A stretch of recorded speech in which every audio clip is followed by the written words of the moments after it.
Scarf. Scarf. Oh, there it is. I can see him. I can't see what you guys can see. Scarf, come here. Here. Come here. Ah, you little bastard. Here, give me a kiss. I got a cat. I don't like cats. I love cats. Here, come. Here. My Yeah, I got dad three of used them to show myself. dogs. He used to have 15 dogs in a 2-bedroom council house. Not all inside in a garden. I can't fucking stand dogs. I wouldn't hurt one, don't get me wrong. But shit, you try walking into the kitchen at about 1:30 in the morning and having shit go through your toes. Yeah, it's an horrible feeling. You won't want dogs after that. I never did. Or slipping on piss.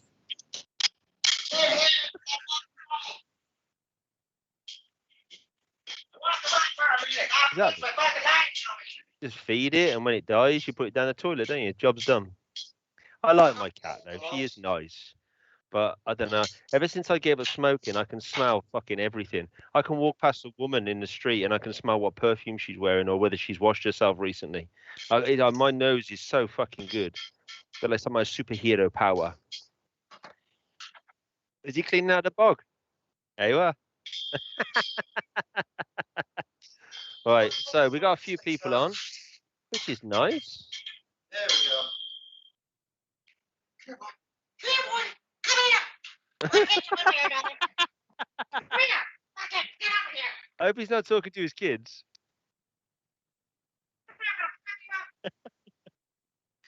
And my cat would never listen to me like that.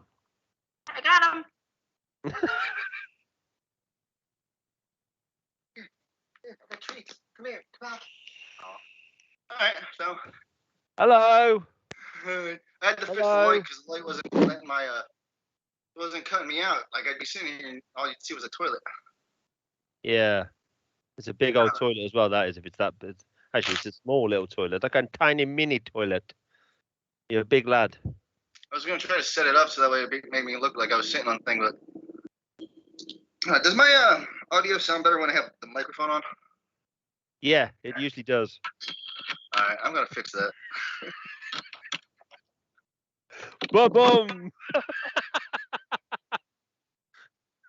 All right. Oh, dear me. All right, is that working now? Yeah, I can hear you. Perfect, mate.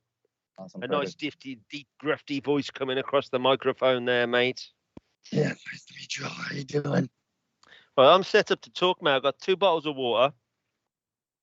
And I'll say it the proper English way. Thank you very much. And I got some old man mints so that my throat don't give out halfway through, yeah? Yeah, you don't want your throat giving out halfway through. Yeah, I always get a bit dry-throated halfway through talking lots because I usually talk a lot of shit. It's bad for your throat, that is. I was talking about something else. So, well, Wait, it depends what shit you're talking about, really, mate. It could be many, many different types of shit there. But the shit I'm talking about is the slimy stuff that comes out your ass. Oh, yeah. It depends if you've been to Amsterdam recently, you know what I mean? Or at all. Yeah, exactly. That comes out your ass sometimes. I got this new avatar thing. It's really cool. Oh, Coco's a samurai warrior. Oh, that's right. I have your own. I'm loving it. Right here. It was like a tenner on Steam. And basically, you got these little guys at the bottom of your stream, and you can fight with them. You can even make them fart, which I find amusing. I think I can do that with mine. Oh no, wait, say it's going up. So basically, you choose your little guy, and then you make them fart. That's the whole purpose of them. Some guy sat in his room one day. I'm going to program this thing and make people buy it. What else does it need to do? It's beautiful. That's what we got put here for. Just to fart, shit, and eat, didn't we? That's what it is, and make more of us. So I suppose that we're as useless as a little avatar on the screen. What else we got here? I got Jill Valentine. A snail. Got loads of them. It's pretty sweet. It's pretty. Anyway, I'll stop fucking talking about that crap. Oh, isn't that beautiful? That's lovely, that isn't it? Yeah, I'm watching the stream and see how it shows up. Looks pretty neat. I like what you did. I like it. Yeah. It's a little bit garish. It's a little bit out there, but it It's fits so my me. personality. Yeah. I think kind of. Yeah, I like it. I like it. I think it's a new idea. Anyway, sorry, Mighty Nick, man. This is your thing, man. You haven't said it. Yeah. I'm liking your toilet. Not your toilet, your throne. Sorry. I was. When are you gonna get that crown, man? Okay.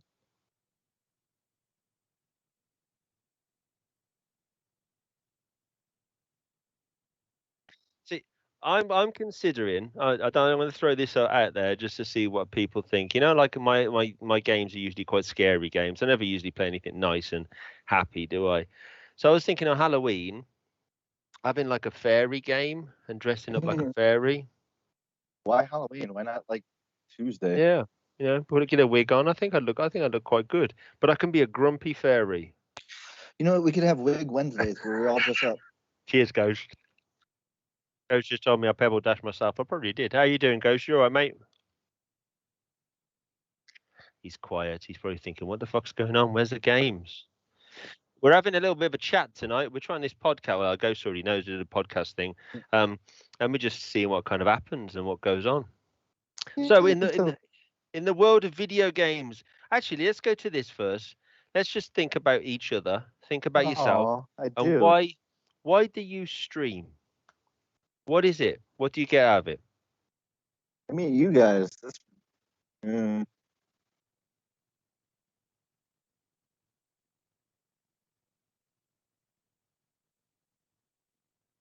Yeah. It's a way of meeting people you would never meet in the first place, too. Like we would never met in the first place if it wasn't for the fact that we had streaming to do it. I mean, think about it. We met each other like what, a week and a half ago, 2 weeks ago, and now we're doing this podcast thing. Well, that's true. This gives it's an outlet for something that we would never have any other way. So Yeah. I mean, I do run out in the middle of the street and start yelling stuff at neighbors, but that doesn't really count as a podcast. Kind of does. Well, nah. Kind of does. So the cops show up, and then I know that's such an inconvenience, them are. Especially when you're just trying to strengthen your baseball bat arm. You know what I mean? You're just trying to practice up there. So it's like I'm streaming. I meet nerds like you. That's nice, and that's what Ghost just said. He meets nerds like us. Well, that's true. Yeah, I suppose we meet people of a similar interest, similar age. I mean, there's definitely a diversity on Twitch that it's kind of scary to see how many people are kind of out there that are doing a similar kind of thing, and it's also quite worrying at the same time for me because I see a lot of stuff that you kind of think, geez, man, are people that bored? Yeah. This is something I've spoken to you guys about before. I mean, I've watched some people's streams. No one in like the little group because I enjoy watching them because I know them and I can get interested in them. But I see some, and it's like 500 people watching someone just play 11-year-old game, and I'm thinking, geez, man. They have to be like half bots. And they're not even saying anything. I mean, if they're interacting and talking and chatting shit, I mean, it's at least you've got someone to kind of, talk with. But I sometimes I really don't understand it. But that's just my personality. See, for me, streaming, this whole thing, this fucking entire thing, mate, is new to me. I ain't got a fucking clue. I like computers. I build computers. I play games on them. Finish. Streaming, basically, a guy came to me and he said, I need a new PC. Now, at the time, it was right bang in the middle of 2020, and parts are expensive. So I put one together for him out of a few bits and pieces, and he said, "Oh, I'm streaming. Why don't you give it a try?" And I said, "Well, hey, how you doing, Zeus? How you doing, mate? How's it going?" Zeus. Thanks for coming. Yeah, he's a good one. So yeah, and he streams. I still got him on my friends list. I pop in and see him, but he plays COD. I think it's COD, one of them games. So that's how I got into it. In the sense of it's been a closed off environment, you know what I mean? This last year, this 2 years probably. And probably it was just the point of getting out there and kind of talking to people. It was like the way of socializing when you weren't able to get actually out and see physically people. Well, the honest truth, and you're going to think I'm lying. Yeah, you're full of shit. It's a way of socializing, but not having to deal with people. Yeah. You know what I mean? Because I can just go, oh, piss off and turn it off now. You know what I mean? No, I won't, but you know what I mean. Mute. It's kind of like it's kind of a break between people. I actually had no idea why I started streaming. It just happened randomly. Well, for me, like all I had to do was push a button on the PlayStation. You just push a button Yeah. and you were streaming, and my kids loved it. So like I just started doing it for them, like to play around Well, with yeah. them, and then it just When you've built. got kids, it kind of builds it up, doesn't it? It's good, man. Of course, Ghost is just saying that he just started. He didn't know why he started streaming, but I think with Ghost, he streams on console, so I think so do it's I. similar to you. So it's just like, oh, I can do it. Let's give it a go, and then it's kind of evolved from there. I think. Sorry, mate.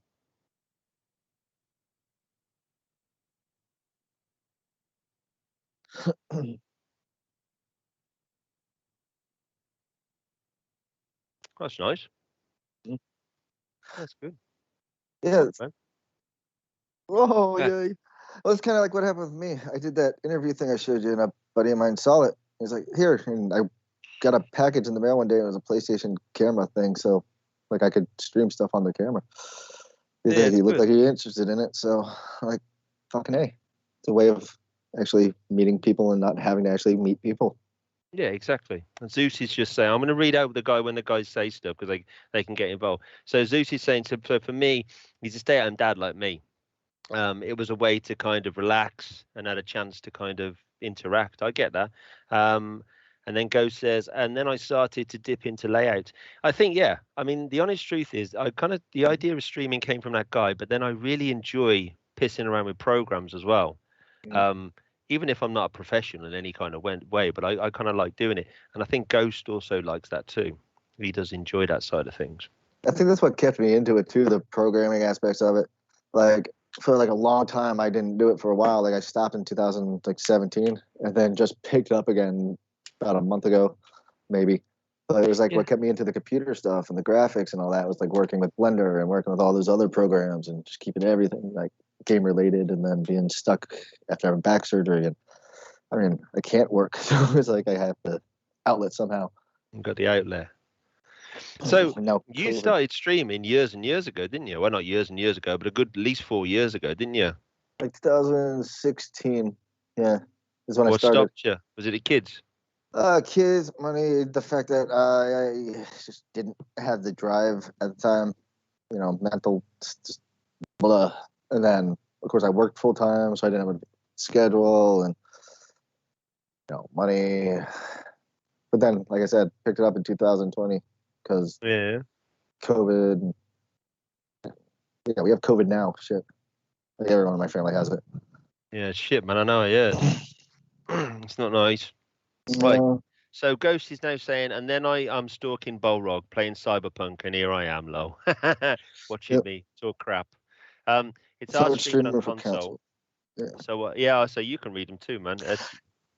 Yeah, sorry, I had it up on my phone. I didn't know why I started reading it out loud because I expected you to. That's right. So it's hard streaming from console. PCs, as far as I know, it seems easier from PC. PCs are, you just kind of, yeah, it seems easier. I've never done it from a console. I mean, my Xbox, I just plug it in and press a button. It does do it, but it's not all the overlays and all the prettiness. It doesn't have that. So, All the yeah, pomp and circumstance. yeah, exactly.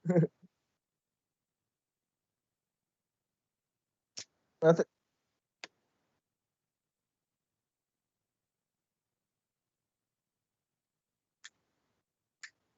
Yeah, you can piss around with it, make it look pretty, or like mine, make it look like somebody hurled something on the screen. But I like it. See, I did it. Like I tried doing that before, getting the capture card and everything, but my computer was shit, and I didn't know what I was doing, so it kind of turned me off on it. Really? I don't know because I've always PC gamed, so it's kind of it's been kind of easy for me. I mean, the last console I really owned was PS2, and that was when it was new. So it's been quite some time ago. Lights, Yeah, I've been yeah, it playing was. consoles since regular Nintendo NES. Yeah, So I like we've played it had, before that. yeah, I had we've them had before that. everyone pretty much up. Like it's been like a religion almost in our family. Just Yeah. grab it. Oh, what's the new console? We have to play it. Right, so But, Ghost is saying Lightstream is the answer to consoles. Lightstream. yeah, Lightstream. but not for broke ones. But that is Oh, actually yeah. a really good way of doing it. But yeah, Zeus is saying you got it's a paid subscription. I was going to say prescription then, but it's a subscription that you pay over a period of time, and it's similar as far as I know. It's similar to OBS, but you get a few more bells and whistles with it. What it does is it streams it to a browser, like you know how you stream to Twitch. It does it like that, like the Twitch website, except it streams it to their browser, which then they add the overlays themselves and then put it out through whatever medium you want it. Okay, so that could be like that. Yeah, I remember Go saying there's sometimes issues with it, but I don't know whether it was OBS he had the issues with. I'm not sure. Well, there's always a delay and whatnot. Exactly, you have to send through one and then the other, but that's what I think the premium subscriptions are why they get around that. We'll give you more bandwidth if you give us more money. Yeah. That's true. But we don't have the same issues because when I lived in South Africa and also Australia, it's there's a difference with the internet because we're so bloody squashed in. Our internet's so much faster. We don't really have the issues with it, so we can pay for crappy internet but still be relatively good. Well, like in South. Oh, I'm sorry, I cut you off. The problem with the internet in America is there's no competition. Yeah. Back in the 1970s, during the Reagan administration, what it was is when cable and internet stuff wasn't really big, the cable companies went to. He's gone. I don't know. He's frozen. He's like doing a wave in the air. Have you guessed what it is yet? The government. Oh, he's gone back. He's come back now. Bob Ross. Yeah. Hello? Are you right, mate? Yeah. You kind of broke up then halfway through, mate. I don't know why. Oh no, I heard you the whole time. I didn't know what happened on my end. You were like guys this. Never stopped. Yeah, that's how I normally. So there was no competition. There's still no competition now. Yeah, they lobbied the Congress to actually company or phone companies. They have to share lines. So them having to share the lines, each company has to compete with each other for customers and shit. And the cable companies don't have to do that. The companies who can actually lay the lines are the only ones who actually can work in those companies. You can actually look at it. There's a show, Adam Ruins Everything, and that was one of the things he brought up was how cable companies and that shit doesn't work. Yeah. It's similar over here in the UK. We had BT. This is going to be a boring conversation, but we had BT that only ever laid cables. I lay cables all the time in a toilet, but that's a different thing. But but what they then did is the other company, because there's so many providers of internet. I mean, our local supermarkets provide internet over here. It's just mental. But so they started laying their own, and obviously that's why you've got more than just one set of cables down. That's why we've got the 5G and all that kind of stuff. It's a bit crazy of it. Because I remember my father-in-law, he used to work for Vodafone, which is actually Vodacom in South Africa. And he said, there's no such thing as 4G. There's no such thing as 4G. And we'd had 4G in the UK for nearly a year before that happened because there's such a delay in the technology. And because you've got so much fucking land, trying to lay the cable for that is just a big, big job. Yeah, the ones who can't afford it. I mean. Yeah, exactly. So I used to lay cables, duct for BT when I was younger. Yeah, I mean they do a lot of work still, the BT, but it's a different company that's laying the purple stuff now, which is the fiber optic, isn't it? Because they're outside my house and my internet keeps getting it from that. Looks like the lead singer of Rusty Root. Dude, no way. That's what Zeus says. I don't know who Rusty Root is. Oh, dude, no fucking way. That's weird. They sing that song. Their bassist. I dated the niece of their bassist. Seriously? Yes. That's a link, man. There you go. That's fucking insane. But yeah. So Ghost, man, this thing is it's the same as sorry, I'm just gonna explain to him what it is. It's the same as what Coco's got, but you can bomb stuff. Look, it's pretty cool. I'm gonna bomb you guys. It's on Steam, mate. Sorry, he's just asking about the things at the bottom. That's right. Yeah. So you used to date the bassist's daughter? No, niece. Like okay. Not. It was like his, like either his sister's in-laws. All right. Daughter. So it was like they weren't blood related niece, but it was his niece. But yeah, I didn't find that out until after the fact. And they're like, oh yeah, it's roasted root. And I'm like, who the fuck's roasted root? And then I had to figure out like they're I used to bang Elton John's accountant's daughter. Yeah. I did. What about that? It's linked, isn't it? Kind of, Yeah. But yeah, like right there. Small Blood world, red, but the like, UK is, though. All interbred. Yeah. Oh, 100%. Definitely, man. Stormy Sun Studio has won the jumping catch game. Wait, what Well now? done. I don't know what that is because it's brand new to me, but congratulations. The explanation roll is still on, guys. If you want to grab some roll in and win some random Steam games, you can go for it. There they go. Oh, Almighty's already in there. What do you get? 20, mate. Why has it changed again? Oh, look at that. It's doing it twice. Huh? Okay, well that's cool. I can get rid of some of them. I remember Coco's doing exactly the same thing as that. I wonder why that is. Oh, well, it doesn't matter. I'll change it afterwards. But now you've got two. That's all right, mate. Go for it. All right.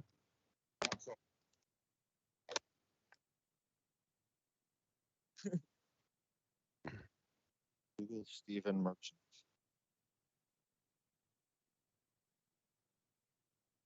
Seriously. I don't, I don't dislike football because it's our national sport, isn't it? But it's just never really, never. I don't know. I had a girlfriend down in Surrey, and I was seeing her for a little while, and she went on a date with a Chelsea player. She chatted her over the bar. So ever since then, I hate football. That's my thing. Don't like it. But no, I just never really got into it. My dad was never into football. Actually, my dad was into football, but he liked Nottingham Forest, and he used to drink 24 bottles of Nuki Brown and a load of stuff sat in front of the telly watching it. So I think that kind of put me off it a bit. It seems like soccer or football or whatever the hell you call it over there is like our football. Sorry, I'm gonna end up calling it soccer a bunch of times. Sorry, but football over there is like our baseball, where it's just like something. It just takes so long, but everyone just kind of sits around, drinks, socializes, and doesn't actually watch the games until like something exciting happens. I think some of them do, but I think there's some that are quite fanatic about it. Not fanatic, but big fans. They're big fans of football. Like, for example, Ghost, he's a big fan of football, but he goes for the football. You can tell because he likes it. Yeah.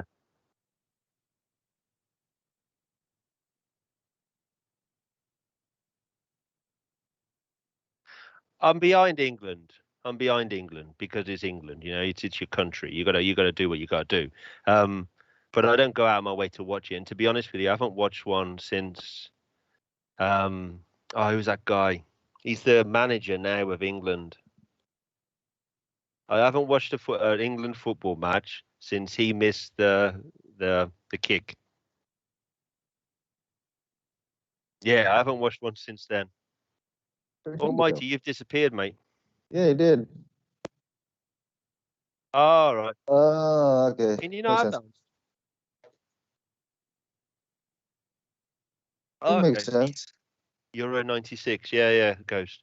That was a long time ago, man. That's the last time I don't game. I don't like follow football, or it's gonna be weird because if I ever talk about football, I don't know which one I'm gonna be talking about. If I'm talking about American football, just say soccer, mate. It's fine. Okay. So when I watch in soccer, like I'll watch it during the World Cup and stuff like that, and get really into it during those times. But like I can't watch it any other time. It's not interesting unless it's for like an international thing like that. Like I don't know, it just doesn't seem as interesting. Well, then again, we suck. So. But you did quite well last time, didn't you? Oh, the last time. I think like the first time they got to the final, like 16, was like last time that the World Cup went around.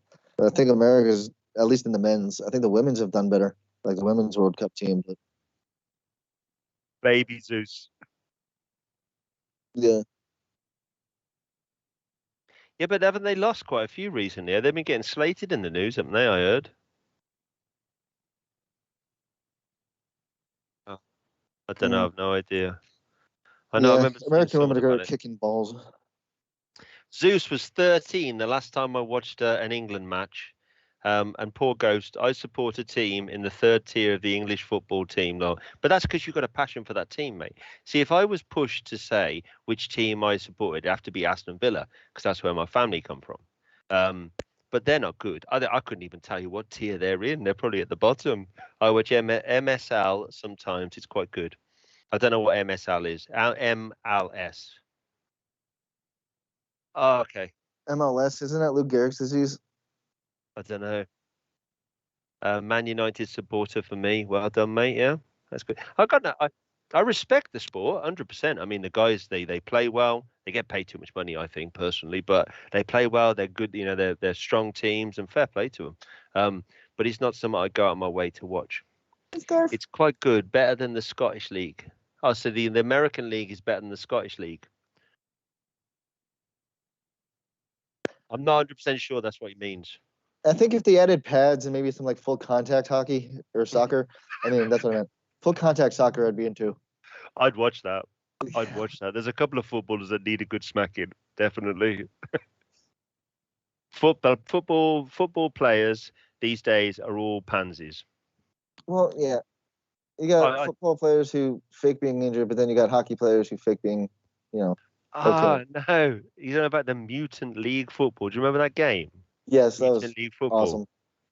That'd be cool. I'd watch that. Definitely, mate. I'd watch that. As long as you get chainsaws.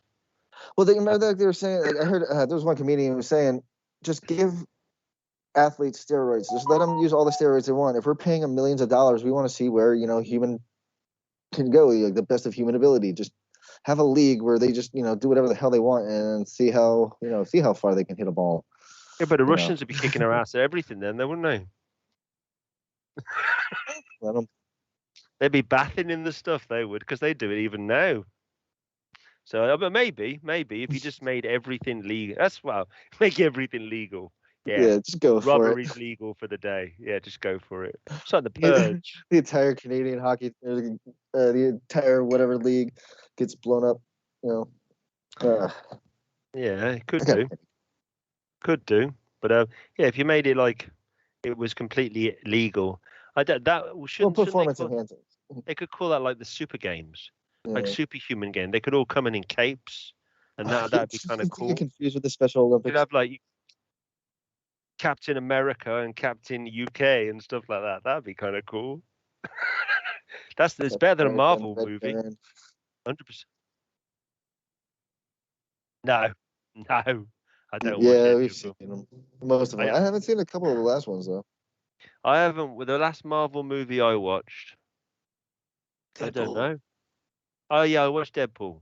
Did watch Deadpool, but I haven't watched all the other. They're all the bleeding same. They're all in the same universe. Yeah, exactly. It's just all the same. That's all that anyone ever made. I still stand by my thing. No one's made a decent movie since about 2010. I love Phasmo last night. It was cool. Deadpool. Yeah, I watched that back when I screamed and I swear to you that it scared me watching it in the clip. Because that little girl who just stood in the middle of the room singing Ring Around the Roses, that was pretty freaky. And I was the only twat in the room. What was that? I just heard something then. I'm sure I heard Ring Around the Roses then. But yeah, it scared the hell out of me, that did. I'm definitely hearing summer. What am I hearing? That was just me. Was it you? Yeah. Oh, okay, that's all right. And Jesus, man. Open the fucking door. Did you hear me when I saw it? I goes, "Oh, you bastards! He's in here." I bet Coco was thinking, "Geez, what's he on about calling me a bastard?" That's like saying "I love you" in the UK. Oh, nice bit of music. Thank you very much. Bit of Mad World. Oh, lovely. So, are you liking the avatars, guys? Oh, there's no things. Look. My screen's really small that I can see your stream. Oh wow, it's just a really big picture of me in the middle of your stream. That's what there I you go. Ear. Thanks for coming back. Hey. Thank you. I tried. I put my makeup on and everything. Wow, what happened then? That's going to confuse the hell out of me. Don't do that.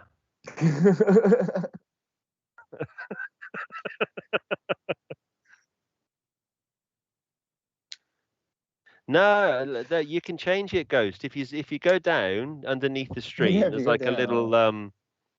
a Down. little like box, and you can change it to whatever you want. There's like Resident Evil characters I've put in there, loads of different stuff, and also you can make it fart as well, which I find very amusing. I That was have the to whole be purpose of honest. getting it. Yeah, that was the whole point of getting it. Okay, so one iconic game from any console, any era that turned you into a gamer.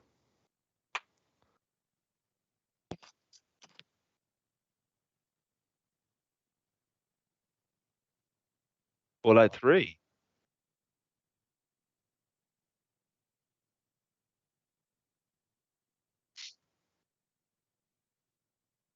Classic. I love that game. It's a good game.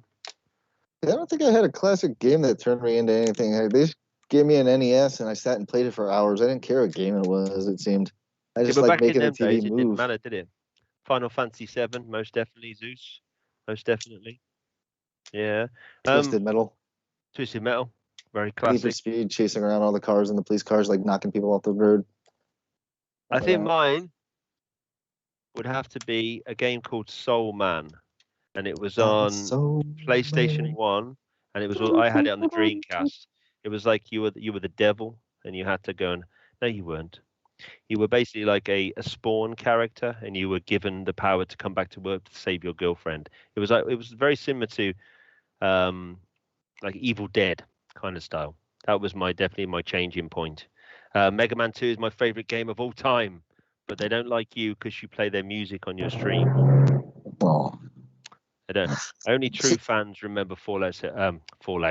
Final Fantasy 7. I remember. I Yeah. remember. I remember Final Fantasy 7. I remember thinking, Jesus, that's a big game. And I remember playing it for the first time and thinking, because my mate used to go back and he used to do the races constantly to get money. Racist?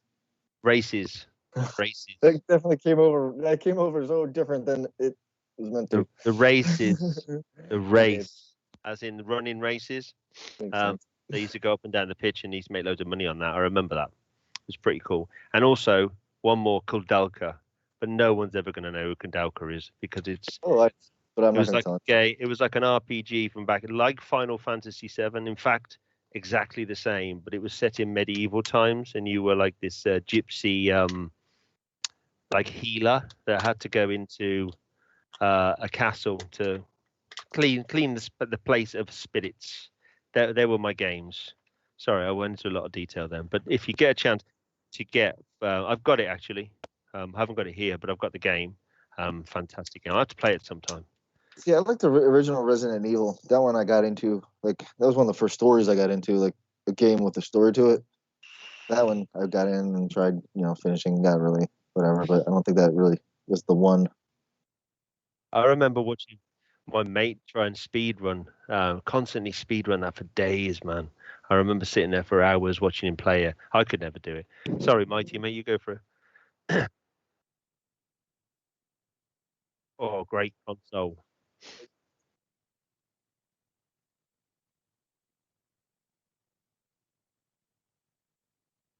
I remember it was I had it on Saturn. Just so you complete Sega it. Saturn. Resident Evil. You had it on Saturn. Yeah, Sega Saturn. That's a cool background. I like this. That's what is that? Shaun of the Dead. I'm not sure. I just downloaded zombie pictures. Because I recognize some of the guys from. I'm sure that's Shaun of the Dead. I got it from foreignpolicy.com. Foreign policy. Yeah, what I've learned about coronavirus from watching zombie movies. Oh. Yeah, I don't think it's the same. I don't think they eat you. I haven't had one eat me yet. Well, the guy in the yellow hat might.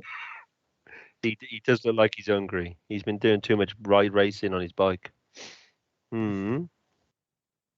So okay, we talked about movies the other day. So you've never heard of George A. Ramirez, Almighty? Oh, that's all right.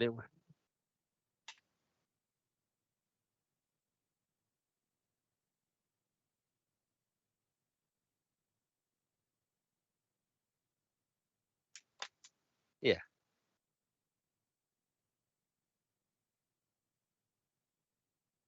Yeah, yeah. Because a lot of his screenplays actually, they were written completely different. Like, for example, like Dawn of the Dead was more of a, especially about a science lab underneath it. That's where Day of the Dead comes from, because it was actually two movies. And Day of the Dead was meant to be the science lab, the experiments, and it was meant to be going on underneath the mall. So can you imagine, like, if Day of the Dead, no, sorry, Dawn of the Dead was made how it was supposed to be made, with those guys living above it and not knowing that science lab was underneath it? I think that would have made such a brilliant movie. But it was obviously money and constraints on things like that. But yeah, I love the day. Have you ever seen the Z Nation? I have. I like that one better than I couldn't watch The Walking Dead after the first few episodes. I started but watching again, it kind of reminded me of, like, I like it. It kind of reminded me of not Night. What is it? Night of the Living Dead. One where they go walk around going brains, brains. What was that one? But it was more of an action-packed one, wasn't it? It didn't. It wasn't so much about them fighting other people. It was them actually fighting zombies, which was quite cool.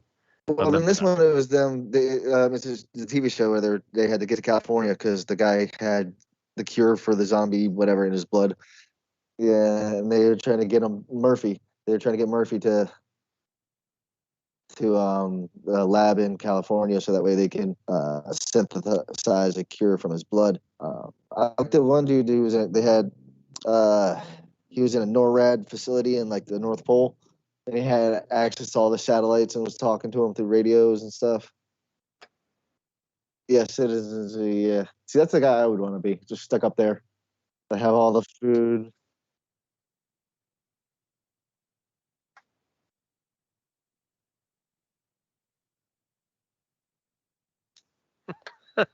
Well, yeah, but then again, I mean, did they come out with new seasons yet?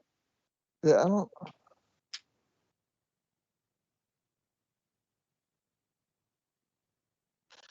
Superpowers. I missed that. Like, I kind of understood it when Murphy became like god of zombies, when he was basically like controlling all of this. I could kind of understand that theory, but it would have kind of got away from me.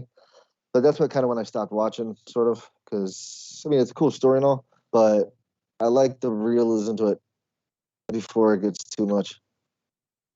I want to watch this. I just want to watch this last season of Walking Dead, because to be honest with you, I dropped off when they didn't kill Negan. I didn't like Negan. It kind of put me off. But that's a good thing, because Negan was supposed to be an arsehole and unlikable. So I like that. But then I got back into it again. And I really want to see how they bring them all back. It's available, but I don't want to spend no money on it when I'm tight. I'm like a camel's ass in a snowstorm, me. I don't spend no money on it. See, no, man, I don't like Disney. Disney can kiss my butt. I ain't giving them no money ever since they destroyed Star Wars. yeah. There's only 3 Star Wars movies, and I don't care. I'll fight anyone to the death if they say there's any others. You know, the funny thing is, you didn't watch my the fucking the interview thing. And one of the things I mentioned in there, like about movie series, I'm like Star Wars, but like, there's only 3 of them. I don't count the first ones. Like I literally said that back then. I don't count the other ones. They don't count. They're an interesting watch, but they're not part. I just don't like the idea. I mean, what's his face? Old Lucas. You know, he was just making money, and fair play to him. Yeah, it's making money.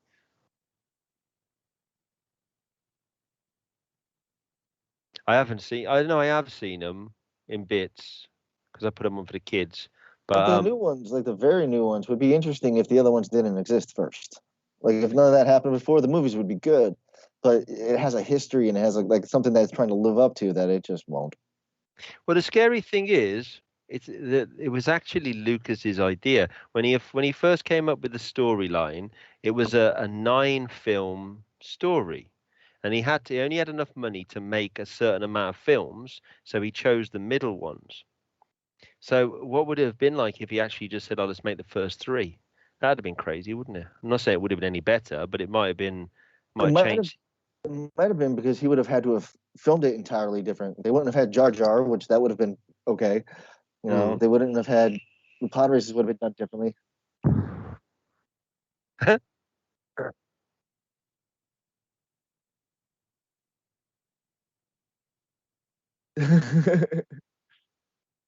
Oh, Zeus is saying that Lucas is meant to be redoing the new 3 movies.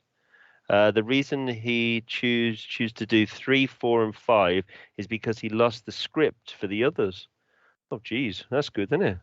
Well, you know how they did the Christmas special. Yeah, Like, years ago. Yeah, they didn't he didn't write any of that. He just said here's the canon. You all just got to figure write the story yourselves. Like he didn't have anything to do with that, and that ruined everything. But they That used was the a actual stupid idea. actors, didn't they? Yeah, they had to. They were under Yeah. contract, but they weren't famous enough yet to say no. Ah, cool. You can tell when you see them. If you look at it, the first hour and a half of them talking in Wookiee without subtitles, literally they look bored as shit. Yeah, they don't look very happy. I've seen it a little bit. They had a first 10 minutes of dialogue is all in the Wookiee language without subtitles or anything. They don't tell you what they're doing, what they're talking about. It's just they're having a conversation in Wookiee language, and then you eventually figure out oh, it's Chewie's family and they're all this other shit. But they don't explain it at all. That. I think it was for kids, though, wasn't it? Really? It was for money. They end up getting so many sponsors that they had to push it to be 2 hours long. It was. They made it like a variety show. Literally, it would cut randomly to different fucking things. They had Earth, Wind, and Fire randomly show up and start playing a song. It just cut from the Chewie homeworld to Earth, Wind, and Fire singing about something, and it wasn't just a single bit. It was the entire song. It was insane. Didn't Mark Hamill hate being in Star Wars? Mark Hamill's Luke Skywalker, yeah. Am I right in that? Yeah, he is. I don't think he wanted to. I remember seeing someone about it that he wasn't too happy about being typecast as Luke Skywalker. But then afterwards, because he got the voice, because he makes some mint out of voice acting, because he does the Joker, doesn't he? In quite a few. I think he was then not happier about it, but I think as for what I remember, he was tight. He didn't want to be typecast. But also, what's his face was the same. Harrison Ford was worried about that as well. But Harrison Ford, the story. Now you can tell me if I'm talking crap or not, because I heard the story that what happened then? Something happened.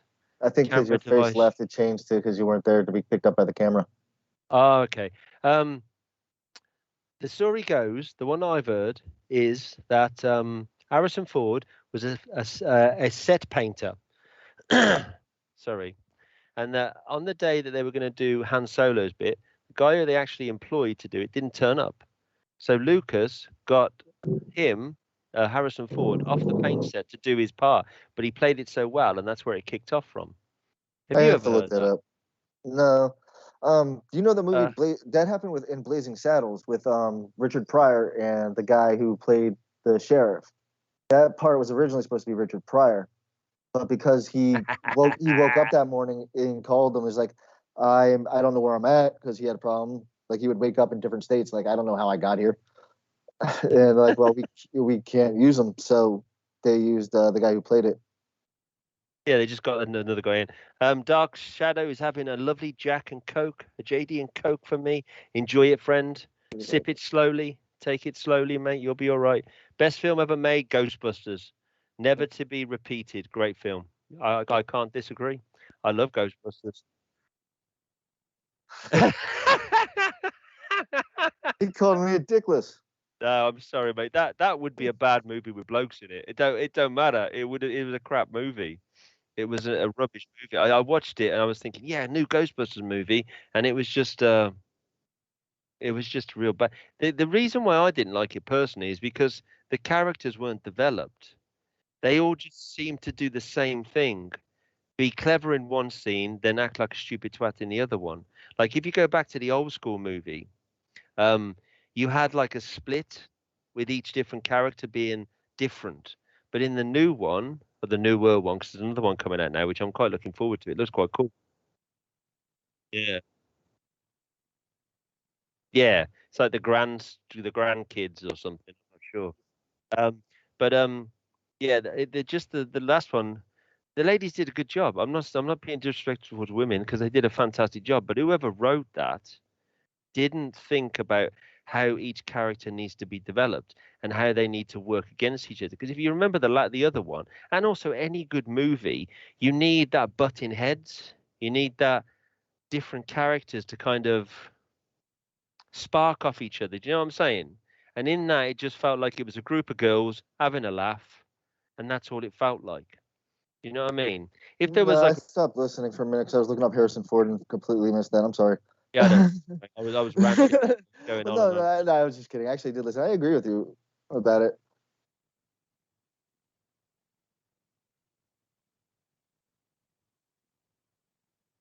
Oh yeah, yeah.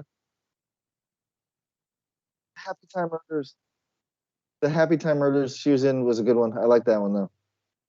Especially the scene when she did the sugar. The scene where she did all the sugar, the actual like candy, and ate it, and it became like a drug or whatever. That scene, you got to admit, that was very well acted and done up. The way she did that. No, I haven't. I was just saying that one because that's the one I've seen. But yeah, you're kind of right.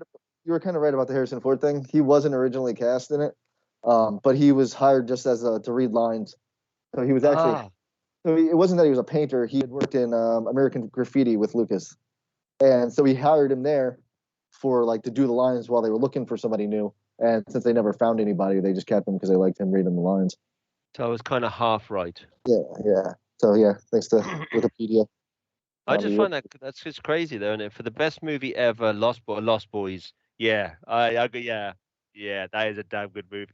Even the music's cool in that. Everything's cool in that Lost Boys. And Star was hot. Was it Star Ooh, or was it Sky? Dark And Sky. then that was like my that was like my pre-teen crush. That was. I think it was Which Sky. one was he? No, mate, it was the They were all lovely. That's all I can say. Shame the Yeah. second one was. I never watched the second one. I'm gonna have to look for the second one. I didn't even know there was a second one. Second Lost Boys. Yeah, I think that's the only one I've seen, or So something like that. Anyway, you've got to watch the first one. The first one's amazing. I love that movie. It's a cool movie. I would Um, Twilight. That's my. Twilight.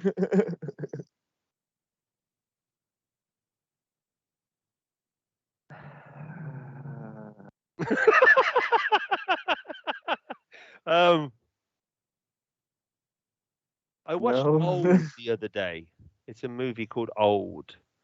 And it's quite a cool premise. It's a weird premise. I haven't watched it all the way through actually, but I've watched about. I'm funny, man. I watch movies like to a certain point, and then I only on Pornhub. Hey, they got some good parodies. It's just they're too long. Yeah, yeah. Oh, that dude filmed a bunch of shit near my house.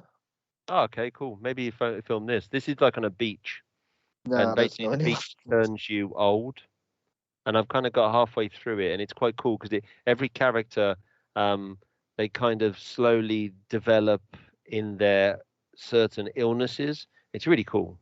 Don't Knock Twice. I don't know that movie. I've heard of that one. Is it Don't Knock Twice or is it Knock Twice?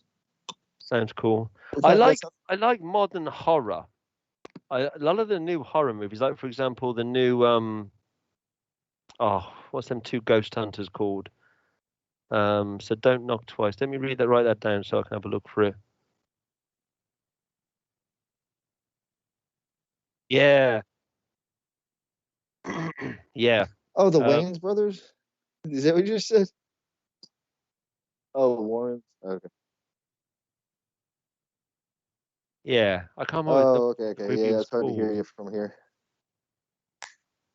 Yeah. I watched that the other day. That The Conjuring. The Conjuring. Yeah, it's one of Oh, those. okay. It's the latest. I think it's the latest one. It's the one when they actually fight against a witch, like a person, like a witch, a covenant of witches. It's really really cool. I like that movie. I didn't like the one before that. The Nun was crap.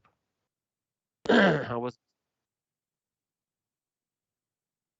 Yeah, that's Oh, it. that one. Yeah. That was I liked that movie. It was a cool movie. Try one called Stir of Echoes. That sounds like a game. I'm sure it's not a game, but it sounds like it could be a game. That'd be the Stir of Echoes. Hmm. I like It that. does sound like a game. It does sound like something Yeah. like a like a campfire game. You play around to see who can, scare the shit out of somebody else the most. Kevin Bacon. I love Kevin Bacon. Flatliners, best movie ever. And also, he was in Hollow Man as well. Fantastic. I love that. Taking A lot of chance. people slated that, but the main reason I love that movie so much? Because the birdie gets her tits out. Fantastic. Kevin Bacon's hair. I met her as well. She was in the Ali G movie. You know the girl in the Ali G movie? She used to play Lara Croft back in the 90s. The 90s. Yeah, in the UK. She was based. Yeah. Flatliners is an awesome movie. Well, Yeah, he played in. Oh, I'm sorry. Go on, Didn't mean mate. to Go cut on. you off. I'm just. No, he You played in have to butt Taking in on me Chance. because I can talk the legs off a donkey, mate.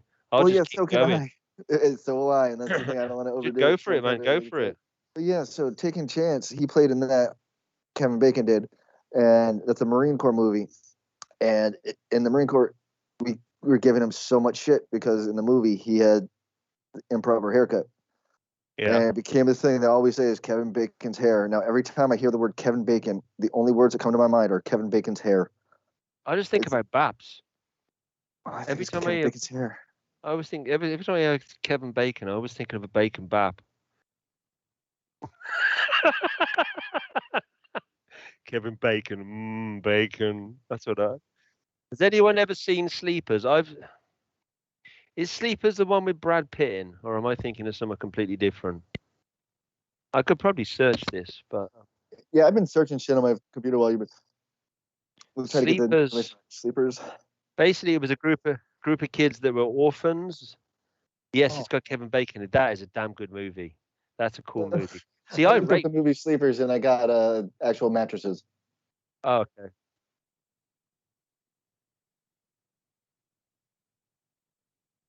Yeah. Yeah.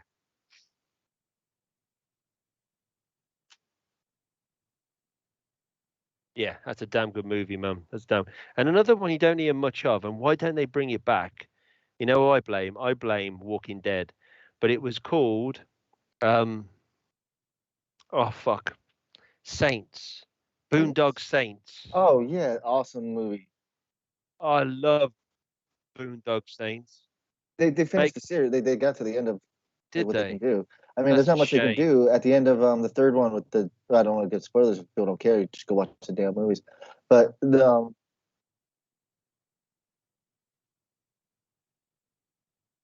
no, it wasn't Yeah, William Dafoe. He wasn't the father. He was the FBI agent. The father was oh, what the hell? He's that comedian. Billy He's that, yeah, Connolly, yeah. Connolly. Yeah, Connolly. Yeah. Fucking. Oh, he was awesome. He told me a story. Didn't tell me a story like he was talking to me. He was on a talk show talking, and I watched it. He's telling me he about how he met the queen, and I guess one of the queen's horses farted in front of a dignitary, and she said she apologized for it because that's the royal whatever the fuck. So she said sorry, but I guess the dignitary looked at her and was like, "Oh, I saw. I thought it was the horse."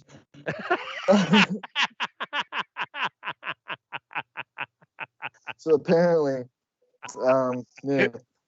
I bet the queen. I mean, she's a funny old girl. I bet she was like, yeah, probably just went along with it, knowing her. Yeah, she would have to at that point, but yeah. But yeah, that was a Blake Connolly story. Hello, Outdoor. How are you doing, sir? We are doing ourselves our first little podcast, which is just chatting kind of stuff. But it's nice to have you here, my friend. I hope you're well. He is saying hello to you two gentlemen as well, Mr. Yeah. Outdoor. That's all.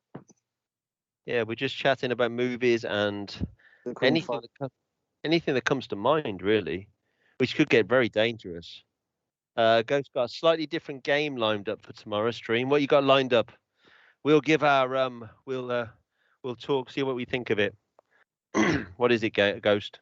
I played a good game last night after Phasmo. It was good, mate. Thanks, gents. No problems. Outdoor, mate. You're a star. It's a surprise. Okay, he's going to surprise us. But I played something called The Guest, and that's quite an old game, but That it looks really sounds cool. good. Like, just sounds creepy with the name. Yeah, you're like stuck in this The hotel Guest. room, and you've got to work your way out of it and find out why you're in here. I need to sort out something for my first affiliate stream. Yeah, you do. It's good to kind of do it and make a big thing of it, mate. Maybe leave it off for a bit because I ran straight into it. I didn't even bother. doing anything. But I think that was probably a bad choice because it kind of dropped off. But maybe advertise a bit. And also, are you on Twitter? Sorry if I'm going off on the Zeus. If you're on Twitter, mate, make sure you. If I haven't got you already, there's loads of links. Ghost has got loads of links as well, that you can just constantly just bombard, and they just flow all over Twitter, man. It's a good thing to do. Yeah. I don't know whether I've got you. Have you guys seen the movie The Guest? I haven't. Yeah, you're talking about the one with the guy comes back from Afghanistan, I think, and it's his he goes to the family. He's like, oh, I was served with him before he got killed. He pretends like they would basically befriends this dude's family who got killed in Afghanistan or Iraq, Yeah. and ends up slaughtering his family. It's fucking Shit. insane, dude. The movie that's like one of the best movies I've seen recently. It just because it's insane.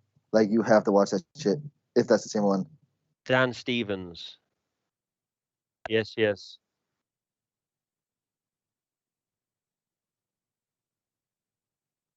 Dude, yeah, That's it was it. definitely interesting. It was I don't get into movies and stuff like that, and especially like movies that relate to like serious shit. I like comedy when I watch fucking entertainment. But that movie, me and my brother watched it, and we were like, "What the hell? This is awesome!" Like all the way through it, just from the psychological part of it, from beginning to the end. It's fucking awesome. It sounds cool. I watched a movie called Palmer the other day with that guy used to sing in the early 2000s, Timberlake, Justin Timberlake. In the early 2000s, back then. Yeah, a long time ago, man. When I was young and the world seemed like my oyster. Oh, it was stylish though. Cool, I man. always just gave me food poisoning. But this movie was really cool because basically the idea was he came back from the war and he went to live with his grandmother and he befriended this kid who lived next door, and they were having gender. They were changing their gender, and he kind of first of all he was really like defensive and angry against her because she was changing, or he was changing to her. But then they kind of set this bond up, and he ended up adopting her. And it was the first movie in life. It's the first movie since Forrest Gump that put a little tear in the corner of my eye, and that's saying something. This year, okay, well, there's a modern movie that I liked. There you go. Prison, that was it. He didn't return from the way he was in prison.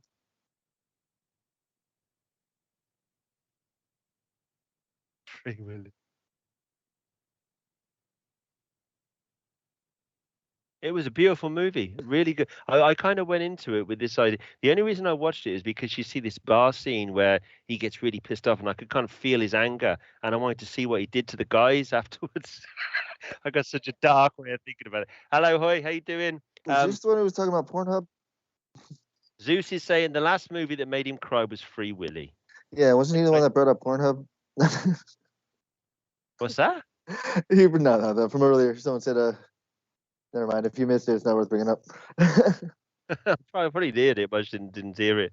But yeah, Zeus was talking about the other movie, and that was Gamer. That was Gamer. Oh yeah, with I remember that one where the guy gets he's in prison and he ends up what he does is he gets alcohol and uses vodka to when he's playing the game puke into the gas tanks to actually Really? get the car started so he could break out of the game with Russell Crowe, I think it was. Yeah. Or Jerome, yeah, they look the same to me if I don't remember their names. That would.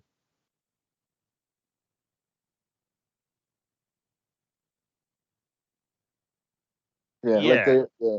And I it's cool remember because like seeing he's that. like doing like a Call of Duty version type game where if you win 30 games in a row, you actually get granted your freedom. Mm. But like the guys don't actually have control of their bodies. The players do. So he convinced the kid who was controlling him to give him control of himself. So that way he was able to break free of the game by puking into a fucking gas tank and then getting drunk and peeing into it and using that to actually start a car to get out of their range of influence. You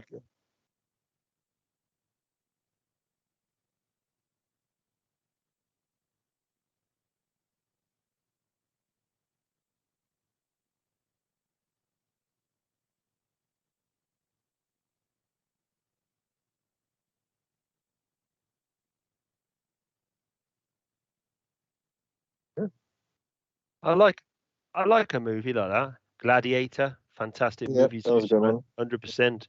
Great film. I've never seen that one, Mighty. I'll have to have a look out for that.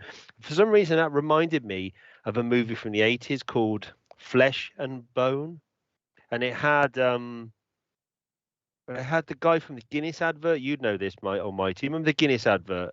He was the robot in Blade Runner. I can't remember his name. Blade. Dennis Quaid. I don't know. Is he a big guy? I think he's Swedish with white hair. He plays a robot in White hair. Blade Runner. Hey, Google.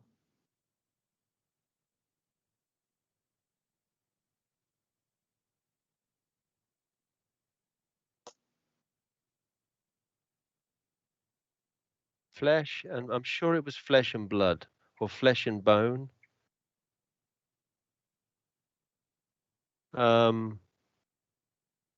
Geez, it might have been. Geez, man, I'm old. What, the Flesh cast of and Blade Bone. Runner? What are you trying to look for? Yeah, it was the guy. Harrison Ford? No, he was Nah, no. he was the robot, the main guy in the robot. Maybe it was Flesh and Bone. Edward James. Wait, no. Well, do you know the name of the robot? Because I'm looking up the Yeah. cast of Blade Runner. Yeah. That's him.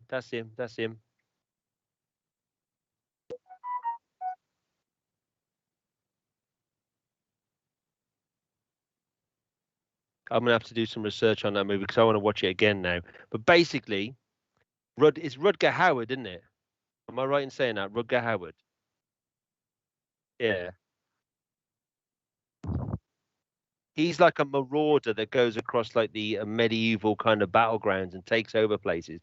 And he finds this woman, and he falls in love with this woman. But at night time, she turns into an owl. And during the Rutger Hauer. At night time he turns into a wolf, and in the daytime she turns into a bird, and they can never be together. It's a fucking amazing movie. It's weird, but it's great. Mate, that's a great.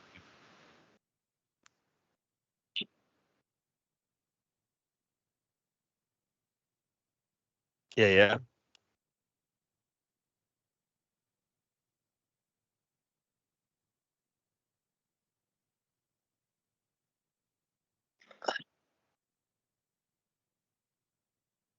Okay.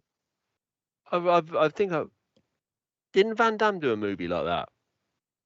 Similar kind of similar idea. It seems like all the movies have been done at least once. They have, man. All these remakes make me crazy. I heard they were going to do a remake of the Goonies. I know I've said this before, but I just think that'd be horrible. I don't know. You can't. Yeah, you can't do a remake of the Goonies. The Goonies was like a classic. I mean, I can understand doing like maybe like a prequel or maybe a sequel to it, but you'd have to do it a lot of honors because that was a movie for like a whole generation. It would ruin it. It definitely would ruin it. You would have to acknowledge the fact that it's a remake and make it a thing about redoing it that way and get everyone who was originally involved with the original involved with the second one, or else Yeah. it's just kind of Because I heard I can't remember the one who plays Frog. I can't remember his name, but he was also in Lost Boys. He played one of the Frog brothers in Lost Boys. He was talking about it on one of his podcasts actually, and saying that they've approached him to do another one. Whether that's a remake or whether that's a sequel, I don't know. But that would be kind of cool. I'd like to see a remake, not a remake. I'd like to see a sequel, possibly, but I wouldn't like to see a remake. Yeah, I just don't think. I think they can destroy it when they remake it. I say the same things with games. Every time I hear they're going to remake a game that I used to love back in the day, I always think, oh fuck, it's gonna be crap, isn't it? It's gonna be absolute shit. What they can But do is they could.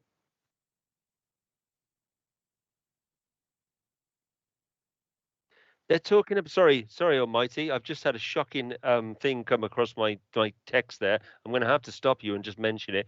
They're talking about remaking Labyrinth.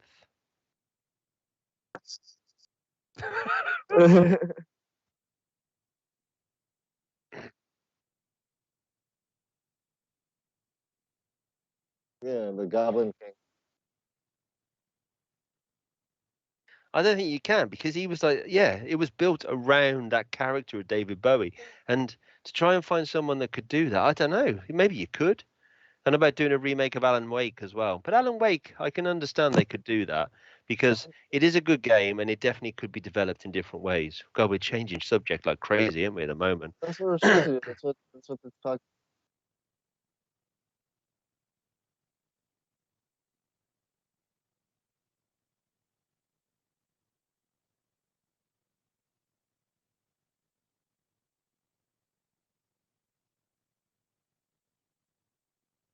Psycho Garman.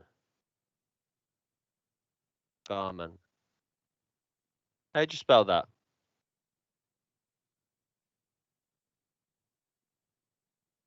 Why is my shit frozen?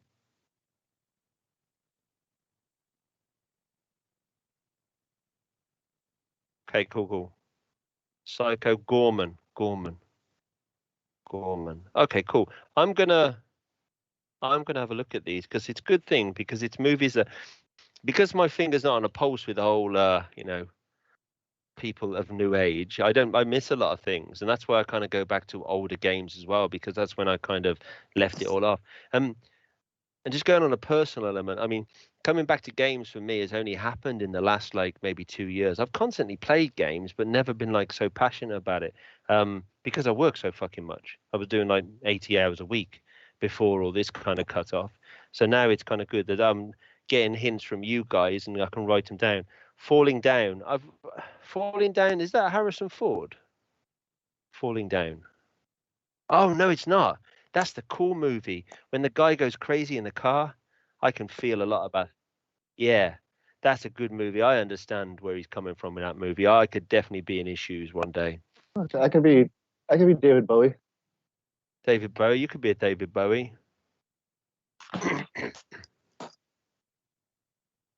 can juggle. Yeah, I don't know. I want breakfast. Yeah, he has the breakfast scene when he goes into McDonald's. I remember that now. Yeah, it's cool. I think they did. I like the Foo Fighters. I love the Foo Fighters. I couldn't tell you which one it was. Michael Douglas. Oh, you Douglas. son of a dick. Walk. Can't think. Walk. Okay. Yeah, that's a relatively new. Well, it's a newer album. It's not like a early 2000s album. I think it's like mid 2000s. Yeah, I thought so. I'm good, ain't I? Eh? I'm good. Well, not really. My brain's dying. I think I cracked my tooth, man. I used to have posh fillings, man. I used to have all white, lovely enamel fillings, and they were beautiful, and I paid a lot of money for them. And the dentist always told me, "Don't worry, we'll fix you up, sir. We'll give you a cup of coffee while you wait, and we'll do your lovely white fillings." Cost me about two and a half grand. And now I'm poor, which I'm quite happy to say. I ain't got no money now. I didn't get a penny to scratch my arsehole with. I go to the dentist now because they've all fallen out. Well, if you need to, you got to, ain't you? But you got to my get it up in tooth. there. I mean, it's in shape that you just can't fit. But well, now they change later. When you find it later, it'd be great. I got a tooth cracked in half. I was eating a sandwich earlier on today, and my tooth just fell in half. Jesus, man. I got hit in the face with a rock and chipped one in half. That's not the same thing. No.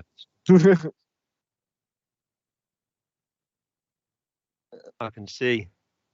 Yeah, I got one like that though. I got like a little indent in mine. I hit my tooth on a dresser when I was like 9. Chipped that one too. I was sitting here talking about dentistry too. The stereotype of English people, you see, is that we all got bad teeth. That's what Americans always say about us. But you look at your teeth.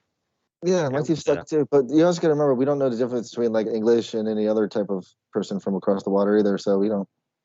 I remember when I was younger, I met an American, lovely girl. Tried to chat her up. She didn't understand what I was doing. She goes, what part of England do you come from? And I said, Birmingham. She goes, oh, what a lovely part of the world that is. And I went, geez, you had never been there, have you? Oh dear. I had a lady ask me where my accent was from, and I'm like, I've lived here for 20 years. I don't have an accent. It's kind of similar to over here, but just a bigger geographical state. You've got all the different states with different accents, and if you ship around, you're going to pick up bits of the accent. So when you settle down, you're going to be a bit weird, like me. Yeah. I've got like a bit of Birmingham, a little bit of London, a little bit of this, a little bit of that, and I'm basically a bastard. But see, I also do that too because it's kind of like a coping mechanism thing with like social like anxiety issues and shit like that. As I start mimicking the person I'm talking to, so if I talk to people with accents, I end up talking in their accent or like saying certain words with inflections that I've noticed without realizing I'm doing it. I do And that. I do that as well, but I always find myself, I always kind of flinch because I'm thinking, do you reckon they'd think I'm taking a piss out of them? I know I feel so bad when I do. Yeah, I was a prison guard. I was actually an MP when I was doing this, and I was standing gate, and it was where the Quantico base is, and the FBI training academy and everything's on Quantico. And one of the guys comes up, he pulls up, and he's an Asian man, and he's like, I'm asking where he's going. He's like, I'm going to the FBI. But he said it, in broken English. Okay. Go He for it, said mate. it. He said it in his accent and whatnot. But he's like, oh, I go FBI. So my response to repeat back to him was, oh, you'll go FBI. And I said it in his accent and I felt so shitty for doing it. Like I'm like, oh damn it! Like I Yeah, but it didn't could be mean. just could be like an automatic response to a situation, though. I mean, it doesn't necessarily mean that you're being nasty. No, yeah, I just felt bad because like he doesn't know that. Like he sees me like I'm standing there in my fucking uniform and everything like that. He's like, I go FBI. I'm like, oh, you'll go FBI, and like, oh, that's fucking mocking and like, oh, it's so rude. But I guess Yeah. he's used to it because he started laughing when I did it. And I apologize, and did the thing, but like it just came right out because you're supposed to repeat back what they say just to make sure you get it, and See, it that's the was good thing about being British because where people talk like that anyway. You go FBI, you go up yo, there. You going yo, up there, are you, mate? You having a Jimmy Riddle up the corner there? That's how we talk, so we can kind of get away with it. And because we're such a smaller island and we're so diverse, I don't care what any Americans. No offense, Mo. I've heard that America is the most diverse country in the world, but it might be, but it's big. So yeah, you can you don't need you can to. avoid people. Yeah, if you wanted to, and I try to avoid everybody. I have no stereotypes or anything. But in the UK, we are so connected, and a lot of Americans. When I had a conversation with an American the other day about curry. Now, curry as we know it was invented, whether people like it or not. It was invented in Birmingham. The Indians came over. They made beautiful curries, and they slightly changed it to so that the us lot, the whites, could eat to taste it. So the Yeah, curry that we know, it was developed and homed in Birmingham. And I just said for the we marketing. invented it. And I said we invented. Now, when an English person says we invented it, we don't just mean my complexion of skin. We mean everybody, everyone who's British. Now, British Yeah, people can be any color of the rainbow, and that's what I love about the UK. I mean, in South Africa, they always say it's a rainbow nation, but the separation over there is fucking horrible. It's when I first went to work over there, and I went for lunch, went for dinner, and they had two tables. They separated themselves, and so I went and sat with the guys, and they all looked at me like, "What are you doing over here? You're." So, and I kind of felt really awkward, but it's like over here, everybody's the same, and that's what I mm. love about the UK. We don't have that separate thing. Anyway, I'm going on a rant here. Thank you for the coffee. My wife just dropped off the Oh, coffee.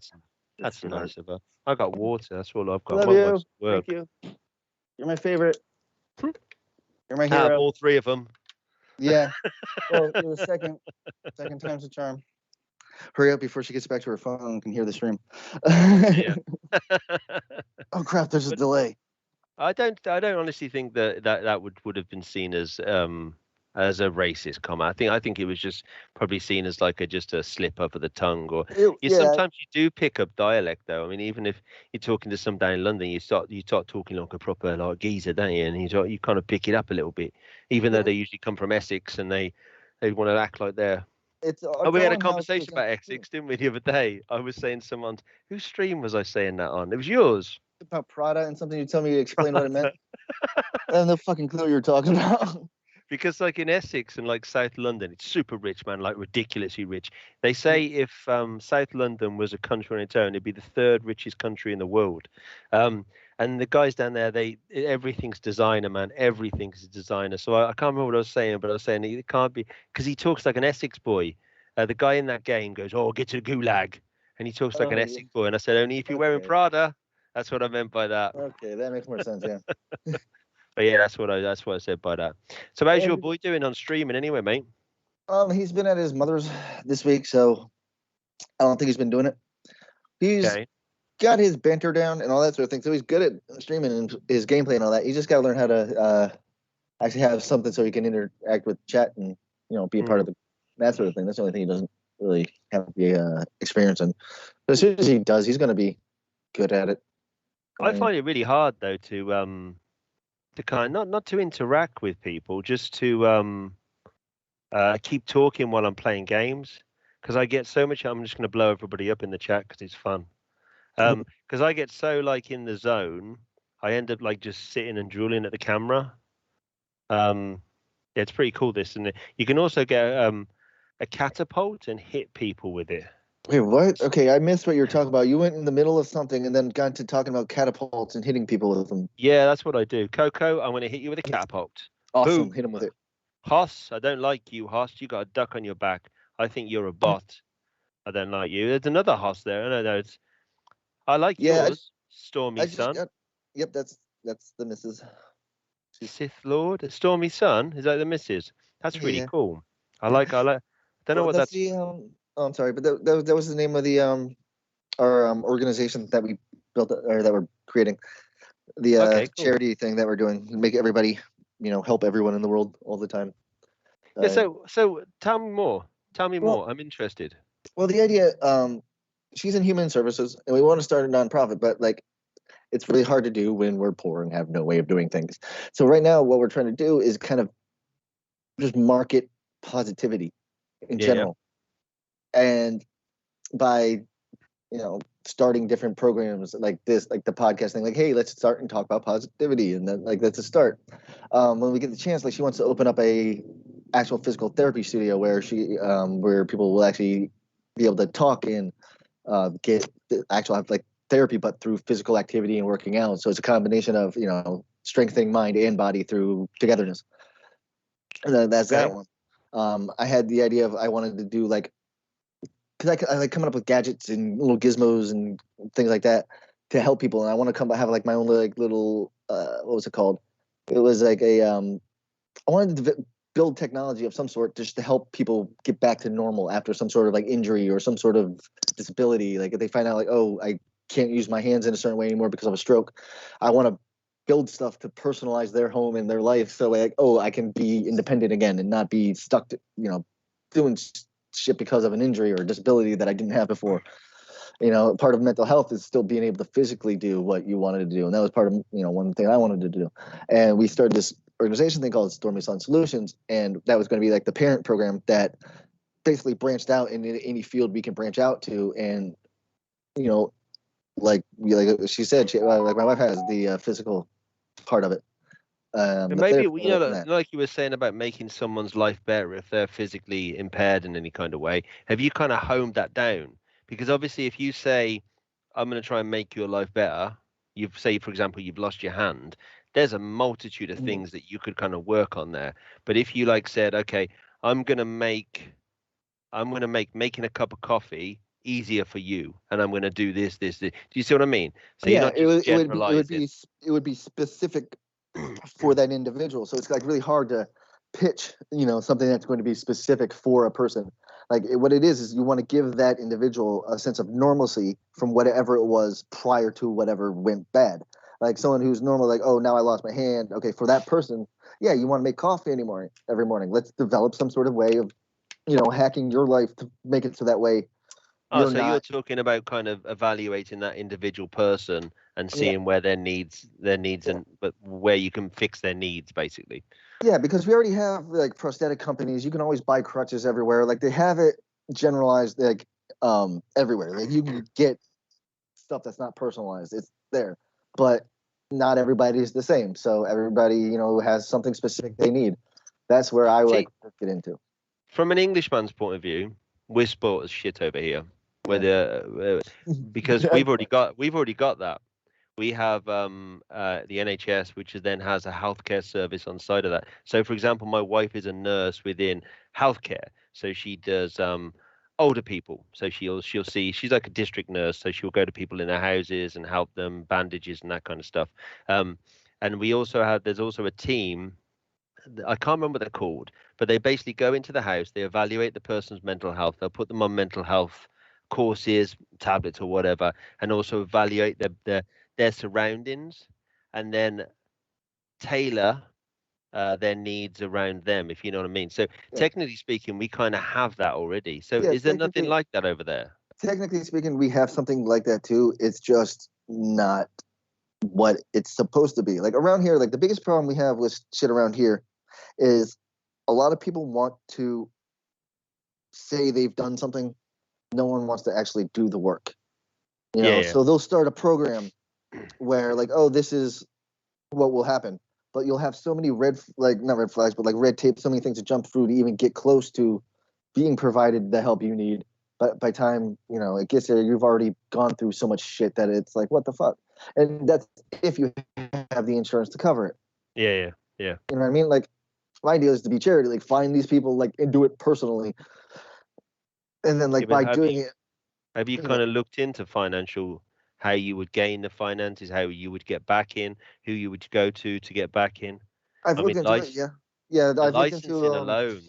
I mean, in the UK, for example, the licensing just to be able to visit someone's house and assess somebody is worth a lot of money. I'm assuming it's going to be similar in the UK.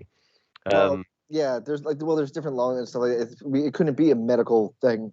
Like I wouldn't be No, like but doing medical you devices, of even it, though you kind of have to go through like health and safety and make sure that you're competent in what you're doing, and also the fact that yeah, you're you'd have to not. get it verified by like an LLC and stuff like that, or not LLC, but limited liability corporation. Yeah, I looked into the corporation. I looked into what it would take to actually um, become a nonprofit and actually so that we can actually get funding and provide tax write-offs for like donations. And yeah. then what we have to do in order to like track the money, like okay, this is what was donated to us, and this is how it went to a charity, and this is how it did all that stuff. Um, so I Because know you how to can do all work that stuff. I through, just couldn't physically have like the for time to do it. example, what's that called? There's like websites, isn't there, where you can post your idea and people may back you or may not back you. Yeah, like What- GoFundMe pages and yeah, stuff like yeah, that. that's what I'm thinking of. I But when mean, they back you and stuff like that, there's tax issues with that. Because if they give you the money for it, it's not a tax write off. It's not for like a certain thing. Like I want to be a nonprofit, actual charitable organization, like something that is actual like you donate to the charity, you're actually getting a tax, something in return as well. Like I want to. yeah, but that's a tax scam, though, mate. Well, no. Like I'm saying, they get that. I want to actually be a charitable organization, and like in order to do that and actually connect donations under the guise of a charitable organization, you have to be able to do certain things first. I haven't been able to do that, so that's why it hasn't started as an actual organization yet. Like It's I'm trying to non do it legally, like from ground up, everything by the book, and it's difficult as shit. No one does anything illegally in the world, mate. Not even the richest people in the world. Richard Branson started selling dodgy bootleg cassette tapes in Camden Market, and now he owns owns everything basically. Anyway, quite a lot of it anyway.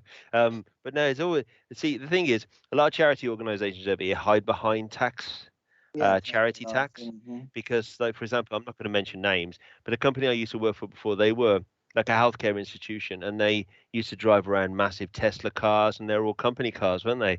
So any profit they had off the top, they skimmed it, put it into cars, well, and then they went and said it's tax free. yeah, and the shitty part about it too is what they do is they can actually provide themselves a what is it called, a salary as an employee of the company. So when the people Yeah, who are collecting the money is like, okay, we get this percentage as a salary, like what the fuck? Of course, you're yeah, going to give yourself a very high percentage of it. yeah, of course you are. So the guy, don't want to get myself in trouble, but the guy from Oxfam, he's not a poor guy, is he? Selling old T-shirts that we chuck out on the doorway. He's not a poor man. You can make money out of it, definitely, Yeah. but obviously under the table. But the thing is, if you're going into it like in a moral sense, I'm a cowboy, mate. Everything I'm thinking about is to swindle somebody. That's the way I work. It's just the way I bring bread. I can't help it. But if you go into it with an honest way, you can kind of put that idea forward to somebody, and they might back you. I mean, if you've got, I think you should now put the old blinkers on. I'm gonna physically do it as well. Look at this. This is me doing my team speak. This is put the blinkers on, guys. Look forward and just zoom in on a part. Do that part and then build out from that part. Because if you're looking at the whole picture, it's gonna go, whoa, man, this is too fucking much. But if you're zoomed in on like making it easier for that guy to make a cup of coffee, you can then build out from there. You see what I'm saying? But it's definitely a good idea. I mean, it's the same as me with this streaming and this lurking.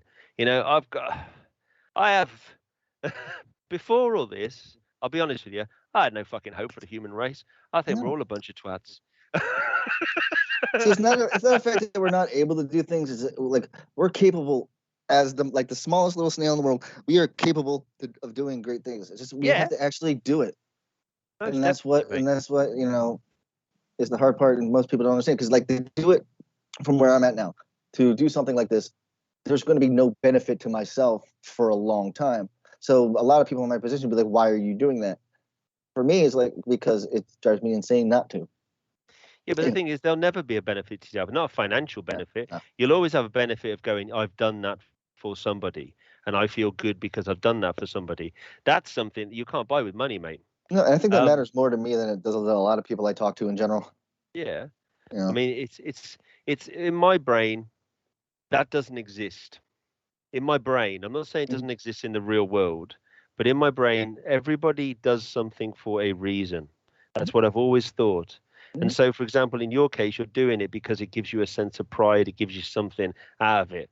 It's I'm selfish, and I really, really need that sense of self, worth. Yeah, So, but I'm not saying you are. No, I'm saying that's something I've always said. Like I told my kid, I'm like, no, I admit it. I'm an extremely selfish person. I need that sense of self worth. So how do I get it? I get it from being good to other people. Like, yeah. So as long as that works, I can admit to being a selfish prick because I want other people to be happy, and that's just how it is. Makes me feel a bit better about it. Yeah, I mean, that's the same thing of me, really. I mean, I kind of help out here and I lurk on streams, anything I can do because I've got the kids. You heard my kids today; they're mental. One of them gave him a blood. You got a bloody nose. I was sat here for 2 minutes, and my littlest boy punched my eldest in the face, and he got a bloody nose. He's got a nasty right. I remember doing that. My little one is just. I kicked my brother in the face once. Like we were playing wrestling around, and I had him pick up a giant Mickey Mouse stuffed animal because I was going to kick it, but I missed entirely and kicked him right in the face. Oh Jesus, that would have been nasty. I'd shut my older brother out of his.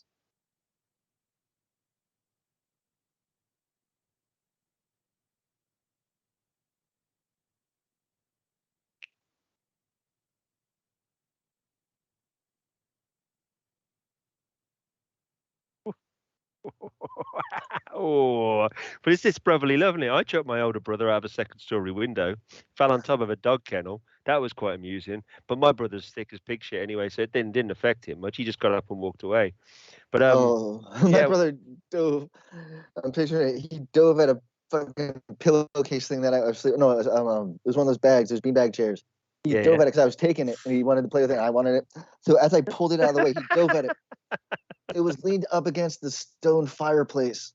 Jesus. And he missed the beanbag chair and landed face first into the corner of the stone fire, like the not the actual corner of it, but like the just face. Oh, he had a line going across his face all the way across.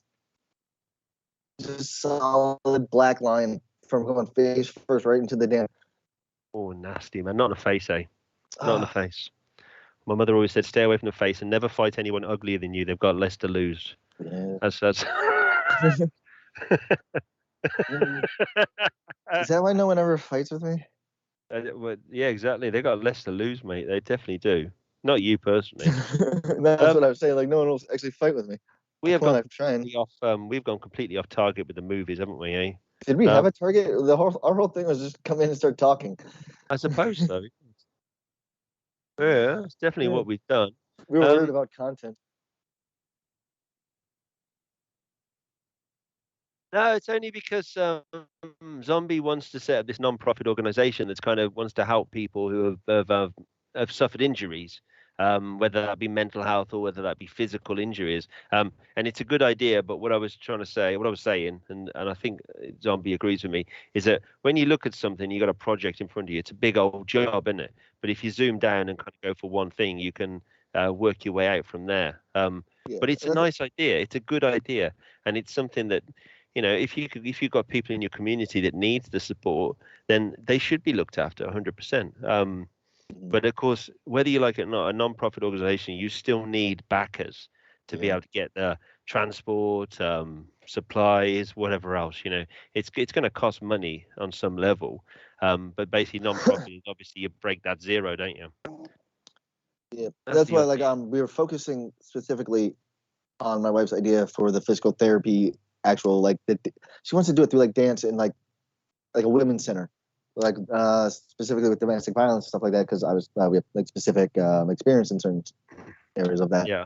So that's where she wanted to start with that, and have a place like a safe space where they dance through music and actually get physically fit. That helps the mental health, feeling better about themselves and actually get, they get that, and then they get to actually talk out their, problem, and, actually have that. She's actually going for a master's degree here. Yeah. Coming up this next year. It was actually kind of funny. She went to get a job as a lunch lady at our school. Yeah. With all her credentials, they're like, no, we want you as a paraprofessional working with autistic children. So now, she works in a school, actually helping teach autistic children. So we're already working our way from nothing to where we want to be with this organization. It's just we're getting the experience and getting the actual work done from the ground up now. Yeah. So, because I promise you, over this side of the world, mate, old people, they make a lot of money. Like, for example, any kind of care for the elderly or the infirm, there's big companies that make a fortune out of it. And it's definitely an area that you can feel that you've put something back into the community, and also it's not bad for the old bread. That's me. That's my business head coming out, but it's true. But yeah, number 4, Ghost. No, Why is it rolling? It's rolling twice now for someone for no reason. I don't know. I'm gonna have to look into that. Sorry. No. Well, what if I rolled a 45 and something else? If you roll 2 45s, you get 2 tickets. How about that? Yeah. That's a bargain, isn't it? That's all right, that isn't it? But the chances of you rolling 2 45s is next to nothing. So I'm all right. I still got loads of them. No one's won any for ages. I wonder why. I hit a 45 today when I rolled it. It was a 45 and something else. Did you? Yeah. Yeah, right here. Okay, cool. Well, you won one then.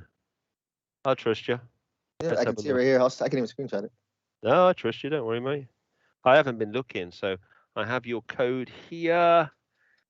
Yeah, I see it. Congratulations, Zombie. Well done, sir. Round of applause. So back to the old grindstone. So we talked about Resident Evil. We talked about movies. TV series has kind of gone over again. So what's your score then, Mighty? What's your plan, my friend? What are you doing? Where are you coming from? What you been doing? I know why you stream. The mental health thing, mate. You up to talk about it or not?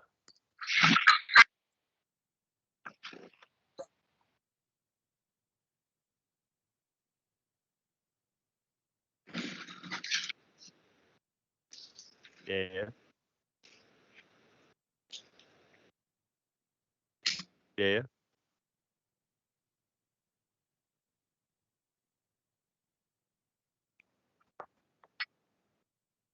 Yeah.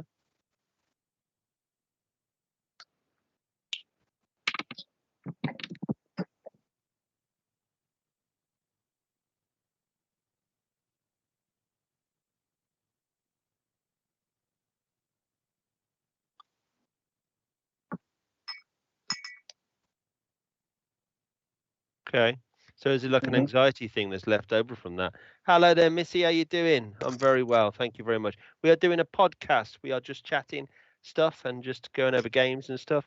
I was diagnosed with severe anxiety January. Seriously, Ghost. Yeah, I was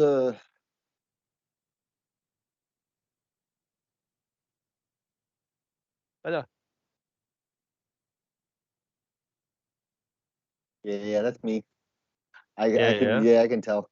That's what I was diagnosed ADHD, major depressive disorder, and generalized anxiety disorder.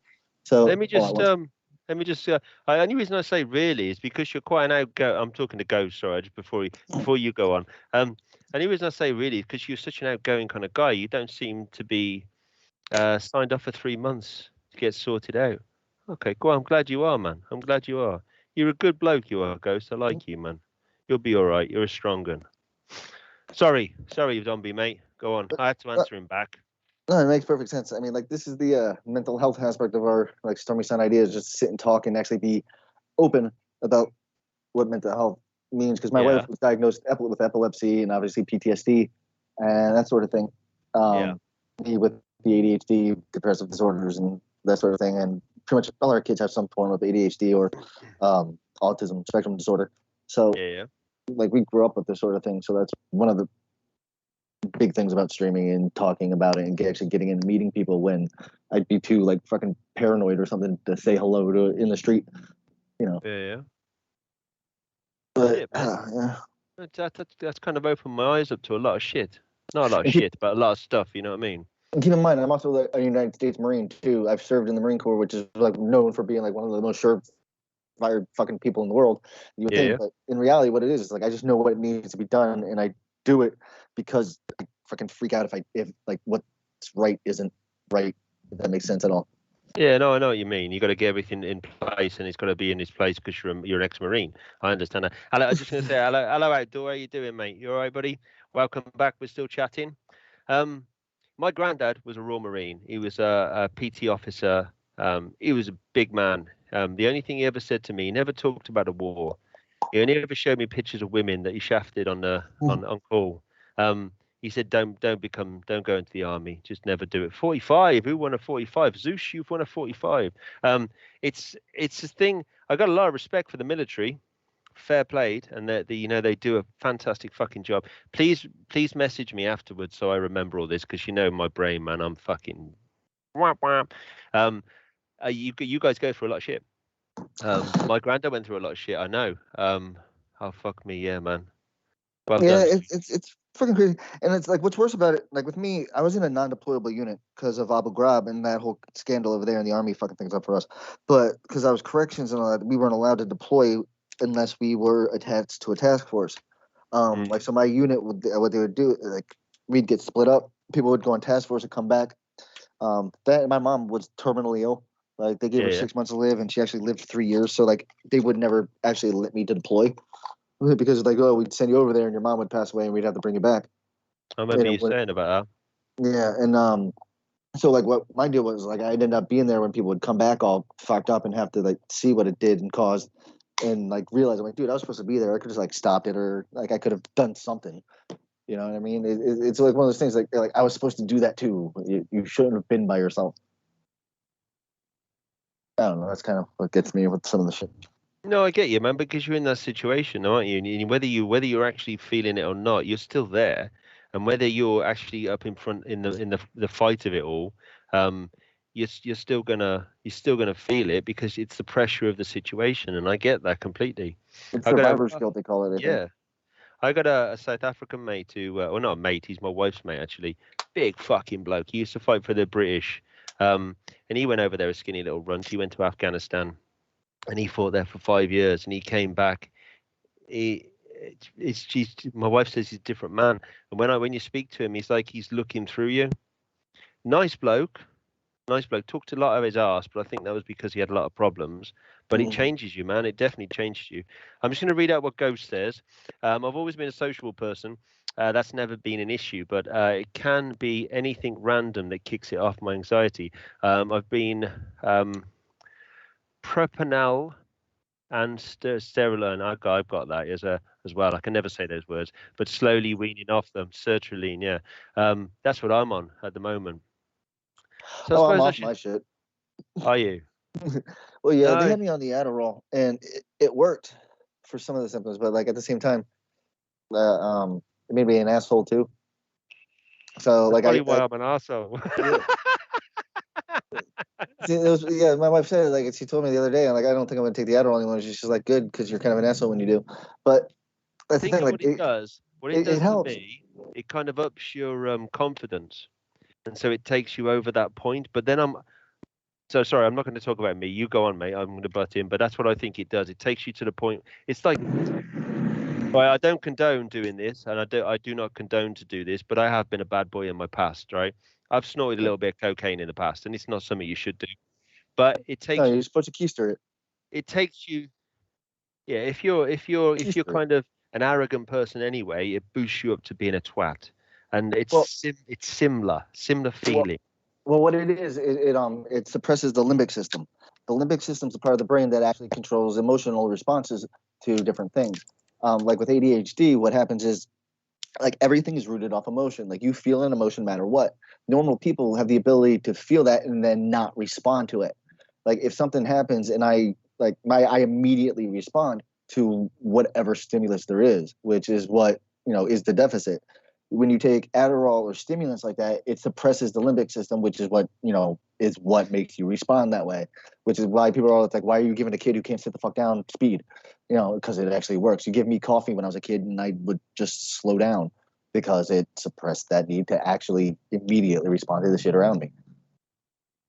Yeah. Hold on, Ghost is saying it's horrible, but I've never really thought anything was wrong until January this year when I had a mental breakdown and anxiety was in a bad place. I turned up to work and basically said to them, "I need help." I did. The thing is, mate, there's a stereotype around it.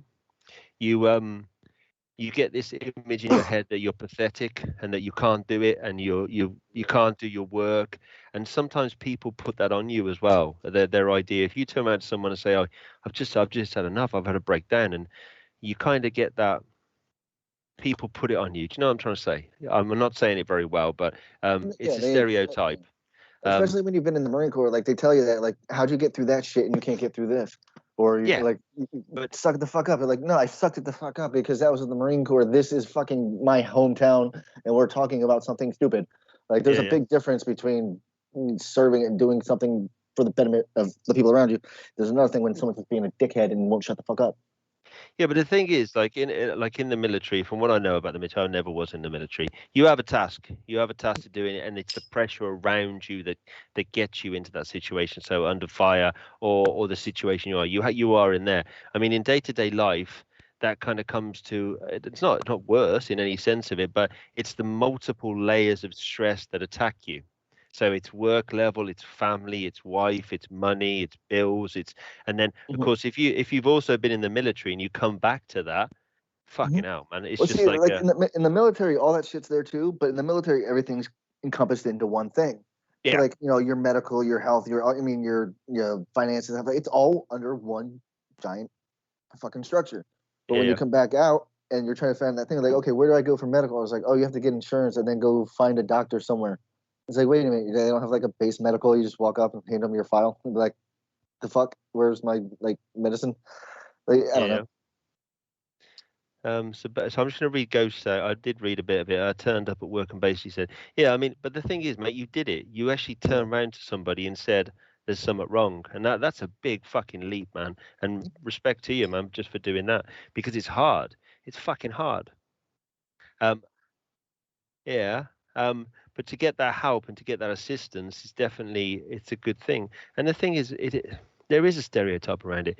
I mean, in the work I was doing, there was a lot of pressure from above. You had to perform, you had to make sure you get your targets, you have to do your KPIs, and you have to do all this. And I was shipping around all over the country, man. My doctor was superb, to be fine, gave me everything. They are. That's the thing. As Streamcam, I think it's going all right. We're talking about a lot of stuff that we need to talk about, I think, and kind of helping people. But thank you very much, Missy. I hope you're well. Um, but the thing is, we take it for granted over here. We are so Yeah, fucking we do. lucky. We are so lucky, man. The support that we have here and the system that we have.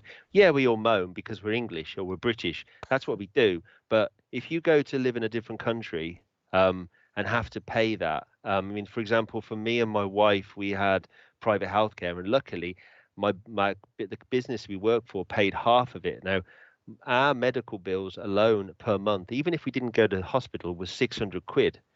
But if the business didn't pay half of it, we would be paying £1,200 a month just to have the ability to go to hospital. Yeah. Can you imagine that? Yeah. Can you imagine in the UK if you turn around to, and in my first son cost me £2,500 just to have him. Can you imagine in the UK? Can you imagine that? Or them 16-year-olds going to the hospital and going, I got to pay £2,500 to have my first child. We are so lucky, man. It would So stop lucky. them from having kids. I suppose can with a that's hammer. true. Just That's use a true. hammer.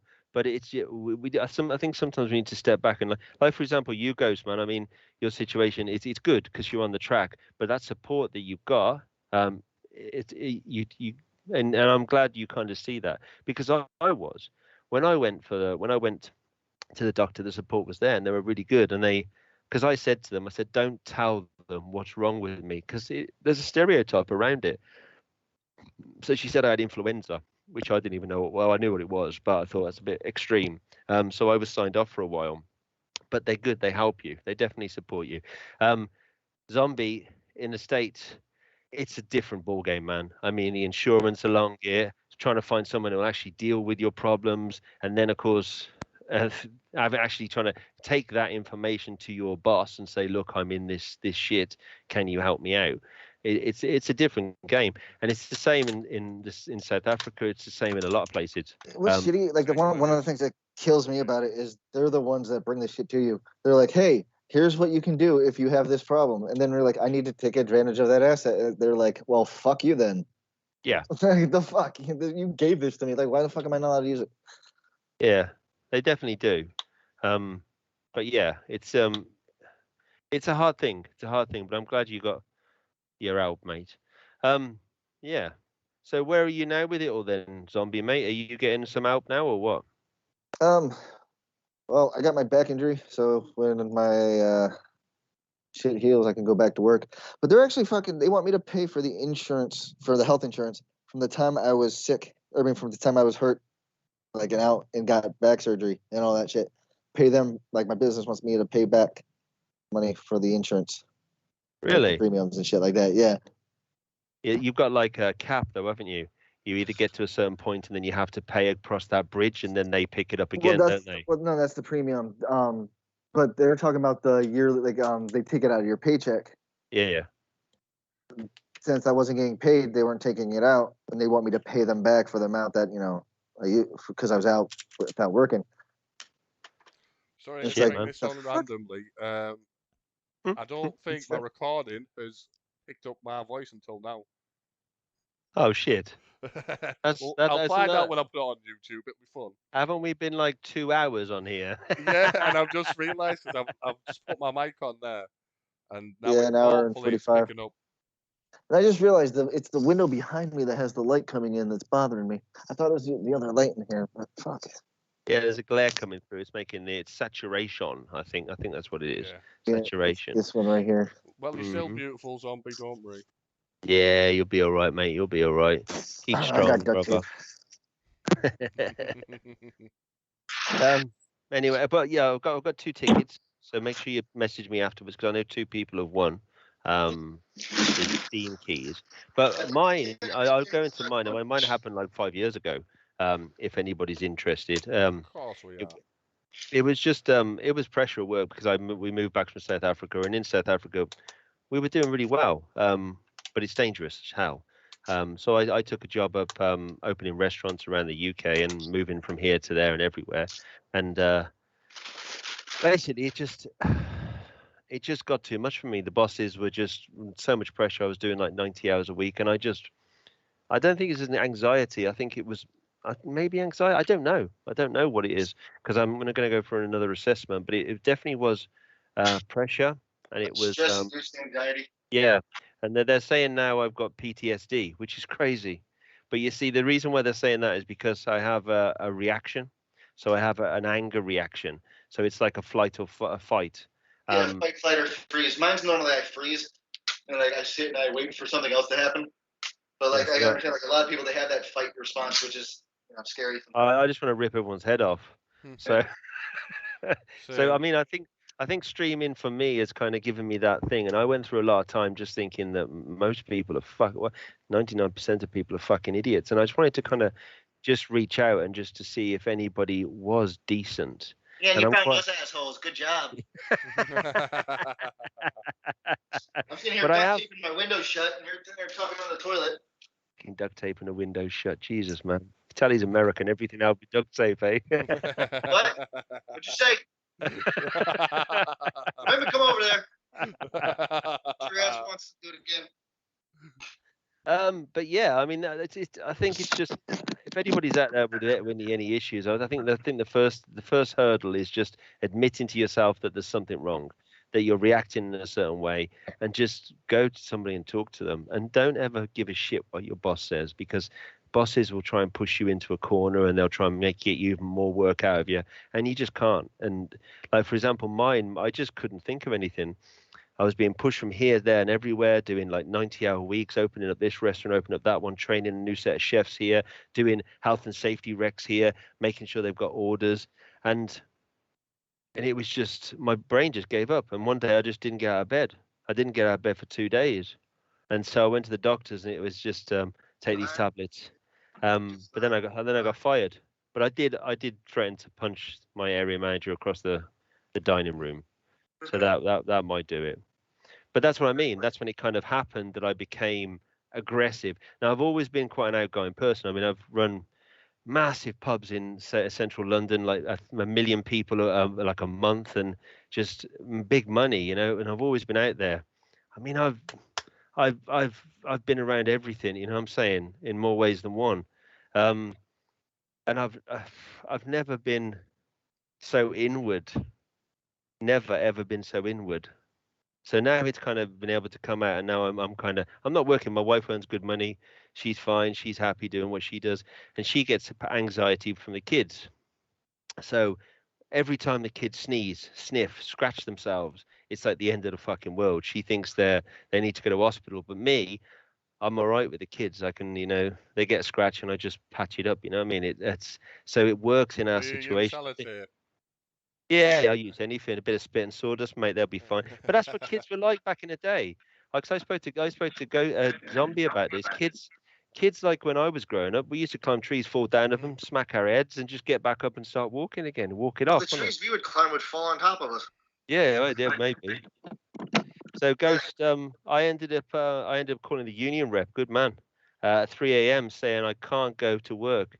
He was superb too. The union reps are always good. See, that's what we got another line of thing here with union reps. Our unions are good over here. That's the thing.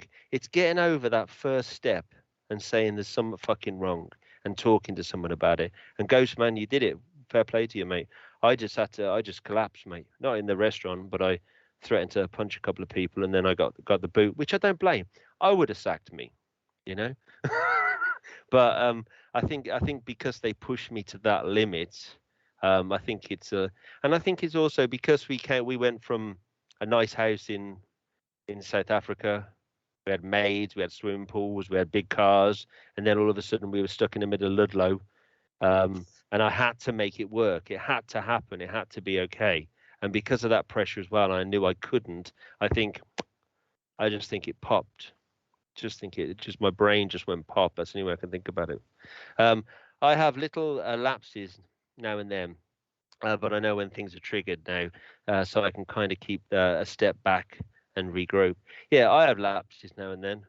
I definitely have lapses now and then. But see, I understand mine's like the kind of, I don't know whether it's the opposite, but I get aggressive, and I'm trying to cool that down because on stream I can't do that. I don't do it at home. My kids and my wife, I'm not saying I'm aggressive with them 100%. No, my wife would kick my ass. She'd knock me to 6. She would if I ever did anything like that.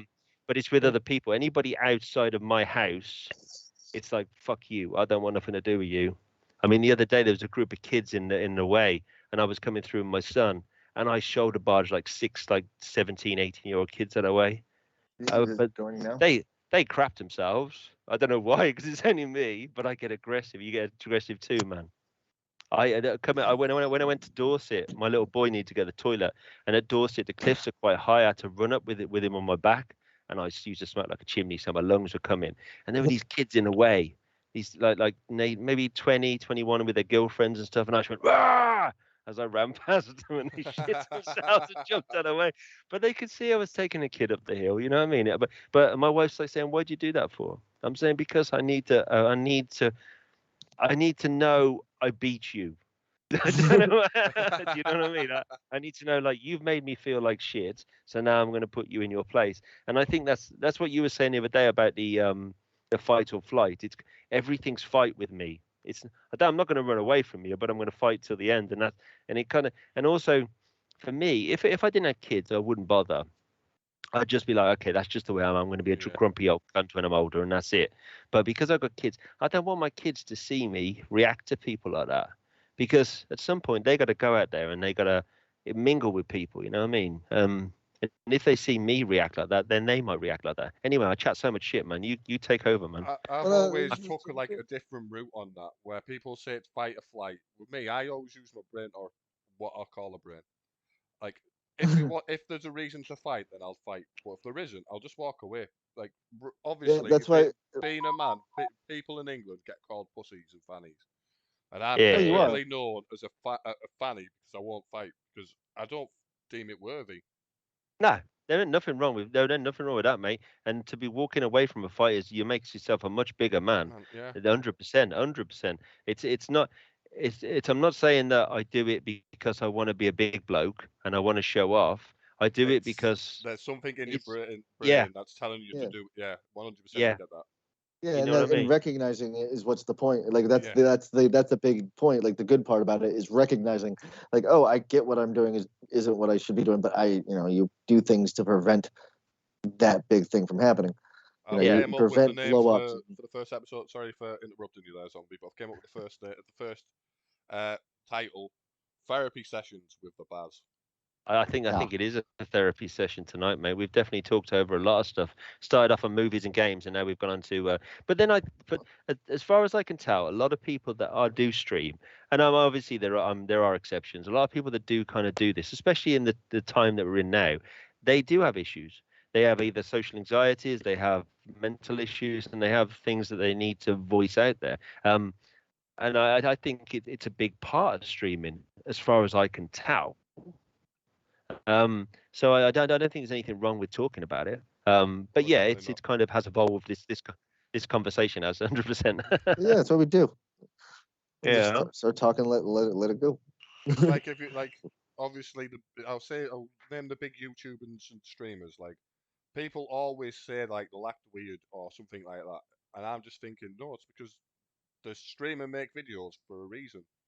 It's not because they're shy or the dickheads will somehow, but most of them have social anxieties. Most of them cannot handle being in big groups or meeting loads of new people or anything like that. So they'll just obviously be awkward around you. Yeah, definitely.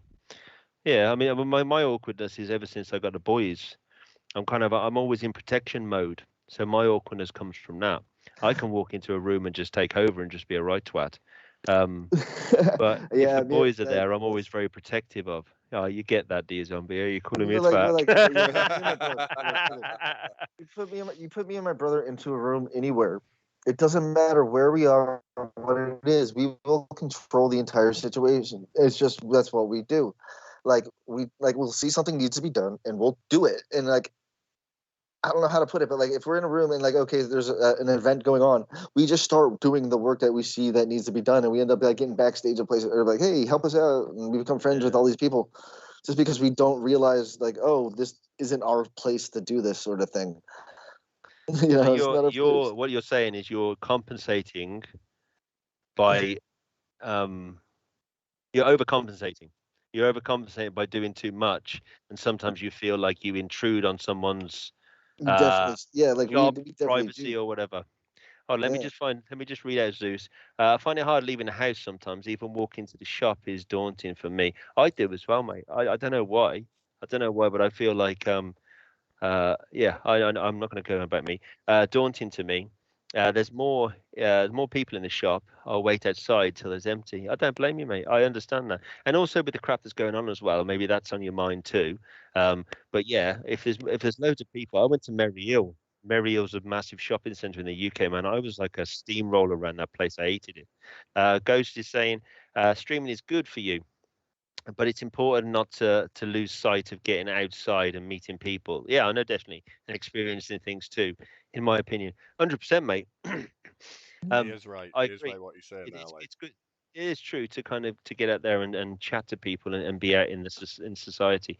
But also on streaming, we do get to talk to people that you would never meet in society on a given basis. Well, Like, that's true. we would But then never have met each other other than you've also got this. the point of a screen in front of you, so you can be whoever you want to be, can't you? yeah. And that's not that's I'm pessimistic. I'm always been pessimistic. I don't lie. I'll tell you what I've done, what I haven't done, and how much money I got in my bank, which ain't fuck all.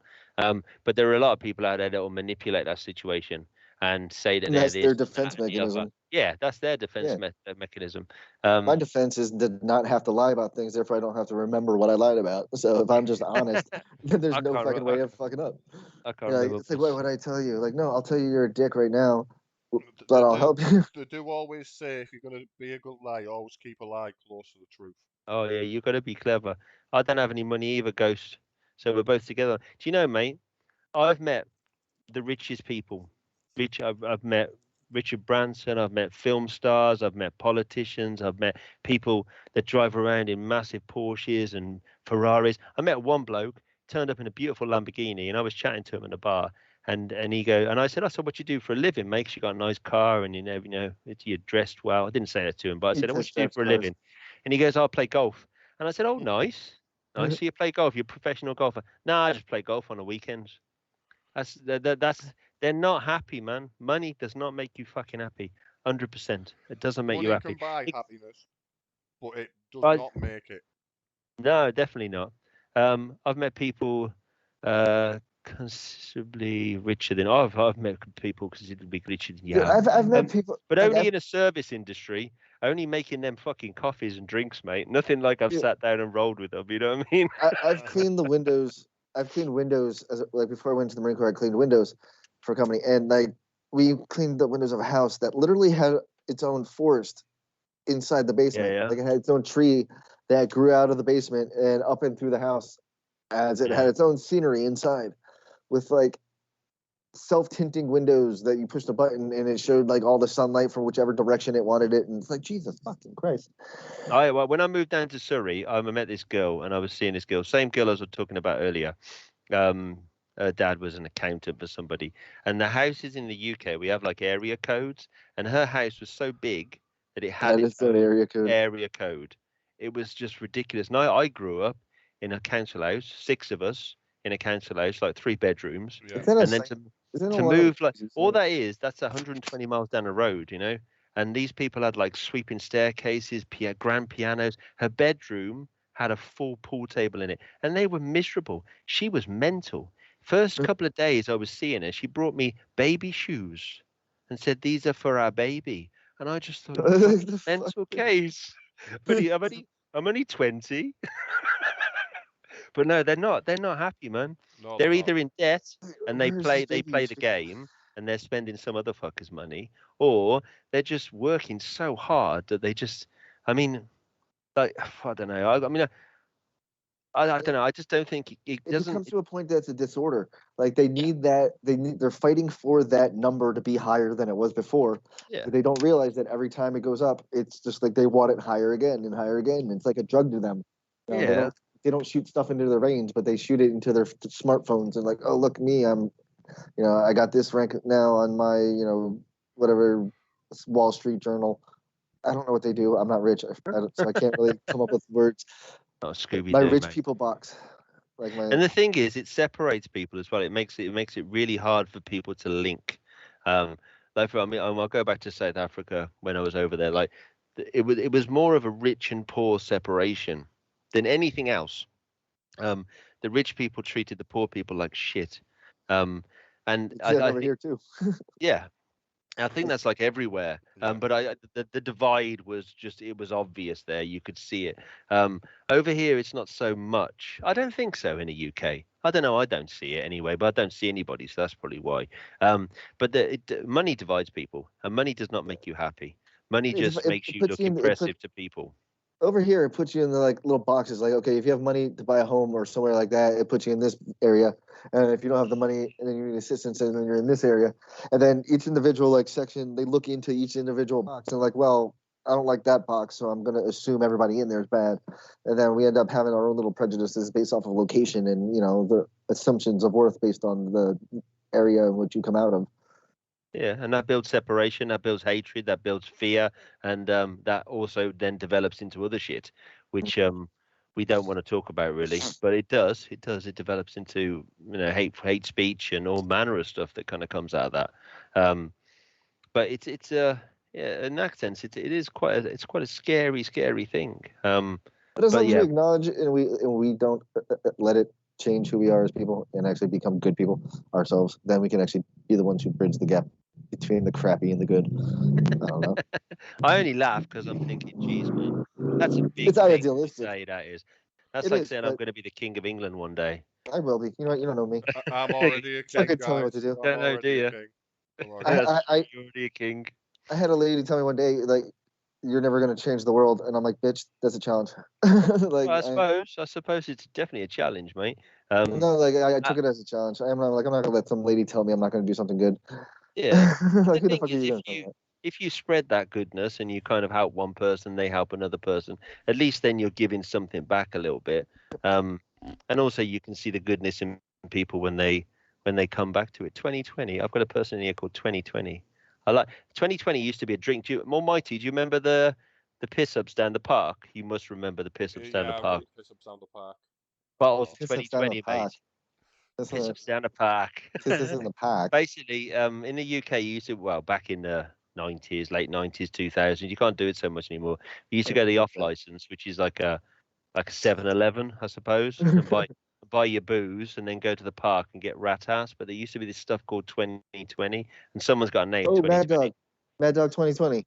Yeah, it's probably the same Yeah, stuff. that same Yeah. shit there. Yeah, dude, it comes in. It's like this fruit looking shit. Like Yeah, yeah. it's like orange and the red, and they got the blue Yeah, now. And that's it. yeah, that's the shit that all the 15-year-olds used to drink behind the Yeah, school that's bleachers. it. That's exactly what it is. Yeah, but we used to drink that, and also stuff called White Lightning, which was like Cider tastes like fucking Yeah. paint stripper. yeah, like chemical cider. I don't. That stuff didn't have apples in it, mate. I'm sure it No. didn't have apples.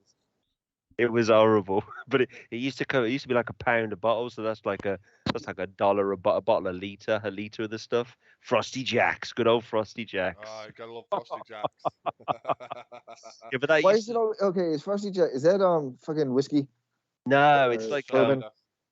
like a really nasty white cider. Yeah. Okay, I was gonna say because over here everything with the name Jack in it is just happens to be fucking whiskey. You have, Yukon Jack. You have fucking Daniels. Jack Daniels. I think that's what they're trying to base it off of because Yukon Jack is basically Jack Daniels, but it's like $5, where Jack Daniels probably 20. It's like a cheaper Jack Daniels, basically, isn't it? Yeah, I mean, they do it's- that over here with certain whiskies. Like you'll get the Johnny Walker and stuff like that, and you'll have Yeah, like Johnny Walker's Red and shit like that, and then Yeah. they get the Fireball. yeah. But we And don't. it's weird because I don't drink. I don't. never I had used to this shit. drink a lot. I used to drink a hell of a lot because like working in the bars, you used to drink for free everywhere. It was crazy. But ever since my boys were born, I just gave up because I never really enjoyed drinking. I never like thought, oh, this is a lovely drink. I really enjoy it. I just drank it to get pissed. I don't think anyone in England drinks because they enjoy it. I think they just drink just to get pissed. Yeah, I Well, think I'm so part as well. Irish, so I mean, isn't that the Irish side of us that likes the drinking for the, it tastes good. You know, that's a stereotype. You know that originally it was the English that were the pissheads.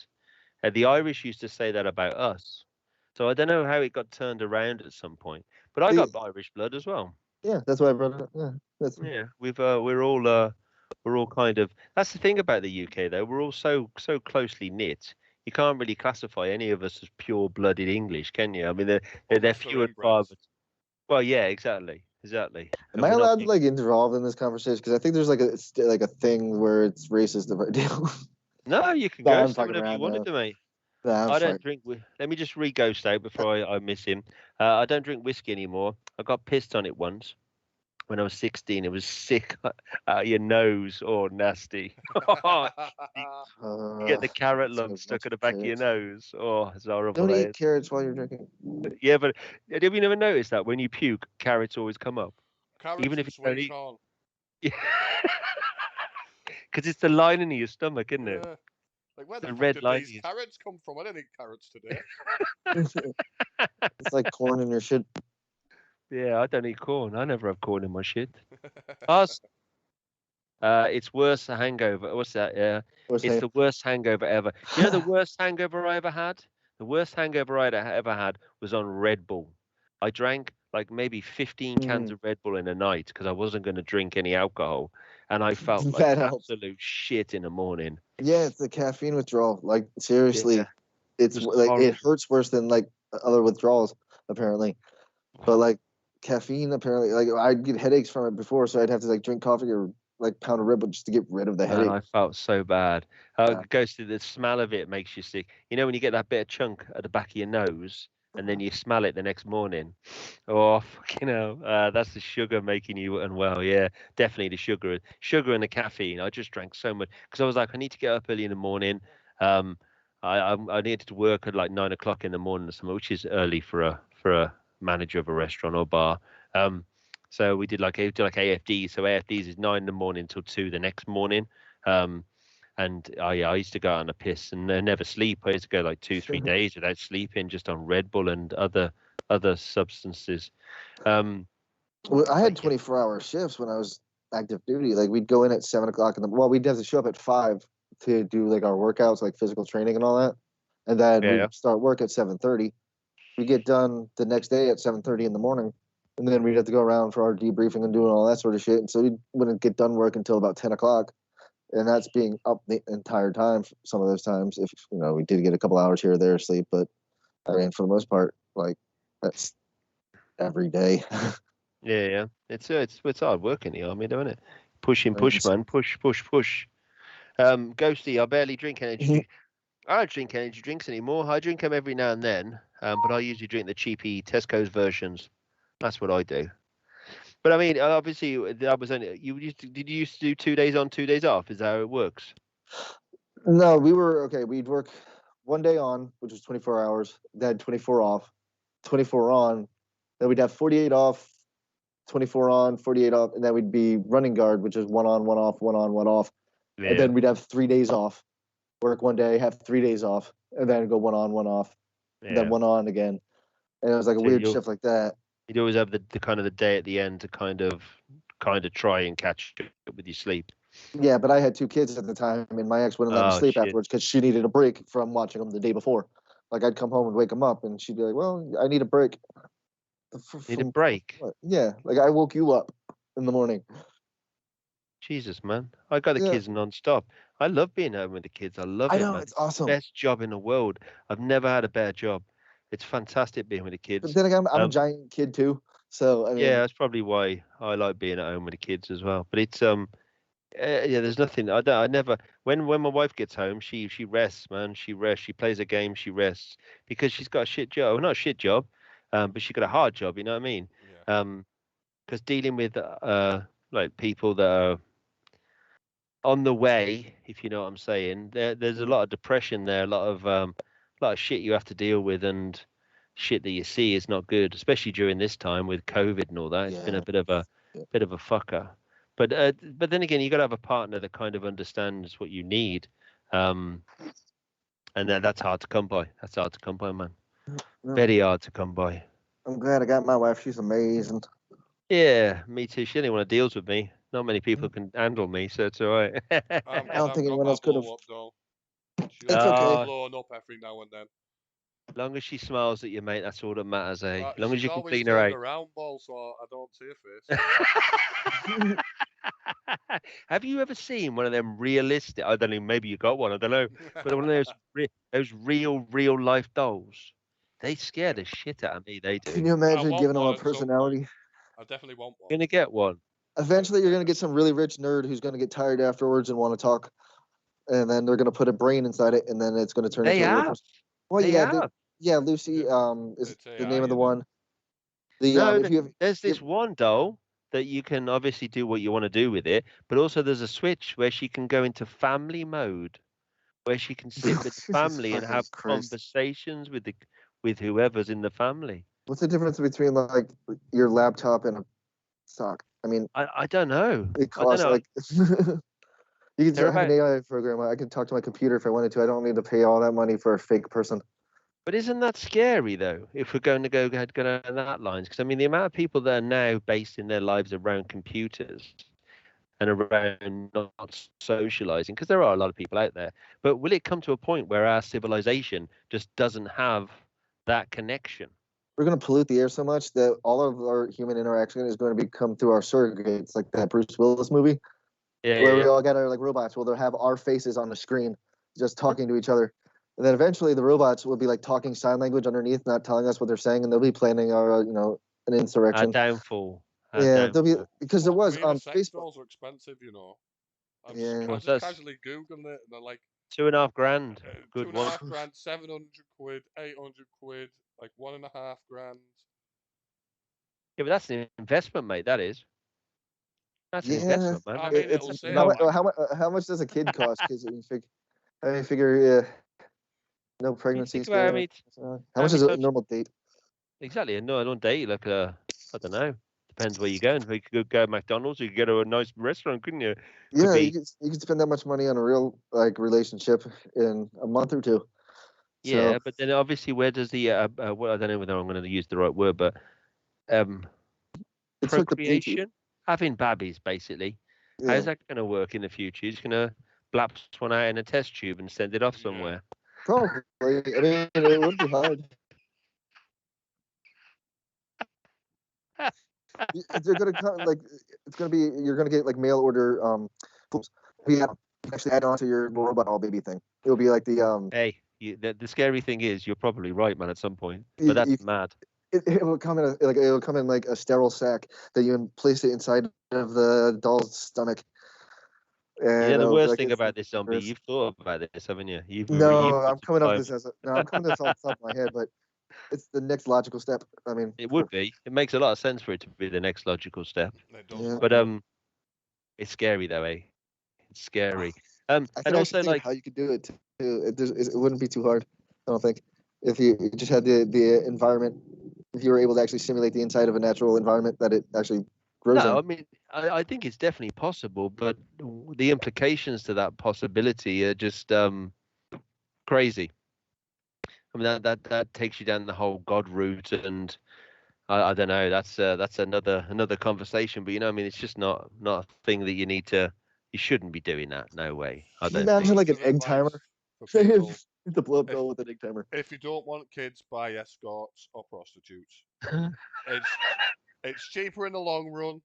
You don't have to deal with the women, and yeah, it might cost you for the sex, but you get sex anytime you want. It's true. It's true. You can just yeah. I mean, it's a business proposition, isn't it? You know what I mean? It just does what it is. My grandmother, she was 30-odd Okay, count. well, I don't know why this is going to that side of the Yeah, story. but don't worry. You'll know exactly where I'm going to that. She grew up in Birmingham. She grew up in like the rougher parts of Birmingham, and she had a lot of friends in the communities. And there was this one woman who was a prostitute, and she went into great detail on what they used to use back. Do you know they used to use certain different contraceptions back in them days? They used to Yeah, put a sponge on a bit of string, slap it up inside, and then when they're finished, rip it out. that just sounds painful. Yeah. But that's what they said. That's what she said they did. That's mental, isn't it?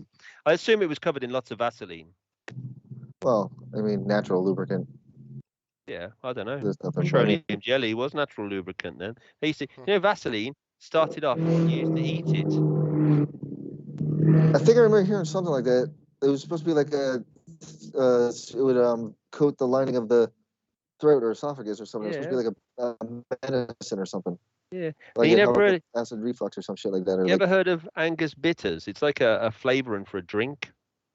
Angus bitters. uh, It's like a brown liquid. You get it small bottles at the bar. It's alcoholic, but anyway, it's like a cordial, like a squash that you put in like whiskey or gin or something like not whiskey, but white spirits usually. That started off as rat poison.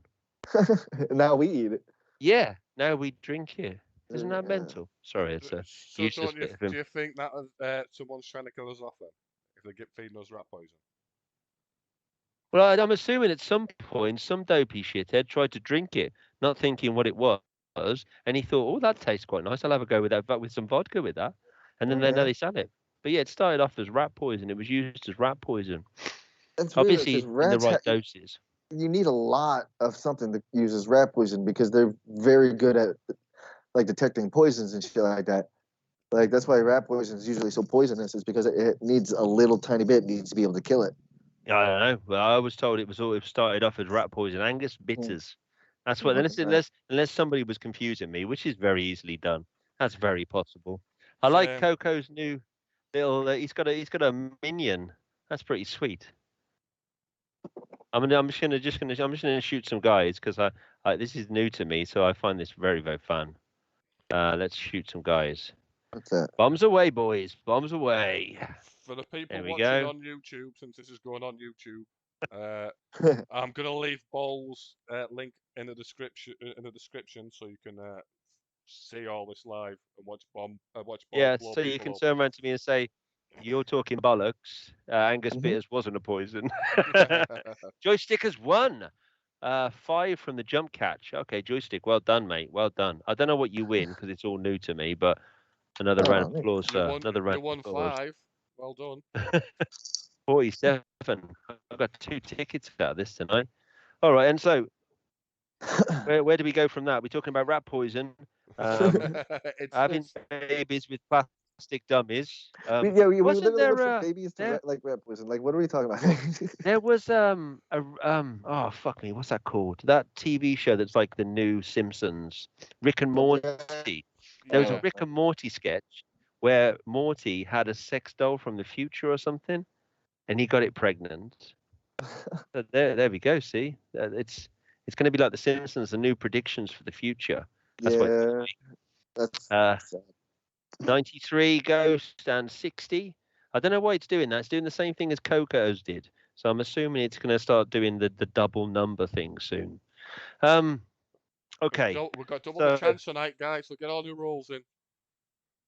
double the chance just for tonight, Yeah. though. Just for tonight. Don't get too cocky It about knows it, it's right? something special. It knows it's a special podcast. It's a You know, special one. I'm giving you a double up on that. What's that we used to call it? fast money. I don't know. That's not even close. We used to, like back in the Double day, Jeopardy. used to sell quads, quadruple vodka and Coke, or quadruple vodka and Red Bull. Double up for £1. Come in, double up for £1. Remember them days? They were good days, weren't they? And do you I remember we didn't the have pounds. nightclubs? In the UK, we had these nightclubs that you could buy your glass at the door. So you paid an Ayrton Senna, like a tenner, and you got a cup. Oh, Hello? Hello? Sorry, that was my phone ringing. All right, mate. Don't worry about it. Anybody interested? It's my aunt. She just read the text saying that we all have COVID over here, and she's like, "What the fuck? What do you mean you have COVID? What's going on? Text me back." So what's the next step then after that, mate? If you With got what? COVID, you just isolate.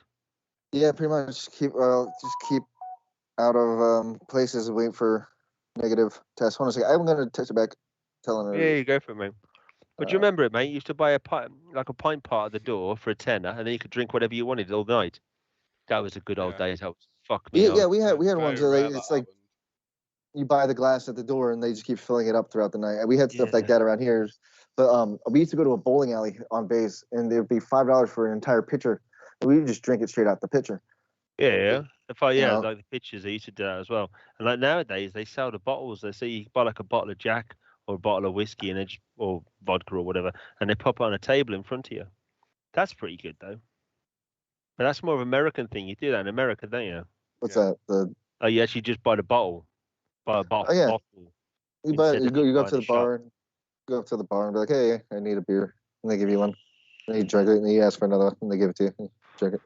We had this lovely scam when we were down in London. Basically, because it was in Weybridge. Weybridge is in the middle of fucking nowhere. It's posh as hell. but the doors used to shut at like 12 o'clock, like normally. And then he used to get all the people who want to go on to party but didn't want to go into town. So they'd come in and they'd say, "Oh, can I buy a crate of Corona?" And then we'd lie to them and we'd say, "We have to sell it to you. I'm sorry, but only for ring through, so individual bottles. So a crate of Corona would cost over the counter like £120. So what we used to do, take the money, go buy a crate of Corona, and then put it back in stock, and then nick the rest of the money. I shouldn't say that. I'll probably get arrested, would I? Yeah, statute of limitations. But I had this one bloke who bought a whole bottle of Jack Daniels for 250 quid. Oh. And if I wait, okay, so a quid like close to here would be what, like a dollar version or something? It's like $1.50, give or take, in it. I think the exchange rate's about one and a half at the moment. Let me just check. Last it's time I saw a dollar's worth about 88 cents to yours, a euro, something like that. So that was a week ago. So it was like 0.88 for whatever, something like that. Pound to dollar, $1.39, $1.39. So $1.39. So just less than that. Yeah. So that was close. It was about 80 cents. Yeah. See, the good thing is it doesn't matter how much the exchange rate goes up or goes down. Everything's still a pound. Have you noticed that? Like, say, for example, if our money gets stronger, you don't all of a sudden get a loaf of bread go down to 80p, do you? It just stays at a pound. Or it gets higher. Or it gets higher. Yeah. You never see that, do you? But you guys are having lots of trouble with petrol over there, don't you? Or gas. Yeah, but I don't drive as much. I mean, we only have the one van. Like a lot of people over here, they have multiple cars and shit like that, and they drive like long ass distances just to get to fucking work and shit. Got to, don't you? Yeah, like they need the gas and the shit like that. Which, I mean, our highway system here is great in the sense of like we can commute, like get shit back and forth, but centralizing our infrastructure around the automobile like we did was a bad idea. Yeah. You know? Yeah, definitely. I think we're lucky over here because everything's so bloody close to each other. So, Yeah. I mean, I could get to where Almighty is in probably about 45 minutes. Yeah, we don't like each other over here, so we try to separate as much as possible. We ain't got a choice over it. Round the corner from where my mum lives, there is 4 pizza shops, a Chinese, like a One Sainsbury's, a fish and chip shop, and a Buc-ee's and a pub. Literally within 2 minutes walk. What a perfect fucking combination. You go get pissed, you put your money all on the bet on the horses, and you get a pizza on the way home. That is perfect, mate. There's nothing wrong with that. Like in my little town, I mean, I only live in a small town. I live on the outskirts of it. But by the time you walk to the centre of town, you've passed 17 pubs. And it's only 2 miles. Within a block from my house, I can get arrested and buy a bag of crack. Within a block. The police station's right there, but all you have to do is walk out the door and like, oh, there's a crack. You know, they're dealing over there. They're dealing over. Jeez, man. Yeah. It's horrible, though. We do get it over here. We 100% get it over here, but it's not so blatant. You know what I mean? It's not so in your face. It happens, 100% it happens, and nasty stuff happens over here. I mean, statistically, for example, the UK has more beatings to death than obviously based on its size, than the US has shootings. So it is dangerous. You all just get your hands dirty. We just don't use guns. Yeah, exactly, don't use guns. So if you say like the US is dangerous, the UK it can be dangerous, but it's dangerous from a distance. Yeah, it's kind of there's areas where you don't want to go. Like when you're in London, you don't go to certain bits unless you know. Like my mate got Hammersmith. He got done over in Hammersmith. Got nicked. I remember I travelled from Hammersmith to Blackpool in the boot of a car once. That's a completely off the topic story, but I remember that it was the most horrible experience I've ever had in my life. I was drunk as well. Anyway. Oh, I giggled at the part where you said you were drunk. Yeah, I thought it'd be a good idea to get in the boot because that's the only way I could. I remember squeezing into a smart car as well and lying on the driver's lap. Well, I had this big ass car and we had 6 of us and it fit 6 people, but there were 7 total.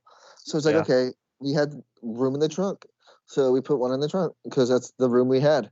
Yeah, but then, Like, what are you gonna do? Like, we have like 3 in the back seat, 1 on their lap, 2 in the front seat, and then driver, and then we had to have someone sit in the trunk.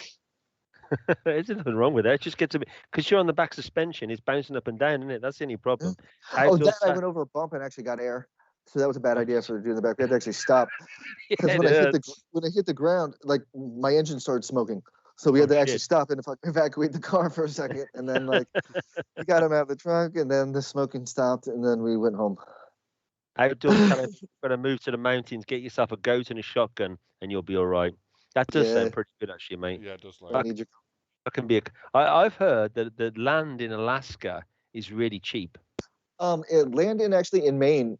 You can go up there and just sit down and be like, okay, this is my land now. Really? Yeah, I'm it's called fucking homesteading. mate. Sorry, I my want phone. to do that. I'd love to do it. I'd love to live out. I don't think my wife would be too happy. And to be I would honest love with to in you, a way too. But then here's the problem with it though. It's in order to do it, there's no infrastructure whatsoever. So you're not hooked up to any electricity. They have Yeah. no roads whatsoever. Like you could stake the claim to the land on that, but like we're not coming to get you if something goes wrong. Like you're basically on your fucking own. So Yeah. like, and it gets bad up there in the wintertime with snow and all that shit. So like, unless you have actual survival skill and can build yourself a road to wherever you're at, it's a very bad idea. Outdoors saying they'd actually pay you to live in Alaska. Some places I've heard that will actually do that because they need people to run Yeah. different. Really?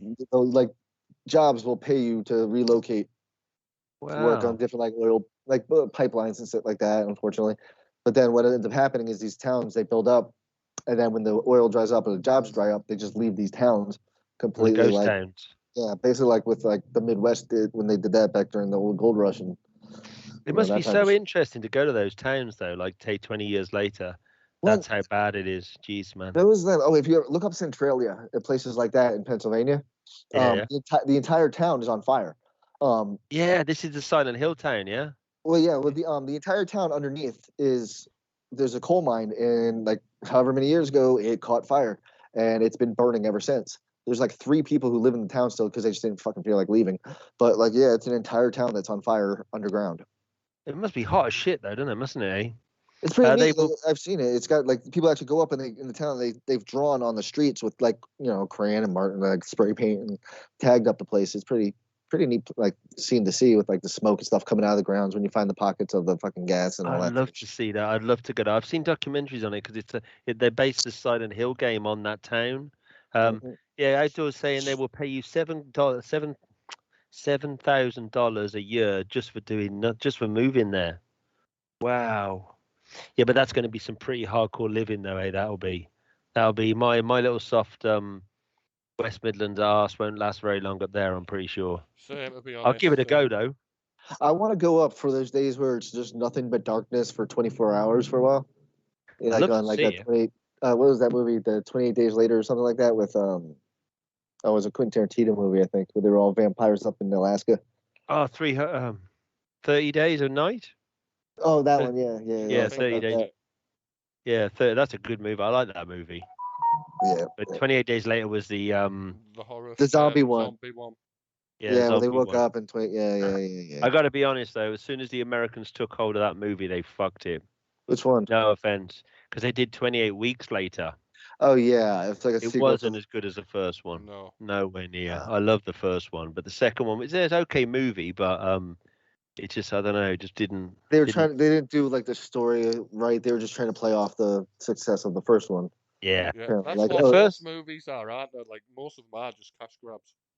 Oh yeah, 100%.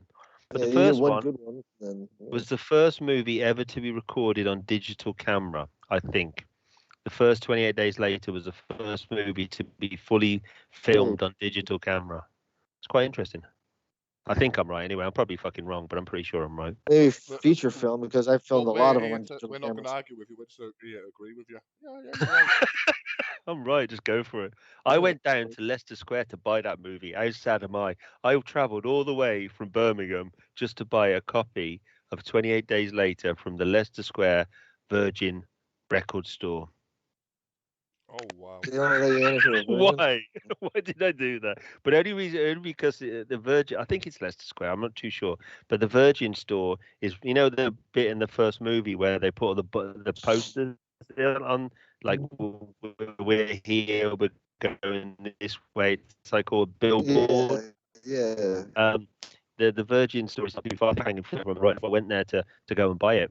Oh, because it's kind of like part of like ties into the movie too. You're getting it, and it's actually Yeah. a scene from the thing. I can see that. That makes more sense. It was just that's why I did it for. Kind of a fanboy move in a way. Like, Yeah, I it gotta was see it was a massive fanboy move.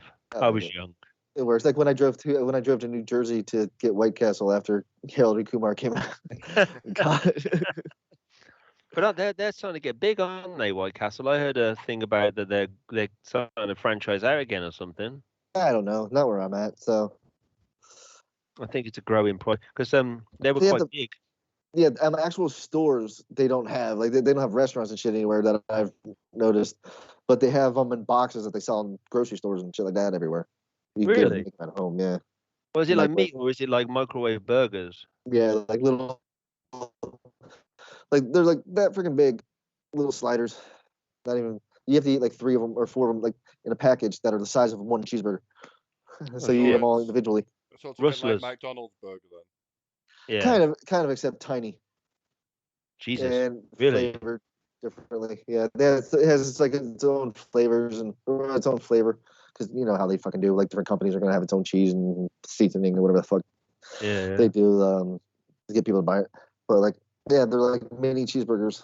They're like, my fist is bigger than one of them. That's why in the movie they bought so many of them. They're like, I want 100 sliders because you can eat them in one bite. Because the McDonald's in the US and like I know in South Africa it's very similar.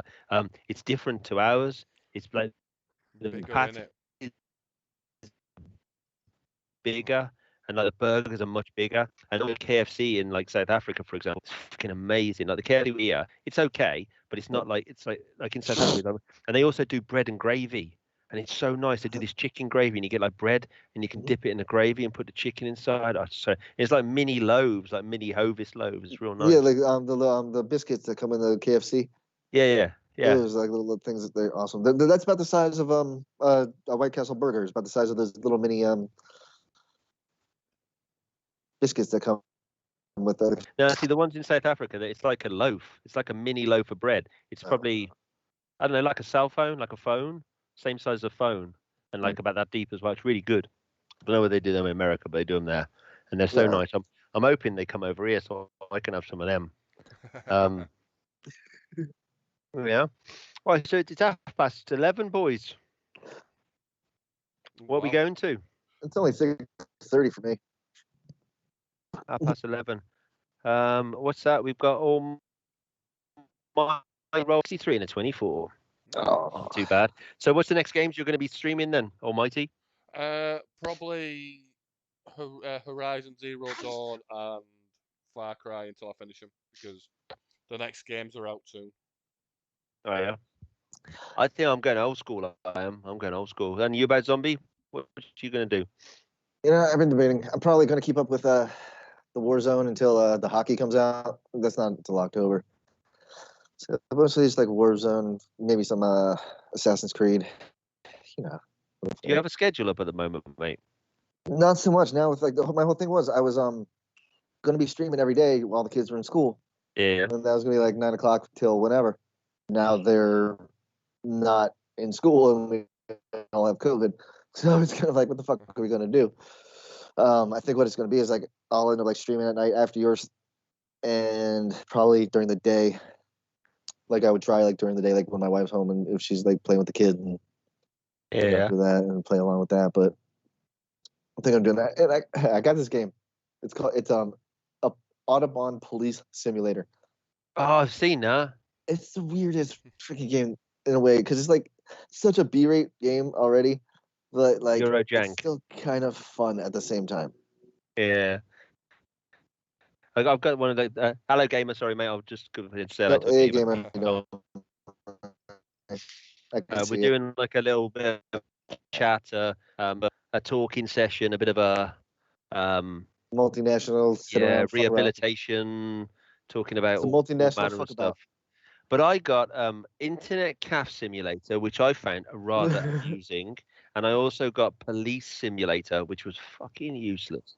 It was crap. And I also got it wasn't car. It was Jet Wash Simulator, which was rather amusing. I thought. You just basically wash cars and gardens. I have on my VR the game Job Simulator on VR, where like you could work as a cashier and people will come in and like you give them your shit and you throw stuff at them, and then or this is the other one where you work at like a restaurant and you have to cook shit in the microwave for people. I saw that, yeah, and you like got TVs for heads. Yeah. Yeah. And stuff like that. Yep. Yeah, I've seen that. You can also work in an office, can't you, as well, and like chuck stuff at people and they get annoyed with you. Take your staple and toss it over the fucking thing. Yeah. Yeah. I've never used the VR thing. I'm probably just I need to get into that because my boys are talking about VR. Like I want to stream it, but it's really hard to stream it because I can't see chat at all. So I have to have somebody sit with me and like read it out to me as I'm doing it. You can get that speech one, and it'll speak the chat to you. Oh yeah, like I did before. Like that was the first stream of mine you were in. You were talking about that pretty little voice she had. I my like computer that. girlfriend. Cool. It was my my computer girlfriend. Yeah, that'd be cool. You could do the chat and just speak it through and just talk. There's a delay. Yeah, so if people start talking, there's a delay in between the speaking and my cognitive ability at this moment, apparently. But no, that'd be good. And you could do the VR. A lot of people do stream VR, but I've noticed that a lot of kids games are streamed with VR. I have I got the PC sorted. So Mad Max tonight, hopefully. Cool. It's I mean, all you need to do is just download that thing. Basically, what it does, it gets stuck in a loop, mate. So if it doesn't have one thing it needs one thing, and then it will start downloading the rest of it. Drive by. Here's Evil Tim. Here he is. How you doing, mate? Knock, knock. Who's there? Go on. And who's there? Go fuck yourself. Oh, it's a big one. It's a big one. Me. Good old Evil Tim. How's work going for you, mate? You all right? We're having a podcast this evening. How are you? We're just chatting over stuff. I just heard Tom Hanks told that joke last night. I was watching his movie with Catch Me If You Can. He was like, knock, knock. And they're like, who's there? He's like, go fuck yourself. Better. That works better. Now go fuck yourself. That works, doesn't it? Eh? Yeah, especially coming from Tom Hanks. Yeah, wasn't it in the media that he was something to do with the Illuminati or something not long ago? Yeah, they give him shit because yeah, but no, he was became like a celebrity spokesperson for COVID because he was one of the first people to get it like early on and come out and be like, like this COVID's the fucking thing back in early 2020, like back when they were still saying it was a hoax and that it didn't exist, or the news was making it up, or other stupid shit that people say when they're retarded. But that's like his thing. It was him and his wife got really sick, and they went. Didn't they get stuck in? Was it Australia? They got stuck in.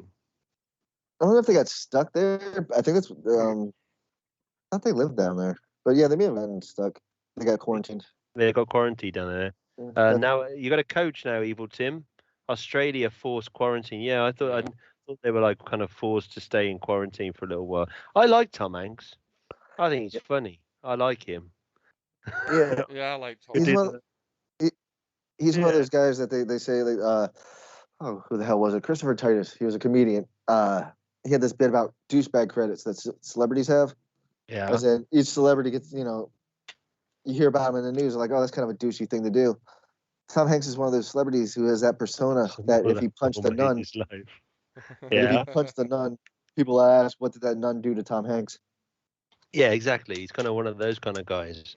Did you know Tom Hanks? That ball made his life, yeah. When Tom Hanks does like things for Toy Story and stuff like that, they have all the games and all the toys. He sends his brother in to do all that stuff. Does he? Yeah, he sends his brother in. Fair played. Get someone else to do it. His best film is Saving Private Ryan and Forrest Gump. Definitely, mate. The thing with Saving Private Ryan, I only really enjoyed like the first hour. The rest of it was just walking and finding somebody. But Forrest Gump, there's so many holes in the story, but it's still a beautiful, beautiful movie. I love that movie. I think he should be thanking Wilson more. I think he should be thanking Wilson more. But what did he do to that ball while he was on that island to make him cry so much? Nobody wants to know.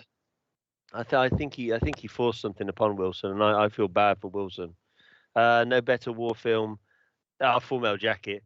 Hamburger Hill. I love Hamburger Hill for a war movie. But Full Metal Jacket's way up there as well. Did you know Definitely. in Forrest Gump that? Do you know the kid actor in it? Like Yeah. they were gonna get him to talk like Tom Hanks, but like obviously because he's still the kid, so Tom Hanks was like, nah, I'll talk like the kid. So that's why Forrest Gump talks like the way he does, because Tom Hanks was like, we'll get my character to talk like the kid actor, Yeah. because that's how the kid already spoke. Because it was easier for the kid to kind of take it over. Because Yeah. wasn't that kid? Wasn't he? Was that the Sixth Sense kid, isn't it? No, that's Harley Summer Osmond. That Oh, I thought it was the same guy. Are you sure? I'll have a look.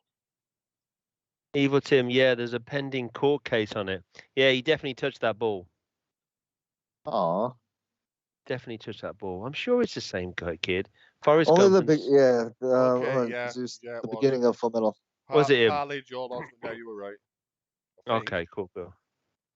Oh no, Joel Osmond. It was Forrest Gump Jr., like his son, Yeah. and the guy that played young Forrest Gump was Michael Connor something. Fuck, Alright. they looked exactly the same though, didn't they? Yeah, they did. Yeah. I always thought it was the same guy. No better film than Full Metal Jacket. Full Metal Jacket is a fantastic movie. Just the beginning. That was my favorite part ever. Like before boot camp and all that shit, watching that thing over and over again. The sergeant as well. Was it the sergeant? No, he was Staff Gunnery sergeant. Sergeant. Gunnery sergeant. Gunnery Yeah. Sergeant R. Lee Ermey. Yeah, he was fantastic. He's dead now, and he passed away, didn't he? Yep. How about Masters of the Universe? One of the awesome things about that Fantastic. movie is the scene where he punches Joker in the stomach. Yeah. He punches him in the stomach, and then you see like his body, like how he's standing there with his arm stuck the way, like all rigid and shit. Yeah. That was because he was in a car accident right before that and broke all his ribs and shit like that, and his arms all like his whole body was all fucked up, so he couldn't move his arm. Is it? Yeah, like he got into a car accident, and I guess he apparently like remained conscious until the paramedics and everybody like that showed up, and then lost consciousness, and then came back. And he only got the role because of the director. He was a consultant, and he yelled at the director one day. He's like, "How show us what it's like or whatever." And he's like, Yeah, "You stand 'cause the fuck up when you're talking to me." He scared the shit out of him. He's like, "Okay, He was actually a gunnery sergeant, wasn't he? Or he was a a staff sergeant. Yeah. He was staff sergeant. Yeah. he was a staff sergeant in the Marine Corps. He was promoted honorably, like because of all his work and stuff afterwards. He was not posthumously. He was meritoriously He was a staff sergeant promoted to gunnery and a sergeant gunnery for his work sergeant. after. Evil Tim. He's actually got a Arnie Arlie Ermey. doll that talks. Yeah, That's Arlie pretty Ermey. cool. Does it shout stuff from Who the fuck's Full that Metal guy? Jacket? That would be funny. Who decided How what tall are comedy you, shit boy? I'm 5'9", sir. I didn't I didn't realize know they they stack stick shit that that high. You trying to That's squeeze an good. inch on me? Bullshit. You look like the Bet kind of you person could who suck a suck golf ball, through a garden hose. pipe. Oh, not hose pump, it's garden hose, isn't it? Yeah. I was just putting the English term on that. Did your parents have any children that lived? I bet they regret that. Reminds me, I'll bring it on the stream. Definitely, mate. I'll have a look at that when you bring it on. I want to see that. It's fucking amazing. Is it like a? Well, I'll see it. I'm not going to ask too many questions about it, but it sounds cool. But when you talk about Full Metal Jacket and all that, you can't argue with a Marine and Arlie Ermey and Full Metal Jacket stuff. That's like our holy grail of films. But I heard a lot of it is they kind of said that it was I like your little avatar, Evil Tim. He actually looks angry. You've actually picked one that's angry on your my little avatar thing. They said a lot of the swear words they wouldn't have used in the army. Well, it's not the fucking army. That's why. Well, you know what I mean. They said the thing. Okay, first, before they say calling the Marine Corps the army over here is actually like a big no-no. Like you know what I mean. Yeah. The forces, then the forces. How about the that? Marine Corps, yeah, it's specific. The Marine Corps is specific. Like we become, we're assholes. That's the thing. Like you don't call us anything else. It's like having our brothers. You know, if you call the Marines army, then you've sworn our children to a fiery grave. No, it depends on the decade. What decade? Yeah, well, it depends on the decade in the Marine Corps and all that. They've done a lot of. They don't want the drill instructors to yell at you. To curse at you anymore because they want to promote the idea of like screaming for the sake of emphasis, not for the sake of belittling. You know what I mean? Yeah.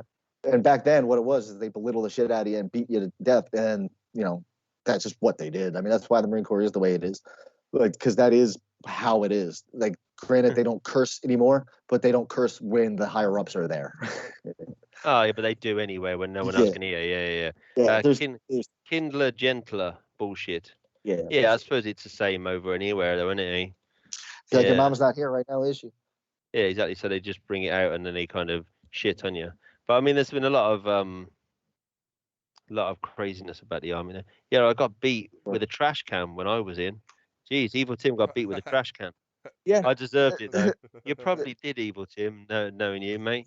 we had our DI. Our DI showed up one night drunk, and supposed to be on duty that night, so he just kind of came in with another one. And he tells one of the recruits to go grab him a blanket so he could set up in his hut to sleep it off. And he brings him the blanket. And I don't know if you know anything about the Marine like the blankets they give us in boot camp and shit like that. They are nothing but Irish pennants. It's just they're falling the fuck apart. Like they were probably there back during Vietnam and like World War II time frame. That's how old these fucking things are. And like this drill instructor is drunk as shit, walks up to the fucking recruit, smacks him on the ass as he's bending over the trash can. And he's like, "Go find me a fucking blanket." He brings it back to him. He's like, "There's fucking Irish pennants all over this fucking thing. Fix it and come back to me." And he goes in his thing. The recruiter was standing there looking. He's like, "How the fuck are we supposed to fix something that's nothing but falling apart threads and get rid of all of it?" Like, so he just knocked on the thing. It's an Irish pennant. Basically, it's like if the threads, like if you have a thread that's out of place, like if you're looking at the stitching, like you see the stitching, and then there's like a thread that's broken and like sticking up, or whatever. Yeah, like that. That's an Irish pennant. Threadbare. Yeah, they call them Irish pennants. So what you do is you'd have to like get rid of them.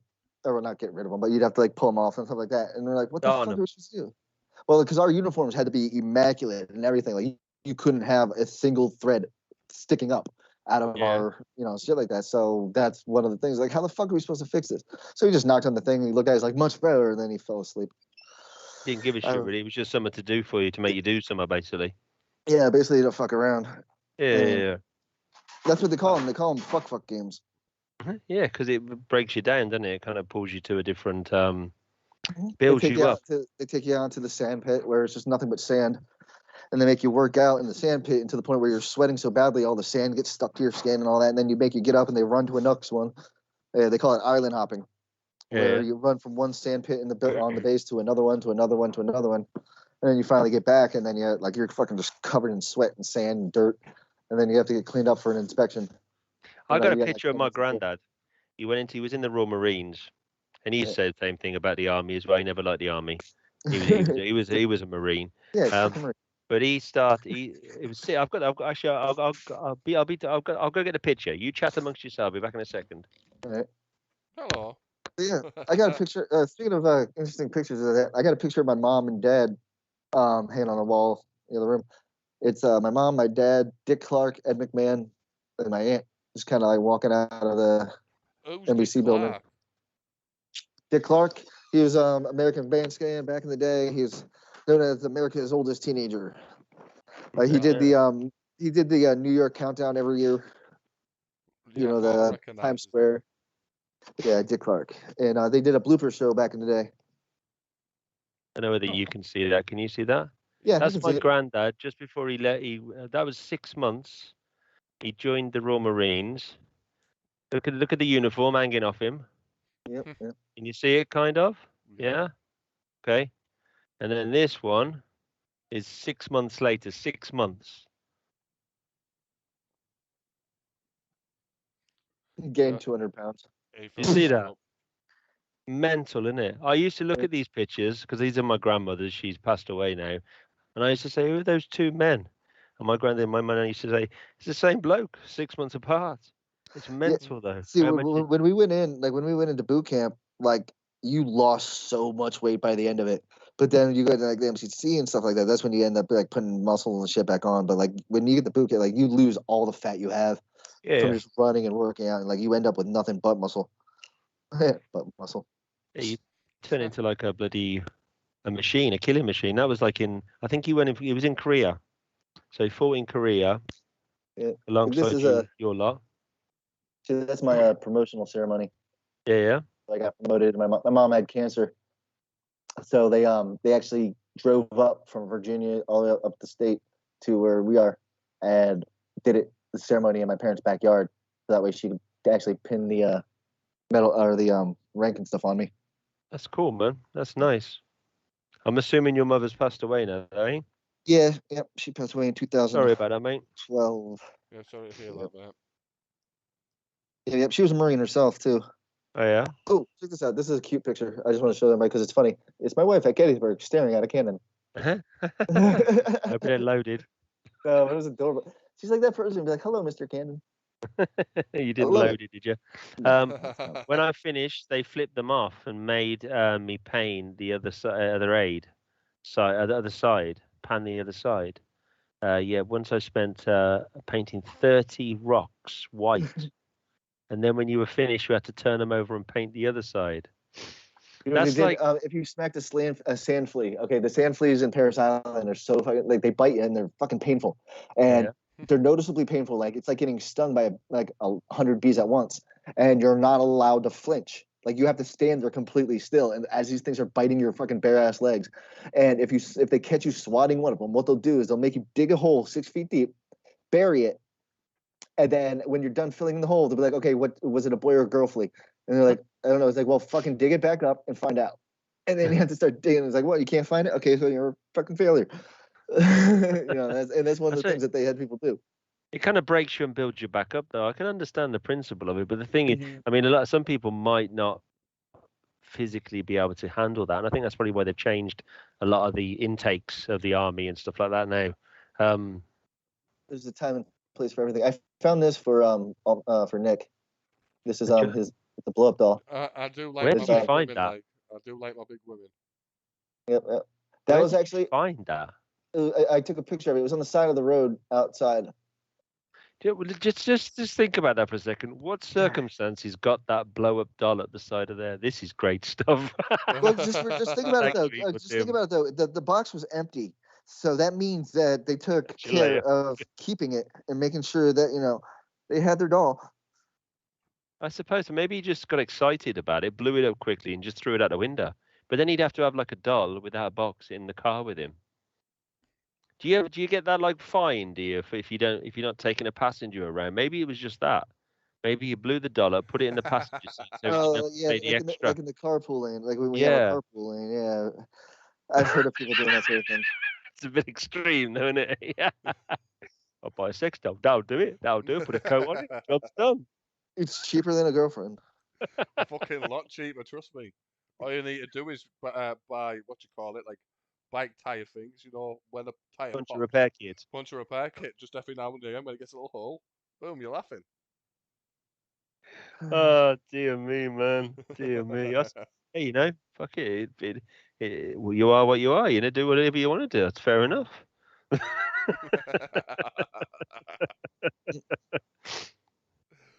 I'll put them back now. Hold on a sec. Yeah. Cover.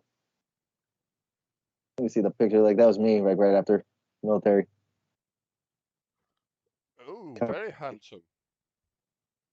I don't really have any old pictures. All I have is a cup that says "Don't stress me out," if that's any good. There you go. Yeah, I got my coffee mugs too. But yeah, that was good old days. Now I look like this. Oh, done. Oh, I'm here. That camera's so good. It actually makes me look really fucking old. I'm gonna be a miserable old cunt when I'm older. I can just imagine me. I'm gonna be the kind of guy that goes sit in the park with my stick, and as kids walk past, with your stick. Yeah, I don't think you hit should be in the park with your stick. trip them over and stuff like that. Go, you little fucking bastard. If you can if you're tripping children with it, then good on it. Well, only the horrible ones, only the ones that really stick out being little gits. So all the kids then. Well, yeah, probably. All the ones that aren't yours. No, mine are perfect. Mine are angels, most definitely. Cool. Right. This is my usual sign off time, gents. I usually cut off at 12 o'clock. Are you happy with that? I mean, obviously you guys can continue, but I'm gonna I'm gonna call. My wife's home, so I'm gonna go out and have a nice cup of coffee and relax. If that's all right with you. I figure this was a good enough, Yeah. stopping point. Figure we'll end it like that. And I think we might Give need it like a minute. Give it a minute so it hits 3 hours, like on the recording. oh yeah, get it exactly. Was that what Give you're it gonna do? exactly 3. So how's YouTube going for you then, mate? Not that good, to be honest. To be fair, I haven't put anything on YouTube for ages. I've been mainly sticking to Twitch. Really? Yeah, the And- last thing I put on YouTube actually was a bear walked up to our town, like through our city. Like, Thank you, Stormy. You're a star. Thank you for sticking around. I know we're crazy and we talk a lot of crap, but we're just filling it in and just having a bit of a laugh while we can, eh? But thank you, she Stormy. I'll definitely see you knows. later, man. She definitely knows where she knows. I will give you a follow, my dear. Whether you be, let me have a look. Oh no, 0. Okay, Yeah, that's we'll leave that for now. she's When a you come back, Zom Stormy. wife.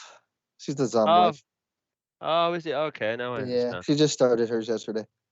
Oh, cool. See, that was the name, the Stormy Sun Studio. The I think she wanted to start the whole. Zom wife. You're the Zom wife. Then we got little Zom boy. Hello, very nice to have you here. Thank you very much, eh? It's what was I going to say? What you should do is join it. If you can all stream, you might as well just family stream, mate.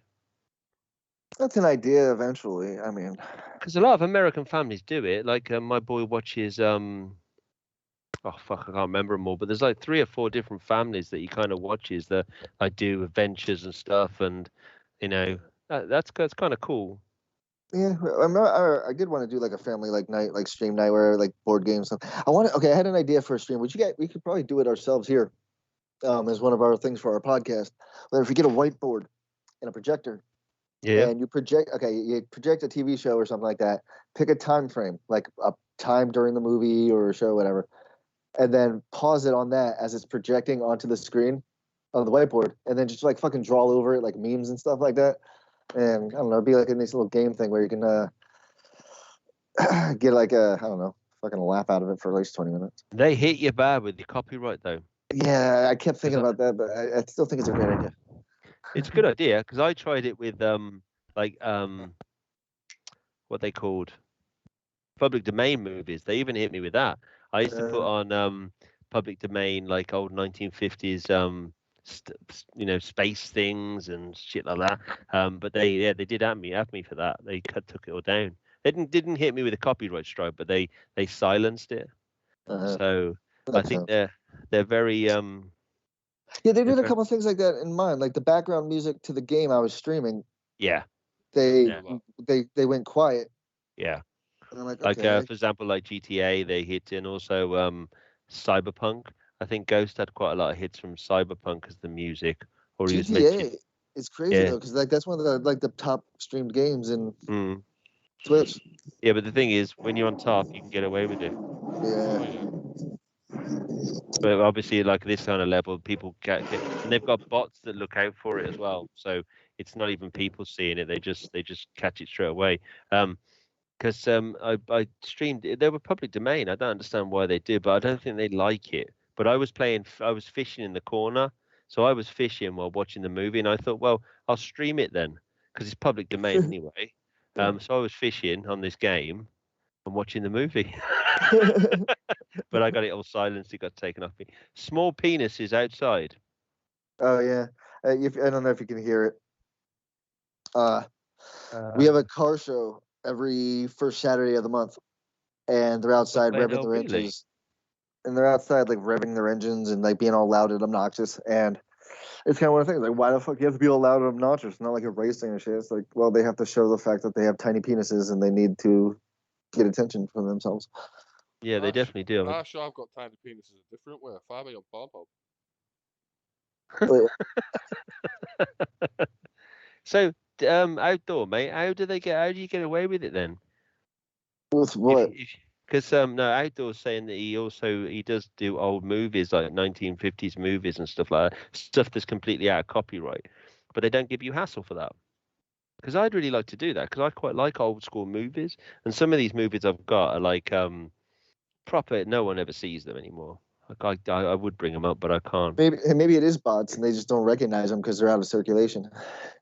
You know, they don't have Maybe. they have nothing for it to like no frame of reference, because all those bots and everything, they need something to train off of. And if they don't recognize it as being a thing, then they're not gonna hit it.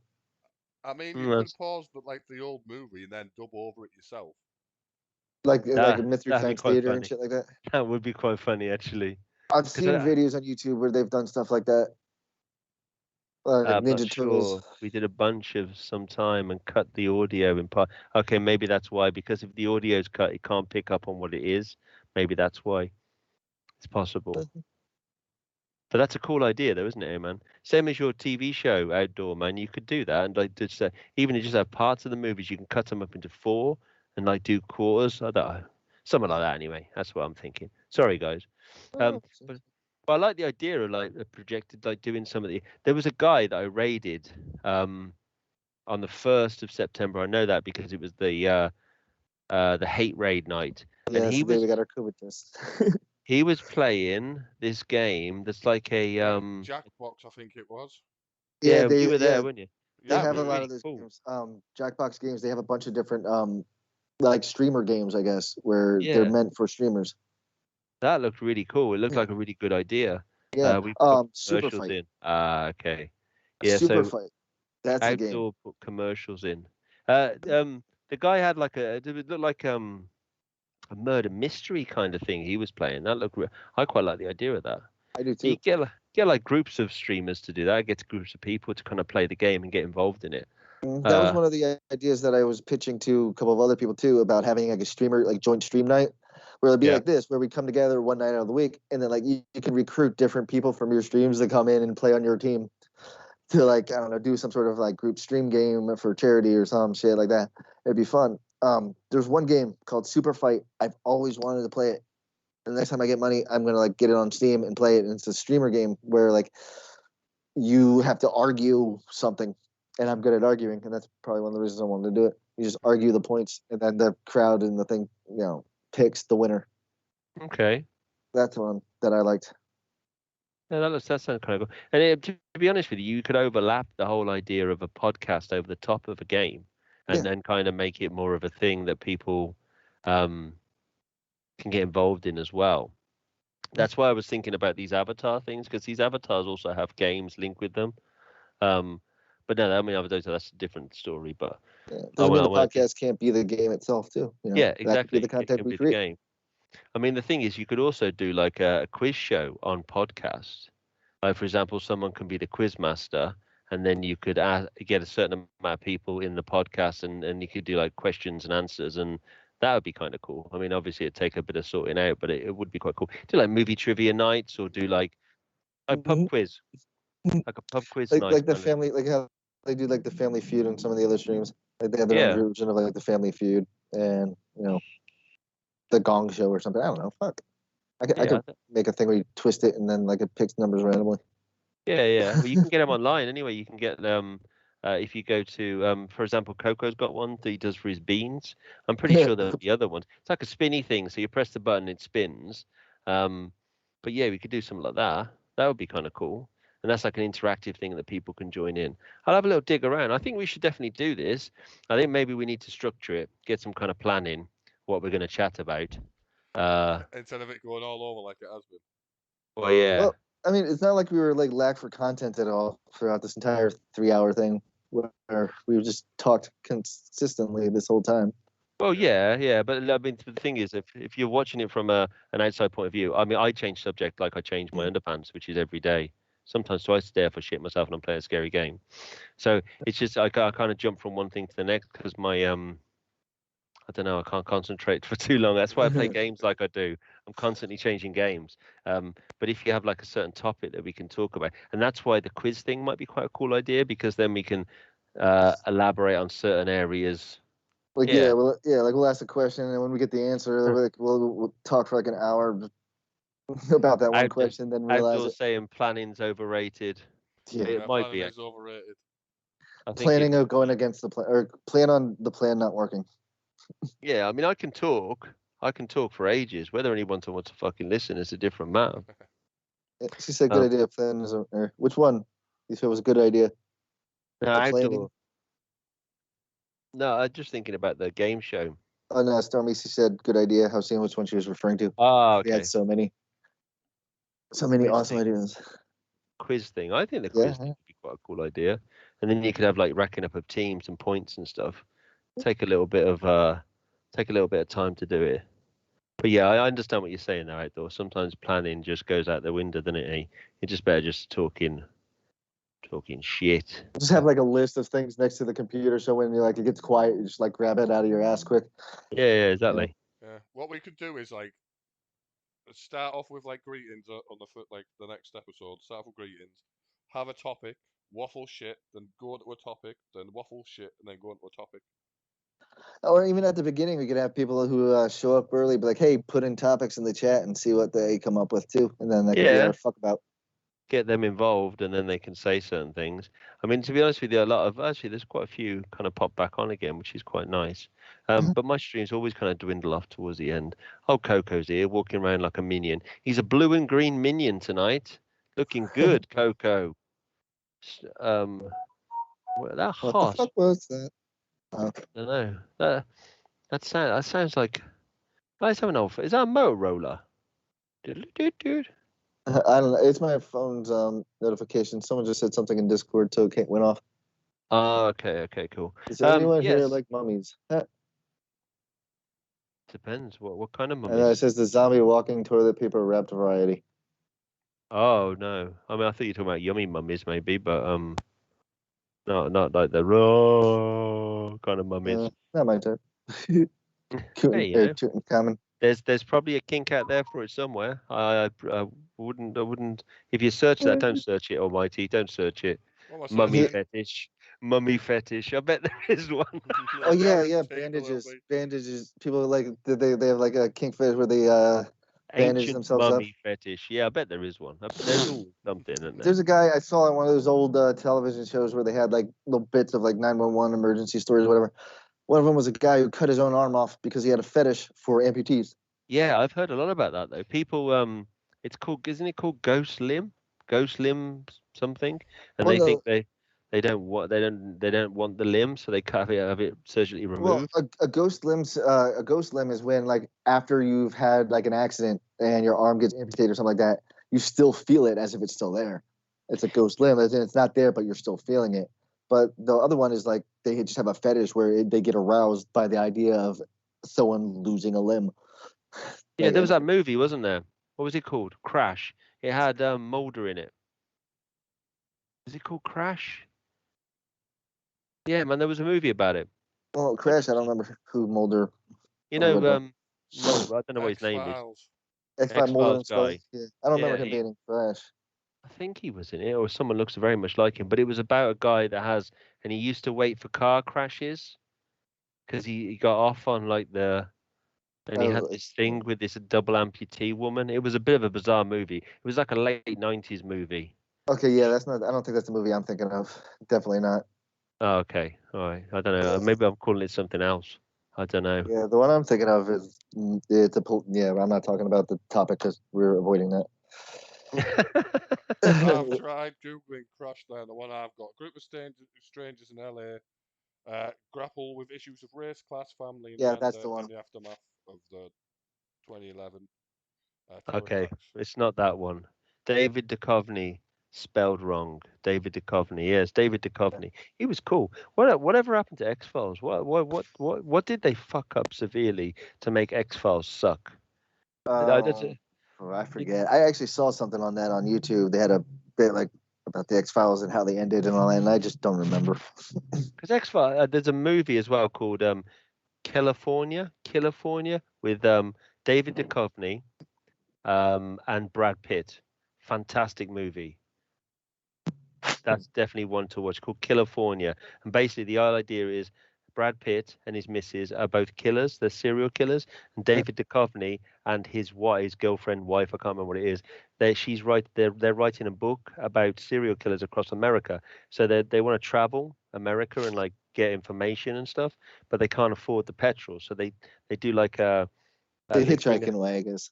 No, they bring like another couple in who wants to travel as well. But it turns out that it's Brad Pitt and his missus, and they're killers, but they don't know anything about this, and they pay half the petrol. Fantastic movie. I know. I need to get that because I haven't watched that in ages. And also Momentum. Memento, where he has John G Yeah. killed my wife. Yeah, that That we is watch it. fucking amazing movie. They have to find John G. You've already found him 3 times. Yeah, and he ends up killing the guy that was telling him to kill the other people because his name is also John G. That is a damn good movie. But definitely California is a cool movie with Duchovny in it and Brad Pitt. I think Brad Pitt is like because he got this whole sex symbol thing, and he's like, if you put Brad Pitt on your movies, you get it. But when he started out, he was fancy. 12 Monkeys. 12 Monkeys is a fucking amazing movie, and he plays a crazy person perfectly. Snatch. Do you know that when he turned up to Snatch, he never had any auditions or anything? He just turned up because he's Brad Pitt, and he could do that accent perfectly. Do you realize how hard it is to do a pikey accent? That is hard. I don't. Accents are hard altogether, aren't they? Really. But to do a pikey, like a proper pikey, I need to go and I got to go to my knowledge. I get a dag, you know. You can't do. I can't do that, but it's. If I practice, if I listen to him do it over and over and over again, I probably wouldn't be able to do anything but that. Like if I listen to that, do you want to buy a turned dog with up on one the leg? first. Yeah, a dog with long leg. Oh, damn. Yeah, but a dog used to come back, and they used to do that in the 80s. They used to train the dogs to come back and sell them. Like over here, like when the pikeys used to come to town, they used to have women in the streets that used to sell the dogs and also sticks of heather. And it was always a thing. My mother always used to avoid these women because she said you were cursed if you didn't buy it. And I promise you, she was petrified of it. Yeah, same with my mum. Like my mum would always talk to them and always buy something from them, just because she used to say, if you don't buy anything, it'll give you bad luck. But if you buy something, it'll bring you good luck. So I'll buy something every time. And she's never had good luck since. Yeah, my mother, she was adamant about it. It was just a thing you had to do. And I think little things like that, little quirks in our society, I think it's a good thing.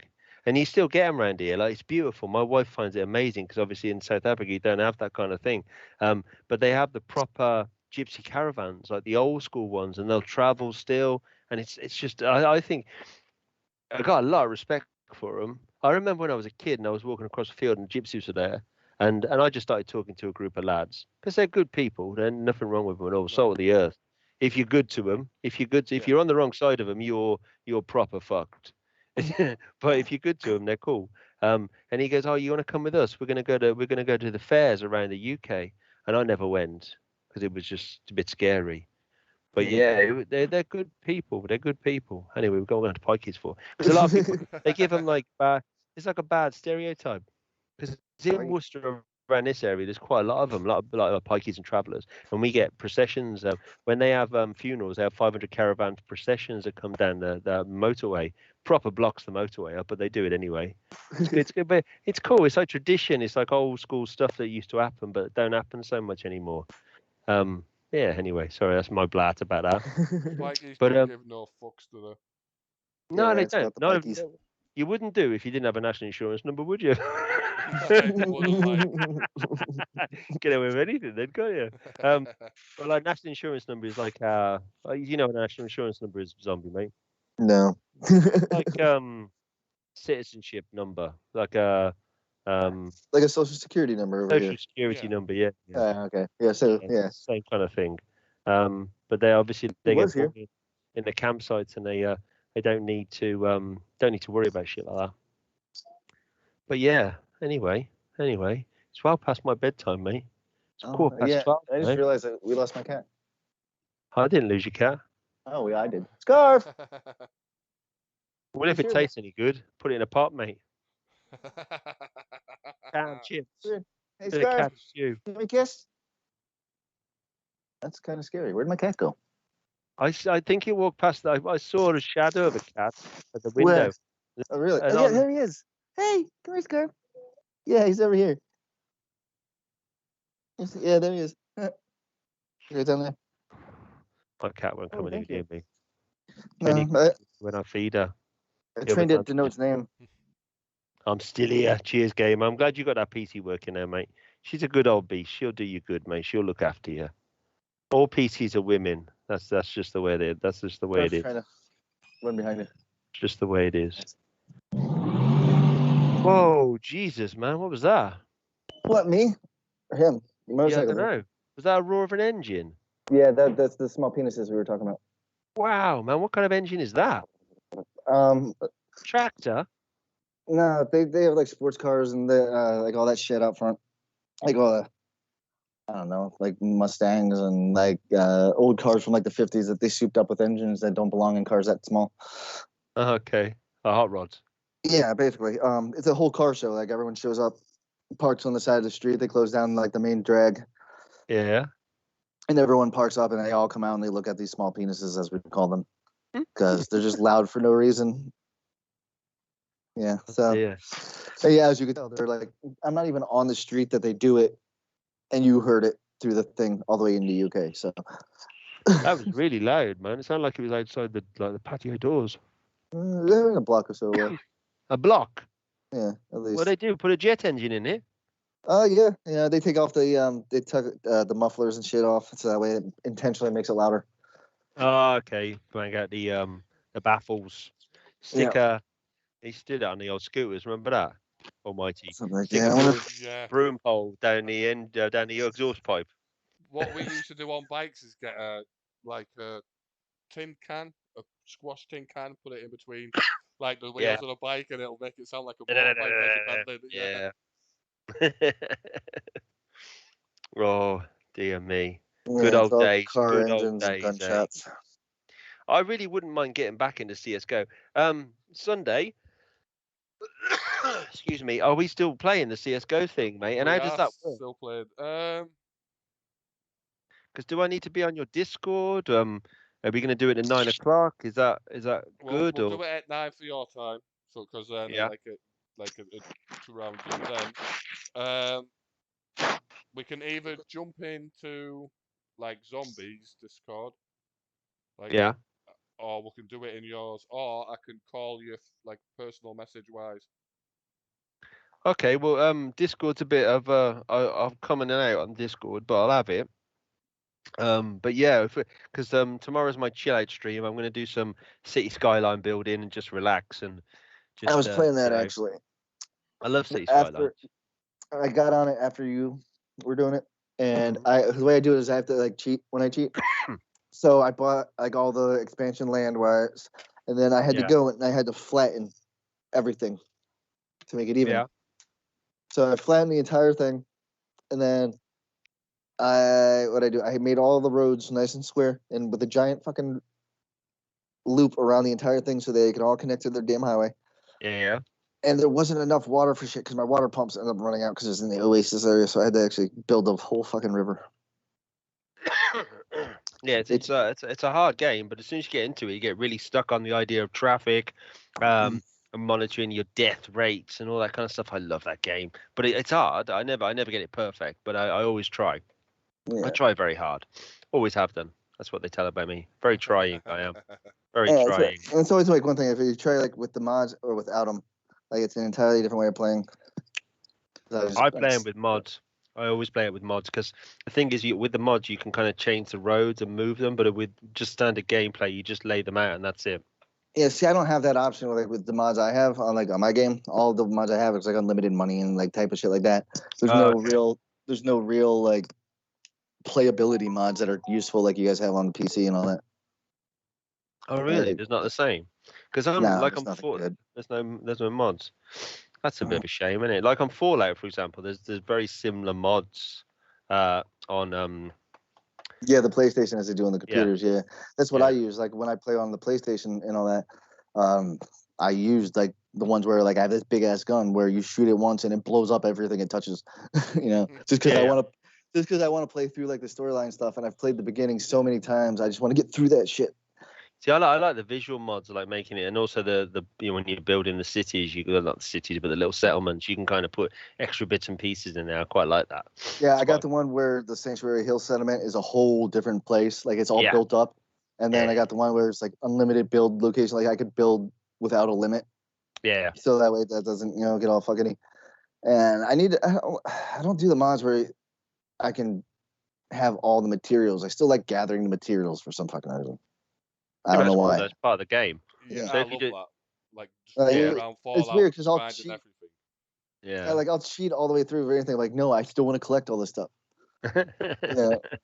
Get unlimited bags and just fill your bags up and just go dump it back at the settlement. Yeah, Yeah. Yeah, but or as you soon just as you like got, as you soon have a as you got crap the money settlement. rolling in, you can just buy the shipments, Yeah. and the And then when you have shipments like make it. a settlement you don't like, you just like connect that with a supply line, and then all you do Yeah, is just dump all the crap in there and just leave it. And then the supply line you have a connection to it, so you just use it wherever you're at. yeah, exactly. That's cool then. Yeah, I like that game. I actually wouldn't mind playing that again on stream, but Should it's we just have a a lot. race? A race. First one to finish the game or first person to do something on the game?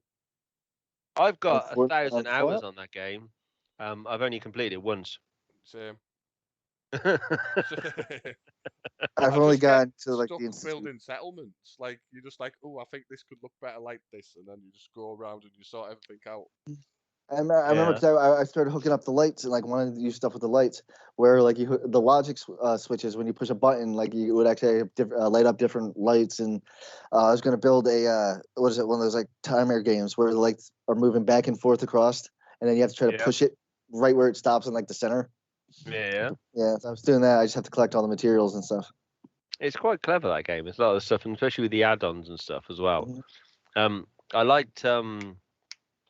I didn't like Nuka World. I didn't like that DLC, but I did like Far Harbor.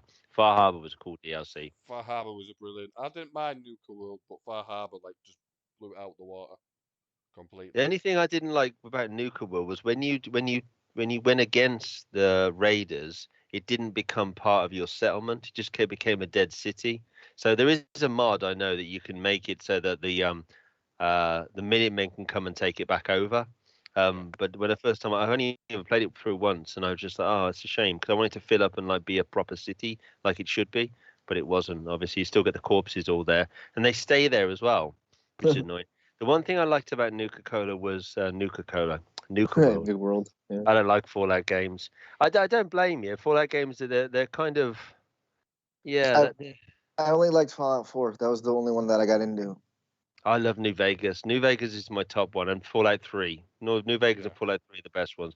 Fallout 4, it's good. It's a cool game, but it's not as good as the old school ones. But 1 and 2, I've played through 1 and 2, but they're not.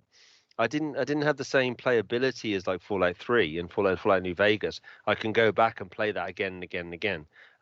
Fallout 4, after I completed everything, I was just like, oh, all right. Okay, Well, I so never got build the set. chance to play it all again. I always built it. I never had to finish. I only took over the institute like once, and then I still never finished. Like I just Yeah. got to the fact where I found out what the storyline was, and then I'm like, okay, now I can just fuck around. I think my main problem is the fact that I modded it. So I modded it and then broke it. Did it again, modded it, broke it, and then kind of I've got to a point now. I think my last install is actually broken again because if you don't obviously install the stuff properly or you overlap stuff, it can screw up, especially when you do updates and stuff on the game. It goes a bit mental. The Zeus, you don't like Fallout games. I don't. Have you never tried them? You never tried to play any of them? Because you kind of like those. I don't know. I suppose it's not similar. I think you might like Fallout 3 if you like Dragon Age. I'm not saying it's kind of similar. Got the same idea, the collection and the upgrading your character and stuff. You might do. I think you really have to like the tried 3 and 4. Yeah, I mean, if you tried 3, you probably tried the best one. Number 3 is probably one of the best, and New Vegas is a cool. It's a story though, isn't it? Yeah, It's New like a Vegas. movie. It's a Yeah. playable movie, isn't it? Really. But yeah, I don't blame you, mate. But I do want to play that game again. What's it called? The one you're playing, Zeus. Dragon Age. I love that game. Anyway, sorry, I'll stop talking. Why? It's a podcast. You're supposed to talk. I meant to give someone else a go though. No, we've been talking over you whenever we can. I found my cat. I'm happy. So, Okay, good. Mine's sleeping. She's fat. She ate too much. my She's cat's fast asleep. fat. Mine's fat as hell. It took over. It became the alpha male of the house, and now it eats everything. My wife bought a bloody Bengal. It's like 5th generation leopard. It's bloody vicious. It literally is a 5th generation leopard. It's like this. Believe it. She's beautiful, but she can be vicious. And when she bites, fuck me, she bites. Dude, when my cats were going at it and I had to separate them, it literally wrapped around my hand and my arm with its claws digging in and its teeth just Oh, it was fucking horrible. Like Cats, you literally, gotta love them. it hurt so bad, and it was like one of those things that I almost passed out from the pain. Really? Yeah, like I got nauseous and almost like threw up because it hurt so bad. Because it wasn't just like, oh, it bit me a little bit. Like its teeth were completely synced in, and its claws were all the way into my hand, in my like arm.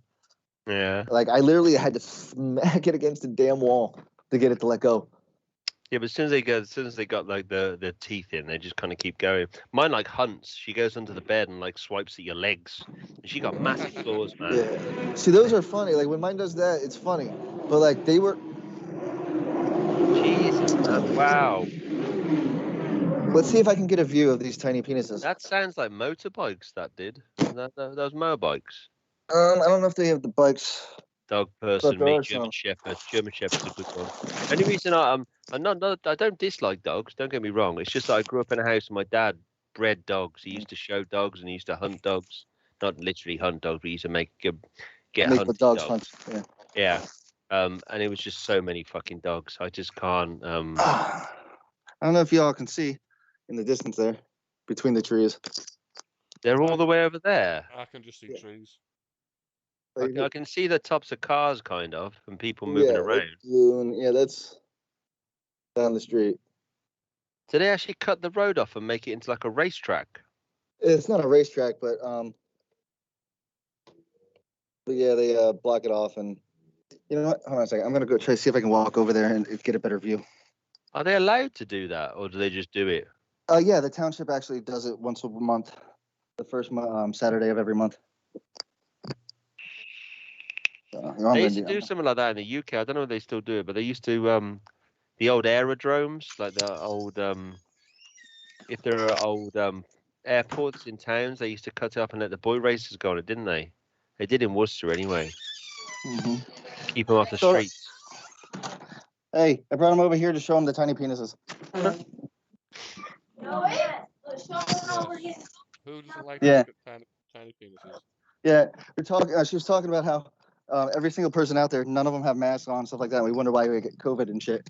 And all their kids are going back to school Tuesday. Yeah. You see that?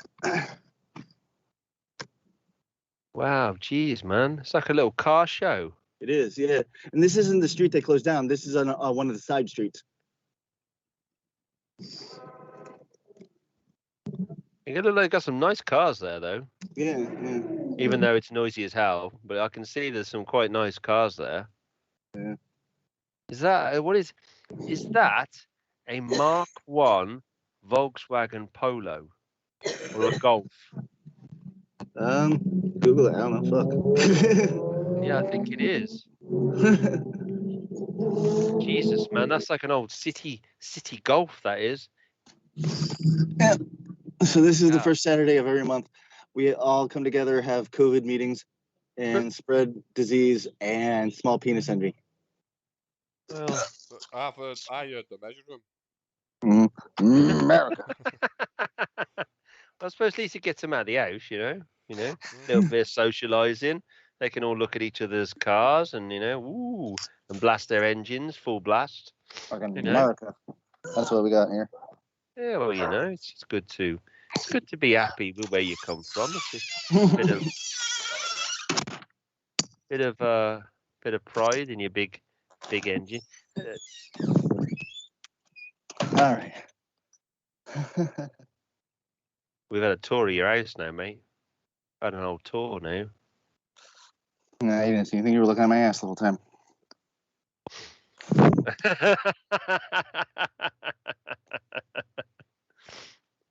Yeah, so obviously they finish by 10 o'clock, so at least you can sleep. Yeah.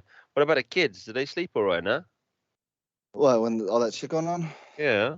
Well, yeah, but it's only like 7:30 here. So Oh that, shit! Yeah. Of course, man. yeah. So what that'll time be they finish? soon, hopefully. But no, those cars go like they'll go up and down the street all throughout the day and night, constantly. Between that and gunshots, it's kind of a thing. Really? Yeah. Where do you live then? Do you live? No, obviously don't want to exactly know where you are, but what big city are you close to? You want your Like, if you address? Give me your postcode. Well, Think of like the Philadelphia area, Okay. like, in general. Okay. Yeah, between like Philadelphia, like people you come through here, like Philadelphia and New York is like the big go betweens. So there's definitely some rough spots around there, then, eh? Yeah, like right there. Yeah. Yeah, a lot of sex offenders, a lot of people who suck. That's why we stream. Avoid the people. Don't blame you, mate. I don't blame you. I don't know. It's just a different world, though, isn't it? You kind of get your eyes open to certain things that people have to deal with, and that certainly happened to me. Because I mean, we are, whether we like to admit it or not, a lot of us are kind of we're blinkered to what goes on outside. No, America definitely is blinkered to what goes on. It's like the norm to have that, and so I think we're the same. Really, we we worry so much about what's around us, and we never consider the broader picture. I mean, And we assume we assume that it's unique. We assume that we're the ones that are going through it, and that it's only us. yeah. But it's a But- lot of people that have to deal with that kind of thing. It's all walks of life, all creeds, all races, everybody. It is kind of a thing that everyone has to kind of deal with on a day-to-day basis. And Well, that's a horse of a different color. but it's definitely a thing. But it's kind of scary that it's so close to your house, man. I'd be shitting myself, man. I wouldn't be shitting myself. I'd be angry. I'd be out there. I'd be out there shouting at them people. I know I would, because that's the kind of person that I am. I know it wouldn't get me anywhere. I'd probably get battered, but I probably would be like, "What the fuck you doing, man? It's stupid." Yeah, but like this They whole probably- town, they got like more card shops, like custom shops and shit like that, than they do schools and churches. Like, the things that you would think that would give benefit to society, but no, it's all like high end detailing for like cars that people can't afford. You know, it's like, here, I want to buy this Honda and put a spoiler on it, and then go pick up high school girls. Like, fuck you. Nice. Like our towns at the moment, they're dead. I don't know what your town's like, Almighty, but our town's fucking. There's nothing, no shops, nothing. Everything's shut down after COVID, man, and nothing's reopening. I reckon like our shopping and industry and everything is just going to change so much. Oh, We're so well, much online. My town's quite different because I live in a seaside town. It's Yeah. totally different. Like along, I say the seafront, you've got like 8 ice cream shops, like about 25 pubs. I've counted them all, but there's loads. We have big Tesco's. We have like loads of like sports shops, and they're all still open. Are they Yeah, still well, going strong? they've reopened, should I say? They were obviously through the lockdown itself, they shut down. But Yeah. now they're all slowly reopening. Because It's all like the my it brother like in got a like job in, JD, the shoe shop. He just got a yeah, job yeah, in yeah. there. So they all must be reopening. Yeah, they must be on the way out. But I mean, like a lot like in where I live is like a lot of boutiques and a lot of like like kitschy like Hoity shops. toity. Yeah, A like bunch those of kind of. bricks. They've all shut down. They've all gone. Like we had this. There was this shop that used to do big and tall. That's been there for donkey's years, and the old man's just had to shut down. And it's such a shame. A lot of pubs as well, but a lot of pubs are shutting down because obviously they can't get the staff anymore. It was funny, well, not funny. Sad is like you see people opening businesses right before COVID started. Like they opening Yeah. restaurants or something like that, and then they had to close down almost immediately. Yeah, You know, my so then sister did. She opened a restaurant up in my town, and she was lucky. Well, the bloke who she sold it to wasn't lucky because she sold it to him a week before COVID hit in. Is it So he wasn't. possible for pubs to do takeaway? You know, like you get takeaway shops that deliver to your door. Could a pub do that? Nah, it's off license, mate. It's different licensing, isn't it? Has it different yeah, licensing? it's funny. Around here, everyone always said like, hey, they need to like have delivery services that deliver alcohol or something. And they're like, no. As soon as COVID hit, all of like the laws changed and shit. Yeah. Where like Yeah. liquor licenses changed and all that, so all these businesses were allowed to actually deliver alcohol, and grocery stores were allowed to start selling alcohol inside the stores. Like they couldn't do that before. Like you had to go to specific breweries and like specific licensed places that sold nothing but alcohol. My prior to wife, that. so my wife's family, still some of them still live in South Africa, and when COVID hit, they banned alcohol and they banned cigarettes. You couldn't buy cigarettes and you couldn't buy alcohol from anywhere. The black market went crazy. But you see, like in South Africa, your cigarettes, you buy them. They're like loose straws, they're called, and it's like single cigarettes. And because of that, they share them. So they were spreading through the cigarettes. So they banned cigarettes across the board. Can you imagine that? Yeah, around here, no. People get pissed. People start Yeah. rioting. But the black market, they were selling like a packet of cigarettes for like, I don't know, she was like saying like 500 rand for a pack of cigarettes. That's like 30 quid. £30 for a packet of cigarettes. Mental. But I think it's all changed now. I think it's all back to normal. But we were so lucky here. We were so fucking £25, 500 rand is £25. 25 quid. Oh, the money's shit even worse than it was before then. Jesus. Wow, man. Yeah, I mean, I don't know. No, the thing was when it all hit from my point of view, nothing really changed that much. I was about to start a job, but because I've got COPD, I got an email through saying, prepare for your funeral, and I just thought, fuck that, I ain't starting a job then if I'm going to prepare for my funeral. And my wife was working because obviously with what she does, the hours are not set. It's crazy. She can go and work. Like next week, she's working night shifts, so she's away for like 3 or 4 days in a row, and it can change. So it's really hard for me to get a job that fits around the boys and also fits around her job, because obviously she can't say no. If they call her in, she's got to go in because it's that kind of job. Yeah. But sometimes that plays on my mind because I feel a bit like, oh shit, I'm not working. That's why I do the computer repairs, and I'm trying to do this just to keep me busy, and maybe you never know. But And I feel the same way. Like the whole I was the one who was making all the money before. Yeah. And then when COVID hit, I was essential, so I had to stay at work. Yeah. But then I was working so many hours, but then I got hurt. I had to get surgery, and so I've been out of work since April. Yeah. And it's like we've been living off of her, helping her, like everything she's doing, and I feel like shit about it. Yeah. I really don't like it. So this is what that, my way around that is one reason I started doing this. What the fuck is going on up there? Yeah, I mean, but the thing is, if you're a person that's worked constantly and you've constantly been working, to slow yourself down to a home situation.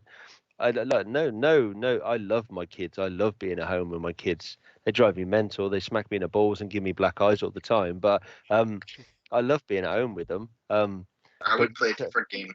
But the thing is, no, man, don't know. They're boys, man. They got to beat you up. That's what they do. That's what they got to be hard, don't they? Got to make them tough. But because especially in my generation, it was kind of always pushed on.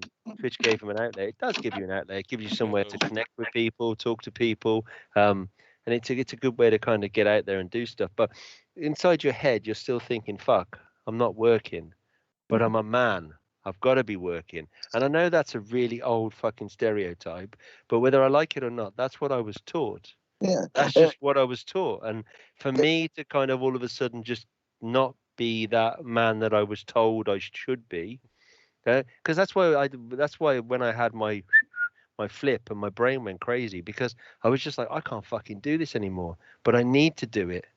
I think what it is because I had the same idea, like the problem in a way, but it's like it was a recognition of what it meant to be like working, because like I always looked at working as being bringing home money. Yeah. And that's what it was. I never really looked at like, okay, doing something fun was not allowed. That's not counting as being money or as working. Being a parent, like actually being stopped and having to look at it like, okay, so there is a lot bigger definition to the phrase working. You know what I mean? So like when I disassociate, but I never had that. I never had that when I was growing up. I know what you're saying. Nowadays it's different. You put yourself on you put a fully dance on a TikTok video or get your baps out on Twitch, and then job's done in it. You got money. You know what I mean? But like in my day, it was. Money if I get my baps out. Maybe get your baps out, mate. Give it a try, eh? But back like when I was being brought up, it was hard labor work. It was working on builders' yards. It was all physical work. I mean, my dad physically worked. He worked at Worcester Sauce. He was used to carry the kegs and stuff like that. But that's what you were kind of taught. You had to. Yeah, that's with me too. Like when I was a kid, I wanted to go to film school and do that sort of thing. But filming and like movies and stuff like that, that was enjoyable to me. So that Yeah. didn't work as work. Like, oh no, I had to do something strenuous. Like when my ex-wife, we were just dating at the time, she got pregnant. Like we didn't have good jobs, we couldn't actually care for ourselves, so we ended up going to like the welfare office. And I was Yeah. there, and I'm like, this is shit. I didn't earn this shit. We literally drove from the welfare office to the recruiter's office, and I enlisted like right from there because like I couldn't accept a benefit for something I didn't earn yet, and it was just I couldn't fucking do it. I forgot where I I was had going it with it. once. I had it once, mate, and it was the most fucking horrible thing I've ever had in my life. I went when I lost my job because I went. Yeah. I went down to the dole office, which is the same thing, welfare office, dole office, and you're just like, I've never fucking done this before. But I got to be honest, man, it was the most. They I don't know, from my experience of it, I don't know about anybody else's experience of it, but it was fantastic. They kind of took me in and they talked me over things. They talked about getting me a job and they said, okay, you can get this, this, this, and this. And I just thought, fuck me. It's so good the way they set everything up. But it's the first time I've ever had the experience. And I never had an argument with anybody. It was just really kosher. And I was only on it for like 6 months. But See, like with us, it's different. Like you went in and got help. For us, it's like you go in there, you tell them how worthless you are, and they're like, okay, fine, here's your card with a handout to it. And then people like what screwed me up about it was I was there, and you could tell like who's taking advantage of the system, who's not. People like, yeah. oh, you have another, oh, you're pregnant again. You got 5 kids you're not paying attention to right now. Literally, there are 5 of them running around, all within like a year apart from each other, running around. The parents not paying fucking attention at all, and you could tell she's visibly pregnant again. They're saying like, no, I need more money because I'm pregnant again. And it's like, are you fucking kidding me? Stop getting pregnant after the first 5. I can't, like 5. And Yeah. they do it because you get more per child. Yeah. And they don't care for the ones that they got. And there's no like, oh, you need to get a job. They tell them that, but they don't actually help them find a place. They don't help them do anything. They don't actually follow through on actually getting people the help they need or should have. It's just a bunch of like, hey, we have this program. Hopefully it works. And then when it doesn't, they're like, well, we brought it up. And See, they don't they do understand why the here. system doesn't They work. give you like job coaching and stuff, and they teach you how to do a CV if you need to, and also where to look for certain jobs there. It wasn't like that when I was first signing on, and like No, I'm sure it won't. I'm it's sure got a it won't. lot better now over the years. Yeah, I'm sure. I Yeah, mean, ours has gotten a lot I worse. remember like in the 80s, and when my brother was signing on, it was more because you had work placements as well. So back in then, they gave you a job, so you got your benefits, you got your job seekers, but instead of just getting it for free, you had to go work. So you go work in a second-hand shop, or you go work as a day laborer somewhere, or you go pick up litter. It was like a little job, and you could also get from that, you could get training from that and do that job as a permanent thing, like a bricklayer or something like that, which was I think that's quite a good Yeah, idea. it's what But they should do.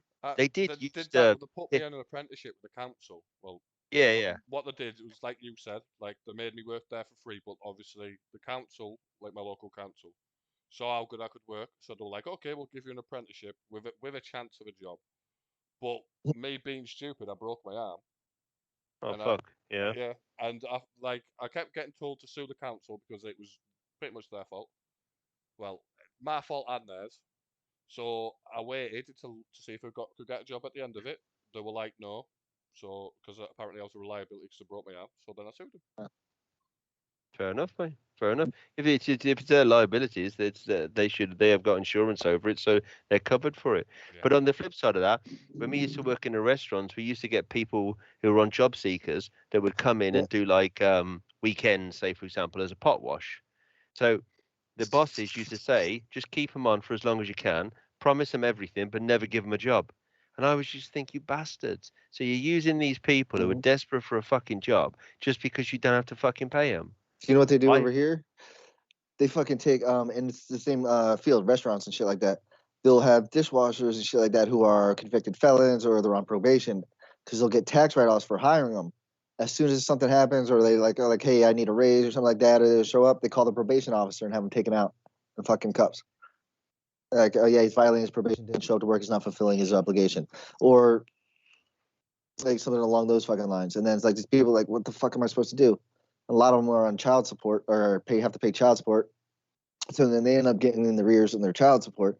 So they get left out, and that's what the fucking managers end up doing. they hear about this like shit, like, oh, he's paying child support, he's been in jail. Like, we're the ones who are paying them because they get garnished their wages through the business. Yeah. And then, like, oh, this guy's, I don't feel like it right now. So what I'll do, you call his PO, and then they end up fucking picking him up. He ends up But back in that's jail for the wrong. weekend. If that bloke ain't done nothing wrong, or that person hasn't done anything wrong, why treat him like that?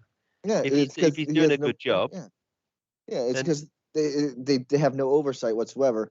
So there's no way of actually verifying like what's going on. So when someone makes a complaint, it's like, yeah, but who are we going to believe, the business owner or the convicted felon? And what it is people just do not care to do their job. Like, they don't go past what it is. They look at the stereotype and like, okay, well, this is my opinion on the subject. I'm not going to actually verify it, and they make their decisions off of that. Like, they don't actually verify details. They just kind of assume, and then they think they're fucking special because, like, I wouldn't have this job if it wasn't for the fact that I'm good at what I do. You're supposed to trust me. Fuck off. ours is a lot better than that. I mean, ours is bad, but ours isn't like that because basically you get your dole money, you get your money from the government, and then they're given placements to work at.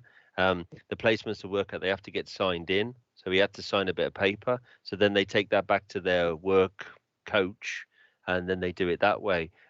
But we can offer them, as an employer, we can offer them a job at the end of their 2 or 3 days work if you want to. But at least then you can't, if they don't turn up, they don't get the signature, and that's how they work it out from there. But that's horrible because I know people over here would 100% take the piss out of that. I know they would Oh, because 100%. Because they yeah, pretty much do it now, don't they? Well, some yeah, people. they do it. I mean, we used to when I was down in London, we used to bring in people from all over the world, mainly from Europe, and they used to be thrown into these little tiny bed sits. I remember putting 15 people inside a 3-bedroom house, and systematically over a year, I fired every single one of those people that lived in that 3-bedroom house because they turned around and said they wanted a day off. It was I like a know. slave trade. It was horrible, man. It was, and I had to kind of turn around to them and say, look, you're doing a fine job, but you need to do this overtime, or else you're going to have to go. And they were just chucked out into the street. And that's another thing that fucked me over because I had to do that. I was like I was a manager, but I was the front line manager. So I was the one who had to verbally tell these people that they have to get all their shit out of the house and fuck off.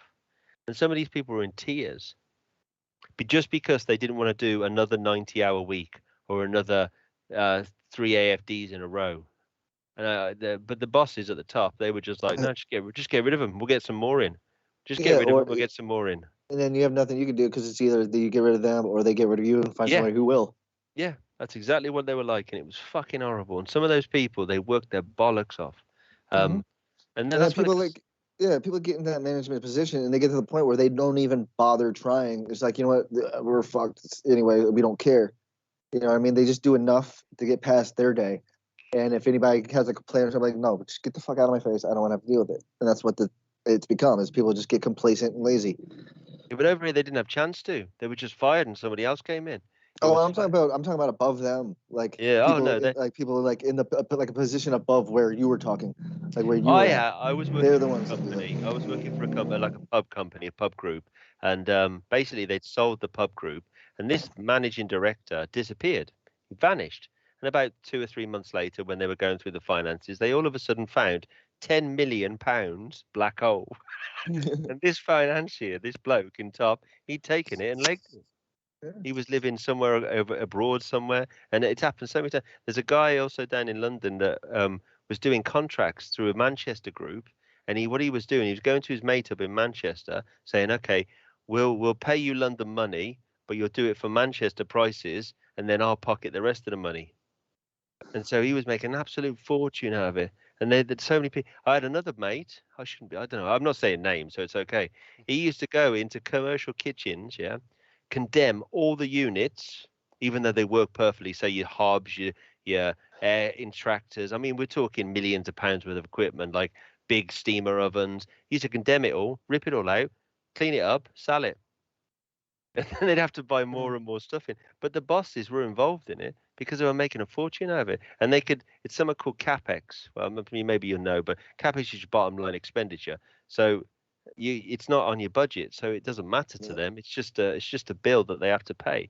And they were making fortunes out of it. And all them guys, they drove around in massive cars, and they were the people they were the people who were telling me to fire these poor Eastern European people just because they wanted a day off. And it was actually like that. It was fucking awful, man. Things we had to do. And I feel bad every time I think about it. But anyway, that could go into a political thing, which I don't really want it to do. But yeah, I mean, it's a crazy world we live in, man. It's a very crazy world. But yeah, I mean, the convicted felons, I mean, those guys, maybe some of them are assholes. Maybe some of them are twats. But when you plan on doing it before it even starts, then that's where the shit gets crazy. Like, you're planning on doing that, you know. Yeah, it's not fair. I mean, you got to give the guy, lady, or whoever it is, a chance at least. And then if he fucks up or she fucks up, then that's a different story. But if they've done something stupid and they've served their time or done whatever they need to do, they need a break, because that person will never get out of that circle. Nope. Because when they go to the next job, it'll be on their probation, whatever. Yeah, they'll have a record of being disobedient, or a record of being insubordinate, or whatever the hell they call it. Exactly. Yeah. So then it's just a spiral, isn't it? Yeah. Then eventually you're just like, fuck you, I'll be insubordinate if you want to see him subordinate. And then I'll go back to crime or doing whatever I was doing before. And I don't know. It's yeah. I mean that's an issue. 100% that's an issue. But that's something that we're quite. It's not as bad, but it definitely is there. Similar. You know, Skype is probably about to turn off in about 5 minutes or so, because there's a 4-hour limit. Oh shit! Have you been here that long? We're coming up about 3 hours and 55 minutes. Okay, cool. Well, it's been a nice long old stream. It's been good. Yeah, cool, fun. Man. Well, yeah, I enjoyed it. It was good. Yeah, I didn't have to not force myself, but constantly fuck up on a game and then go, shit, everyone's watching me and I can't do this game. Why can't I do this game? Then you hate that when you're playing a game and you can't do it. Like the other day, that Lucius 2, I swear to you, I took it off stream and I tried it again and I completed it first time. And I was like, why the fuck couldn't I have done that when I was streaming? Yeah. I tried to stream Crash Bandicoot and I got stuck on the 8th level or something, and I just fucking rage quit. Yeah, but you just think, fuck, I could do that so easy if I wasn't streaming, because you got that pressure, haven't you? You're thinking, I've got to do it because I'm like a right knob now. It's just like the other day I was playing Warzone and I wasn't streaming and I was kicking everything, like the game of my fucking life, but I wasn't streaming it. Yeah, it's always a way, mate. It's always a way. Always a way. All right, so we're going to call it a night then, yeah? Yeah, before it cuts us off on its own and says it's tired of listening to us. Yeah, I don't blame it. When the machines rise up against us, it's I got a proper tickly throat, I have. Too much talking. Well, anyway, gentlemen, it was a lovely evening and I enjoyed it very much. And I'm sure we will be doing it again. But yeah, you have a nice day or evening and I'll see you soon, eh? I'll stream tomorrow. See ya. Ta-ta. Goodbye. Ta-ta. Ta-ta.